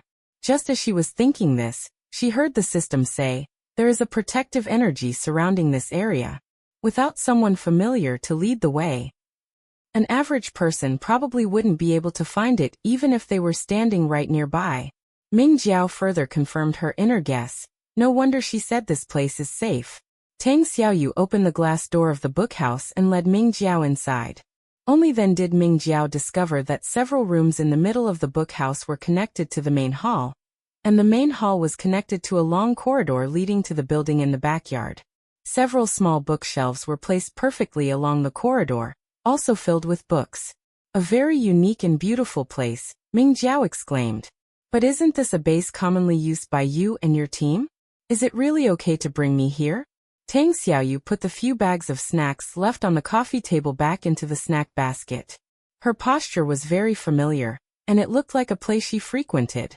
Simple and casual movements performed by her still exuded a pleasing elegance, as if it were an innate ability rather than something forged by the environment. Hearing this, she slowly raised her eyes. "It doesn't matter." After a pause, she added, "There have been people in similar situations to yours before. When it wasn't convenient to go elsewhere, we would bring them here for protection." "And then?" Ming Jiao asked enthusiastically. Tang Xiaoyu was taken aback, a faint confusion rippling through her clear eyes. Ming Jiao tapped her fair cheek with her finger, her posture relaxed. "Was that person also an ordinary person? Did you make them sign a confidentiality agreement? Or do you have some kind of ability to erase their memory?" Tang Xiaoyu was silent for a moment. There are indeed relevant regulations. Arrangements are made based on the specific situation after the event concludes. That was the answer. But Ming Jiao didn't expect to get such an answer. Originally, she had just asked casually, even half-jokingly. Her heart skipped a beat, and she slowly straightened her body. "So, my memory will also be erased after the matter is over." Tang Xiaoyu lowered her gaze, no emotion visible on her ice jade-like perfect face. It was strange to say, if this topic hadn't come up suddenly today, she wouldn't have thought about erasing this part of Ming Jiao's memory at all. Perhaps because the end and separation were still far off, there was no rush to think about it. She waited quietly for Ming Jiao's reaction. If she were dissatisfied, it would be within reason. Ming Jiao stood in place and thought for a moment, then took a step, her skirt swaying slightly. Like a flower half-bloomed, she paced over to Tang Xiaoyu. "But I don't really want to forget you. What should I do?" Without memories of Nightingale, she wouldn't target Tang Xiaoyu, and she had even prepared to leave for another place once the matter was over. Whether she had this memory or not seemed to have no impact on her life. But at this moment, she suddenly felt a sense of unwillingness. This unwillingness might be related to being blocked from a world that didn't belong to her, but it seemed to be more for the person in front of her. What was this? A fangirl mentality? Because Tang Xiaoyu was the protagonist she liked. Even if they couldn't be friends, she wanted to keep this memory of their time together. Ming Jiao herself couldn't explain it. Tang Xiaoyu had been waiting for her reaction, but got that sentence, "I don't really want to forget you," before she could even lift her eyes. She felt Ming Jiao step beside her. They stood very close, so close that she could almost smell the rose fragrance on her. So close that she could see the soft lines of her shoulder in her peripheral vision without much focus. Tang Xiaoyu suddenly felt a bit restless, not knowing if it was because of Ming Jiao's words, or because she was standing too close. She slightly furrowed her brows. Why? This time. It was Ming Jiao's turn to show a faint confusion. We are just passing acquaintances. Why don't you want to forget? Tang Xiaoyu stared at her with dark, deep eyes. Because I have lingering attachments, perhaps. Ming Jiao curled her lips, a smile blooming on her lovely face, though it was hard to tell whether she was joking or serious. Just as Tang Xiaoyu was about to discern it carefully, she saw her pace away a few steps, the half-bloomed flower landing elsewhere. Forget it, the days are long. At best, we have only locked onto an investigation target. It's hard to say how things will proceed from here. Ming Jiao turned around and stood in front of a bookshelf, admiring the collection with her back to her. When that day really comes, we can only say that gatherings and partings are common in life. Let it be. Seeing her accept it so calmly, Tang Xiaoyu's heartstrings loosened for some reason. She didn't want to continue discussing this topic either. I'll take you to see the rooms. Okay. Ming Jiao turned around to look at Tang Xiaoyu's slender and straight back. Seeing her turn the corridor, she didn't follow immediately. System, if that day really comes, you must remember to open a cheat for me. Her beautiful peach blossom eyes danced with restless eagerness. At that time, I'll also put on a disguise and play with her again. System. Fine, some people agree lightly on the surface, but are clearly turning countless bad ideas in their hearts. It felt that at this rate, the host would sooner or later throw her sworn intention to leave to the 9 heavens. Ability users who exist as lone wolves only account for a minority. More of them work for the authorities or join private team organizations. However, whether working for the authorities or a private team, they would take on tasks related to the ability user world. Tang Xiaoyu and her teammates had also encountered many mission targets who needed long-term close protection. So where to live was a problem they often had to face. It was fine if they could live at the mission target's home. If not, they couldn't bring the person back to the residence they owned under their public identity. Therefore, many private teams had public bases or safe houses. The book house came about this way, so there were many guest rooms available for people to live in. Ming Jiao thus saw countless guest rooms with good lighting and simple, clean furnishings. Tang Xiaoyu paused her steps and waited for her. Choose whichever one you like. Ming Jiao looked around the room and asked, "Do you live here too? Or will you just drop me here and leave?" This description made it sound like she was an ornament. A trace of helplessness washed over Tang Xiaoyu's eyes. She nodded. Seeing that Ming Jiao's gaze was not on her, she could only speak, "I will live with you." Ming Jiao quickly turned her head. "Then where is your room?" Just listening to her question, one knew what she wanted to do. Tang Xiaoyu really didn't expect her to be so clingy. "Are you a kindergarten student who hasn't graduated?" As she said this, she raised her hand and pointed to one of the rooms opposite the guest room. Ming Jiao didn't care about her mockery at all, and chose the guest room opposite her. Only then did she respond lazily, "Since this place is safe, you definitely won't stay by my side every day. Maybe we won't even see each other during the day in the future, so it's better to live close by so we can talk at night." Tang Xiaoyu looked at her enthusiastic appearance, feeling a subtle emotion in her heart. When they were at the Ming family, she was very unwilling to live with her. They weren't even on the same floor. Except when she took the initiative to pick a fight, they wouldn't see each other for days. Putting the past and present together, it was truly full of an absurd sense of disconnection. Tang Xiaoyu settled Ming Jiao in the book house and soon left. Without needing to guard her side for protection all the time, she was finally able to handle the matters that had accumulated over the past few days.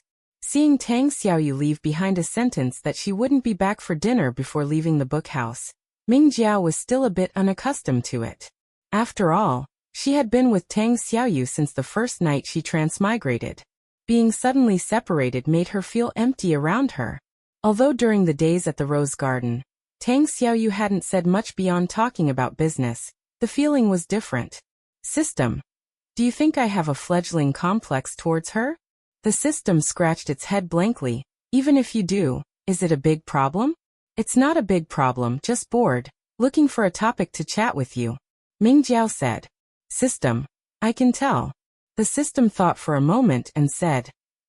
This should be the protagonist team's activity base, or at least one of them. Who knows, we might run into her other teammates here in a couple of days. Ming Jiao thought of a possibility and suddenly felt her scalp tighten. What if I'm saying, if her teammates are Ming family members or if there are other Ming family members, what do you think would happen?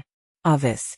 The system thought about its host's terrible image in the minds of others, and felt that if this possibility really happened, the scene would definitely be spectacular.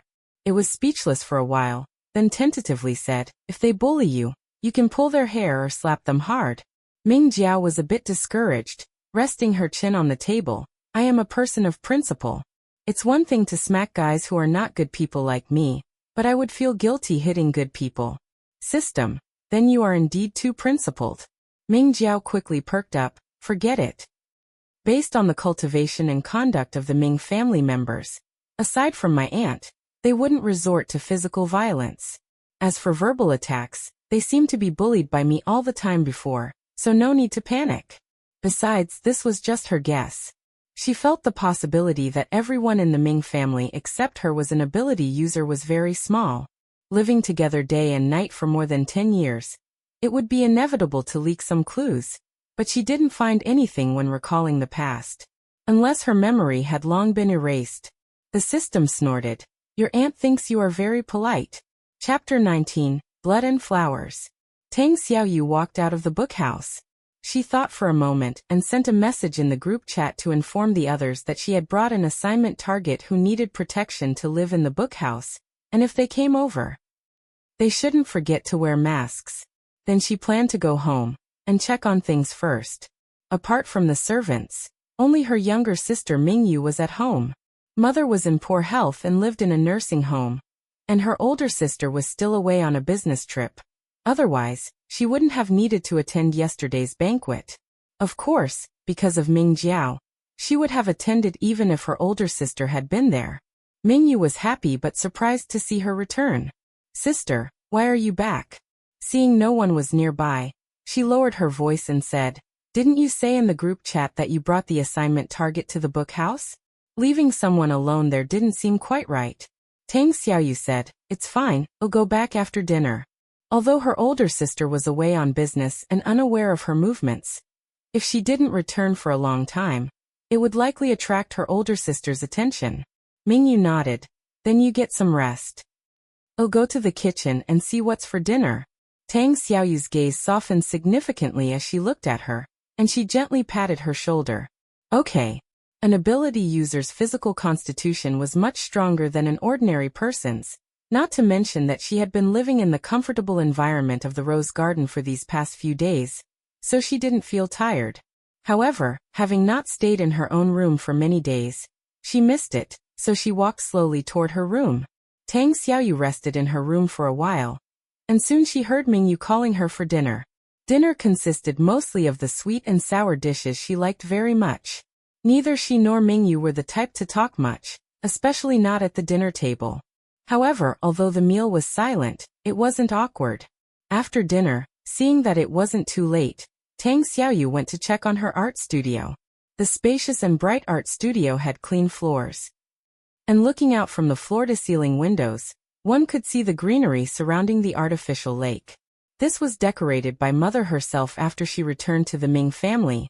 She had carefully asked for her opinion on every piece of art equipment, fearing she wouldn't like it or that she couldn't make up for the guilt in her heart. It was just an accident, so she wouldn't vent her anger or blame her family. However, she was still very touched by everything Mother had done. After all, no one would dislike a mother who cherished her feelings. Because of this, Ming Jiao had been jealous for a long time, running in front of her for more than half a month, rolling her eyes to the top of her head every time.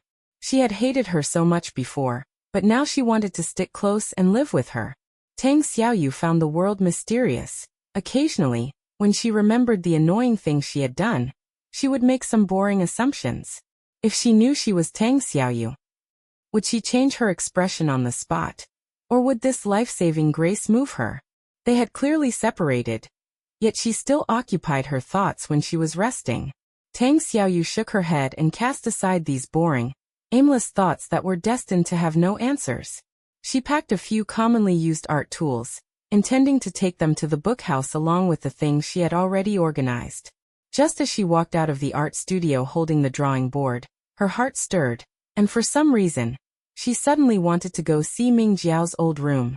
The things there should have been moved out when she was kicked out, at most leaving behind a few large pieces of furniture that were difficult to move. But on a whim, Tang Xiaoyu just wanted to go and see. She put the things in her hand into her bedroom, then walked toward the third floor. Her and Ming Yu's rooms were on the second floor, while Ming Jiao's and her older sister's rooms were on the third floor. However, her workaholic older sister rarely came back to stay, either at the company or at a nearby house. The entire third floor was mostly occupied by Ming Jiao. The room was locked, but that couldn't stop Tang Xiaoyu. Space twisted slightly, and as her skirt hem unfurled and swirled, she was already standing in the somewhat empty room. The room had no lights on, and the light was dim. Even the most magnificent house, without human presence and exquisite decorations, would reveal a sense of decay and coldness. Because it was locked, no one cleaned it, and the few remaining pieces of furniture were covered with a thin layer of dust. Tang Xiaoyu looked around in the moonlight, and suddenly felt she was truly bored to death. For no reason, she wanted to see Ming Jiao's old bedroom. What was there to see in an empty room? No matter how big or spacious it was just an empty room. She turned around and was just about to activate her ability to leave when she noticed a silver button on the floor next to the solid wood wardrobe. The button looked like it had gathered a touch of moonlight, very striking in the dim environment. Tang Xiaoyu thought for a moment, walked over and picked up the button. The weight in her hand was much heavier than she expected, and it didn't look like a cufflink. It was larger than a normal button. Was this from Ming Jiao's clothes? If she had worn clothes with such special buttons, she should have had an impression of it. Tang Xiaoyu thought about it, but still had no impression. And in an instant, she realized she was being serious, and couldn't help but feel dumbfounded. Recently, it seemed that anything related to Ming Jiao would attract her attention. Habits were indeed terrible. Thinking this, she placed the silver button on the table. Just as she put it down and turned around, a thought suddenly crossed her mind like a thunderbolt, shaking her pupils. She picked up the silver button again to observe it carefully for a moment, then took a photo and sent it to one of her teammates. While waiting for her teammate to reply, she scrutinized this former residence with a critical eye. She had just found this silver button next to the wardrobe. If it really was the kind of thing she thought it was, it definitely wouldn't be placed in plain sight. Nor would it be in a corner that looked hidden but was actually easy to find. After all, servants had to come and clean the room every day, and over time, it would be easy for them to discover this object. She pulled open the cabinet door and took out the bottom drawers to check, but there were no traces of glue-like residue as she had imagined. Was it not here, or had she guessed wrong? Tang Xiaoyu closed the wardrobe door she had checked. Right. Her ink-jad-like pupils suddenly focused, and she exerted strength to move the heavy solid wood wardrobe, creating a wide gap. Sure enough, in the corner behind the cabinet, she found traces of glue. The wardrobe was very heavy, and when the servants cleaned the room, they would only mop the dust under the cabinet. Without an accident, no one would move it, and there was no possibility of this thing being discovered.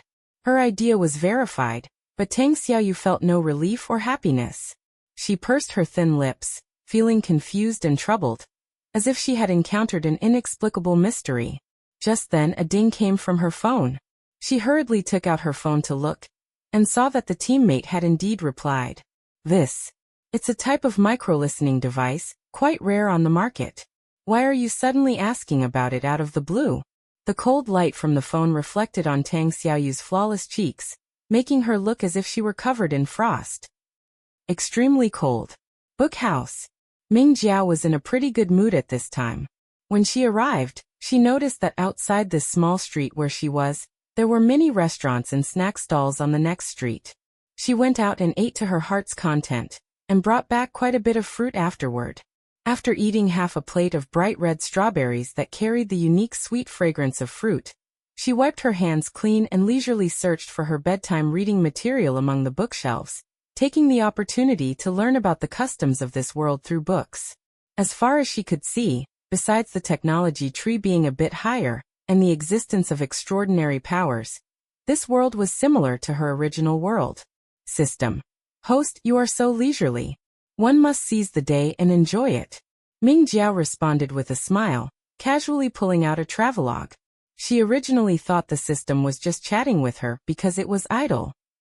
But she heard it say again, "Host, I found some things when I scanned this area. Do you want to see?" It was even being mysterious. It really was bored. She tucked her stray hair behind her ear and leaned in. "Where is it?" "Let me see." The system said, "It's under the coffee table placed in the very center."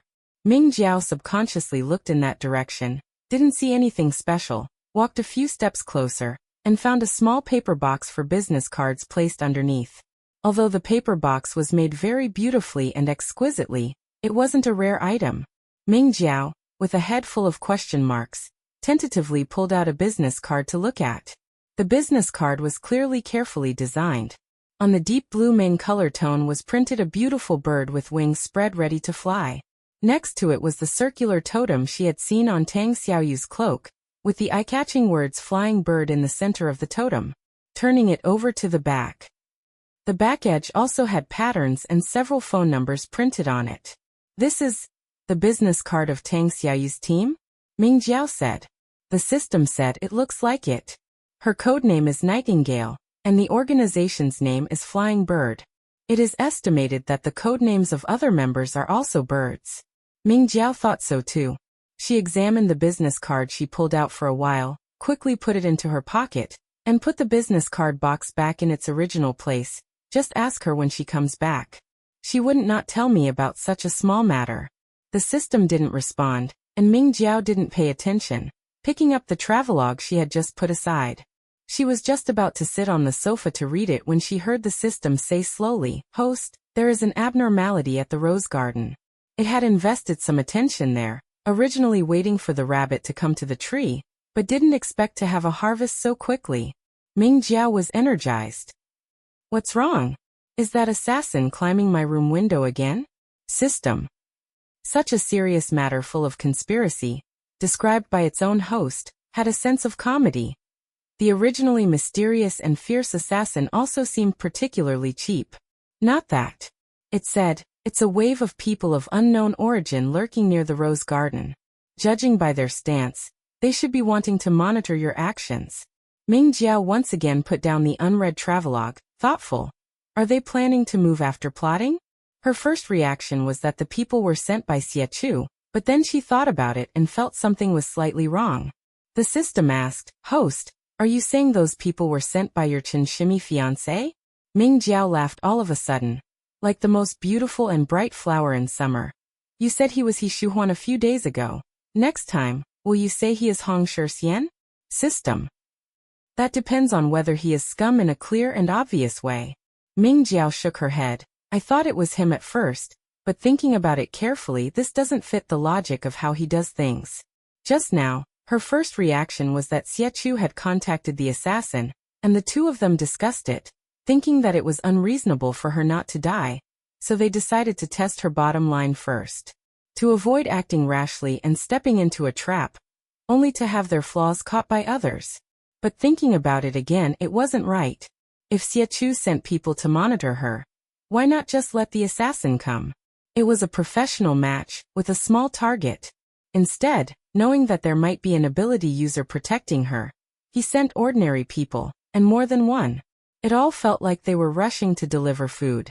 Unless the person who wanted to monitor her had nothing to do with him. The system agreed. Indeed, then who would it be? Ming Jiao's smile gradually became meaningful. If there are no other people jumping out to muddy the waters, it should be my good aunt. Chapter 20, Blood and Flowers. Tang Xiaoyu walked down the third-floor staircase, her hand trailing along the metal banister. It felt icy against her palm, a chill that seemed to seep into her heart, causing an indescribable tremor. Keeping Ming Jiao by her side was for protection, but also out of a desire to learn more. Yet, before she could see her clearly, another layer of mist had gathered around her. Who had placed a listening device in her room? Aside from family members, only the servants responsible for cleaning could enter her room. But none of them had any reason to do so. If it were a competitor of the Ming family who had bribed a servant to plant the bug, wouldn't it be better to listen in on her older sister? She had just checked her sister's room, and hadn't found any listening devices in any similar hidden spots. She didn't think there were any. It was highly unlikely that her room or her sister's room would have them either. If that was the case, it could only mean that the person who planted the device was targeting Ming Jiao herself. Who could it be? This question began to circle in her mind again. Everyone has biases, and she was no exception. She didn't believe her family would do such a thing, let alone see any point in it. As her foot landed on the next step, she suddenly paused. For some reason, she thought of Ming Jiao's subtle reaction when she received a call from her aunt a few days ago. It hadn't been as intimate or reliant as one might imagine. Even during the banquet, and in the brief exchanges after they returned, there was a sense of superficiality. As if all emotions were merely for show. Sister. A voice calling out interrupted Tang Xiaoyu's thoughts.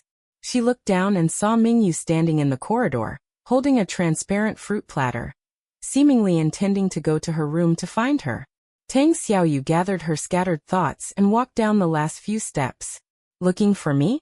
Mingyu nodded and offered the fruit platter forward. Finish the fruit before going back to the bookhouse. Tang Xiaoyu shook her head. Save it for yourself.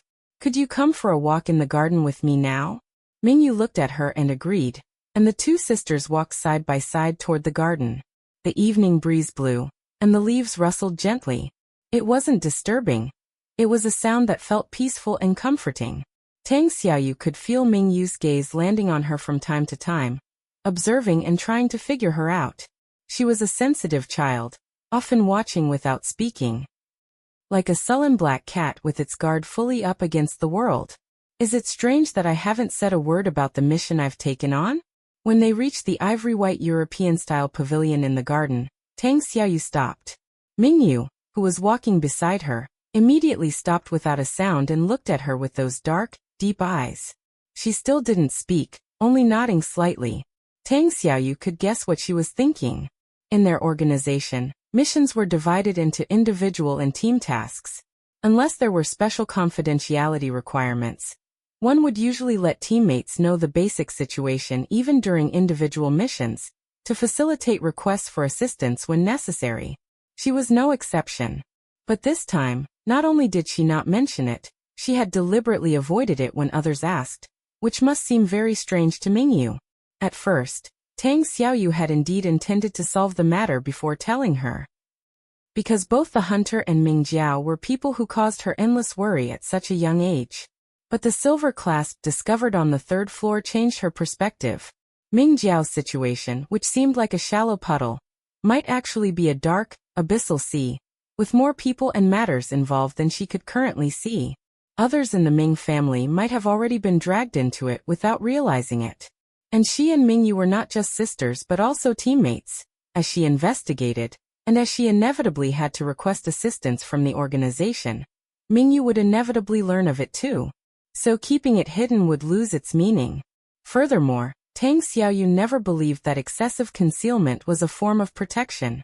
These thoughts seemed long-winded, but in reality, they occurred in an instant.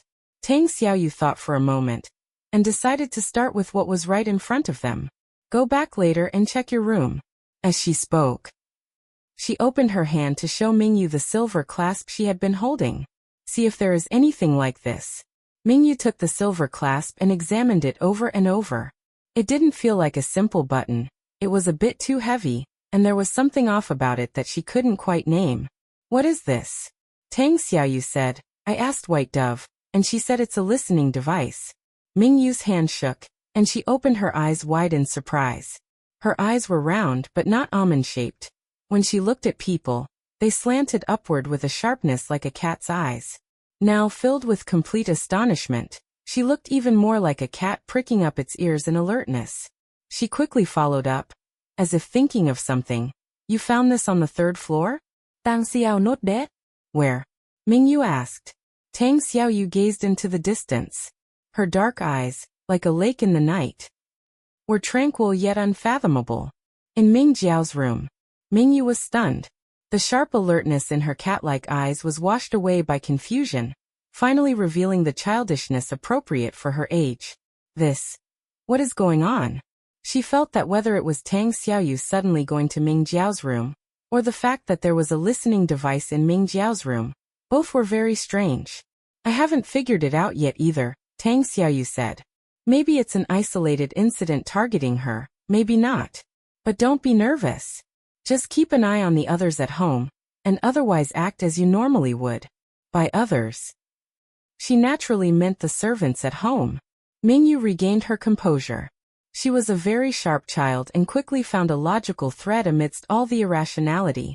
Your current mission target is her. It was Ming Jiao. Tang Xiaoyu's avoidance of the topic in recent days now had an explanation. Tang Xiaoyu turned her gaze back to her sister's face. The matter I am investigating involves 2 people who are extremely important to us. One of them is indeed her.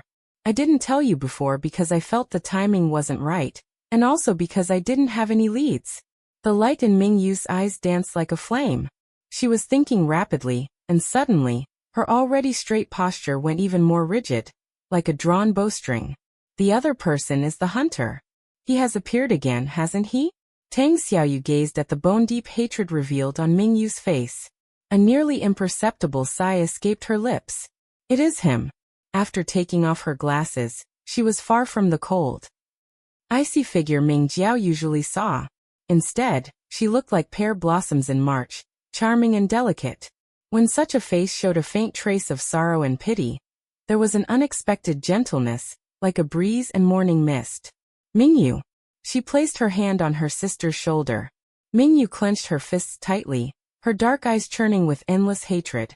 But because the enemy could not be seen, this hatred could not be realized, making her pupils look incredibly hollow and desolate. After a long while, she slowly relaxed her body under Tang Xiaoyu's palm, and tilted her face up to look at her. How could they be involved with each other? Tang Xiaoyu lowered her eyes for a moment, and recounted what had happened that night half a month ago. The cold fragrance of roses accompanied by the night breeze seemed to revive in her nose. When she picked her up, the soft and cold body made her catch a scent of something called death at that very moment. This was not a pleasant memory. Fortunately, as her narration concluded, the illusory scent and touch immediately faded away. Listening to her account, Mingyu felt astonishment, confusion, anger, and worry. Several complex emotions intertwined, making her face, which rarely showed childishness, appear even more gloomy, as is rarely seen in young people. After listening, she thought for a while and slowly lowered her eyelashes. Then how is her health? Tang Xiaoyu thought for a moment and realized she couldn't explain the mysteries surrounding Ming Jiao, including her unnatural recovery speed, so she simply glossed over it. She is fine. Seeing Mingyu hanging her head in low spirits, unconsciously kicking a small pebble, she knew she must be very conflicted inside. Don't worry about it. The hand resting on Mingyu's shoulder slowly moved to the top of her head, where a few strands of hair were sticking up from the wind. I am taking her to the bookhouse. Her safety will not be threatened. You don't have to force yourself to get involved in this matter. Not to mention that school hasn't let out for summer break yet, and she didn't have time to get more involved anyway. Mingyu stopped her unconscious fidgeting. After a long while she slowly replied, I know. I will keep an eye on things at home. If you need my help with the investigation, just call me. Tang Xiaoyu slowly lowered her hand. I will. It's getting late. I should head back. Mingyu looked up at her. Okay. The two walked back the way they came, but after a few steps, Mingyu slowed down and suddenly stopped. Sister. Tang Xiaoyu turned around and looked back. What is it? Mingyu's tone was somewhat hesitant. Is it Inconvenient for you to be with her? Otherwise, let me be responsible for her safety. She knew that Tang Xiaoyu's relationship with Ming Jiao was even worse. Perhaps it wasn't just annoyance, but maybe hatred stood between them. In that case, even if she were a person who separated duty from personal feelings, it must be agonizing, Mingyu thought uncertainly. Getting along with her isn't that difficult. Tang Xiaoyu shook her head gently, her tone somewhat complex. Perhaps she has never been what we see. As she spoke, the wind picked up, and a few strands of her seaweed-like hair slid onto her shoulder, neutralizing the faint coldness about her. It was like the bright moon, which sometimes feels cold and sometimes gentle. Mingyu couldn't quite understand her last sentence, but she felt less worried when she caught that trace of gentleness. Then do you still hate her now?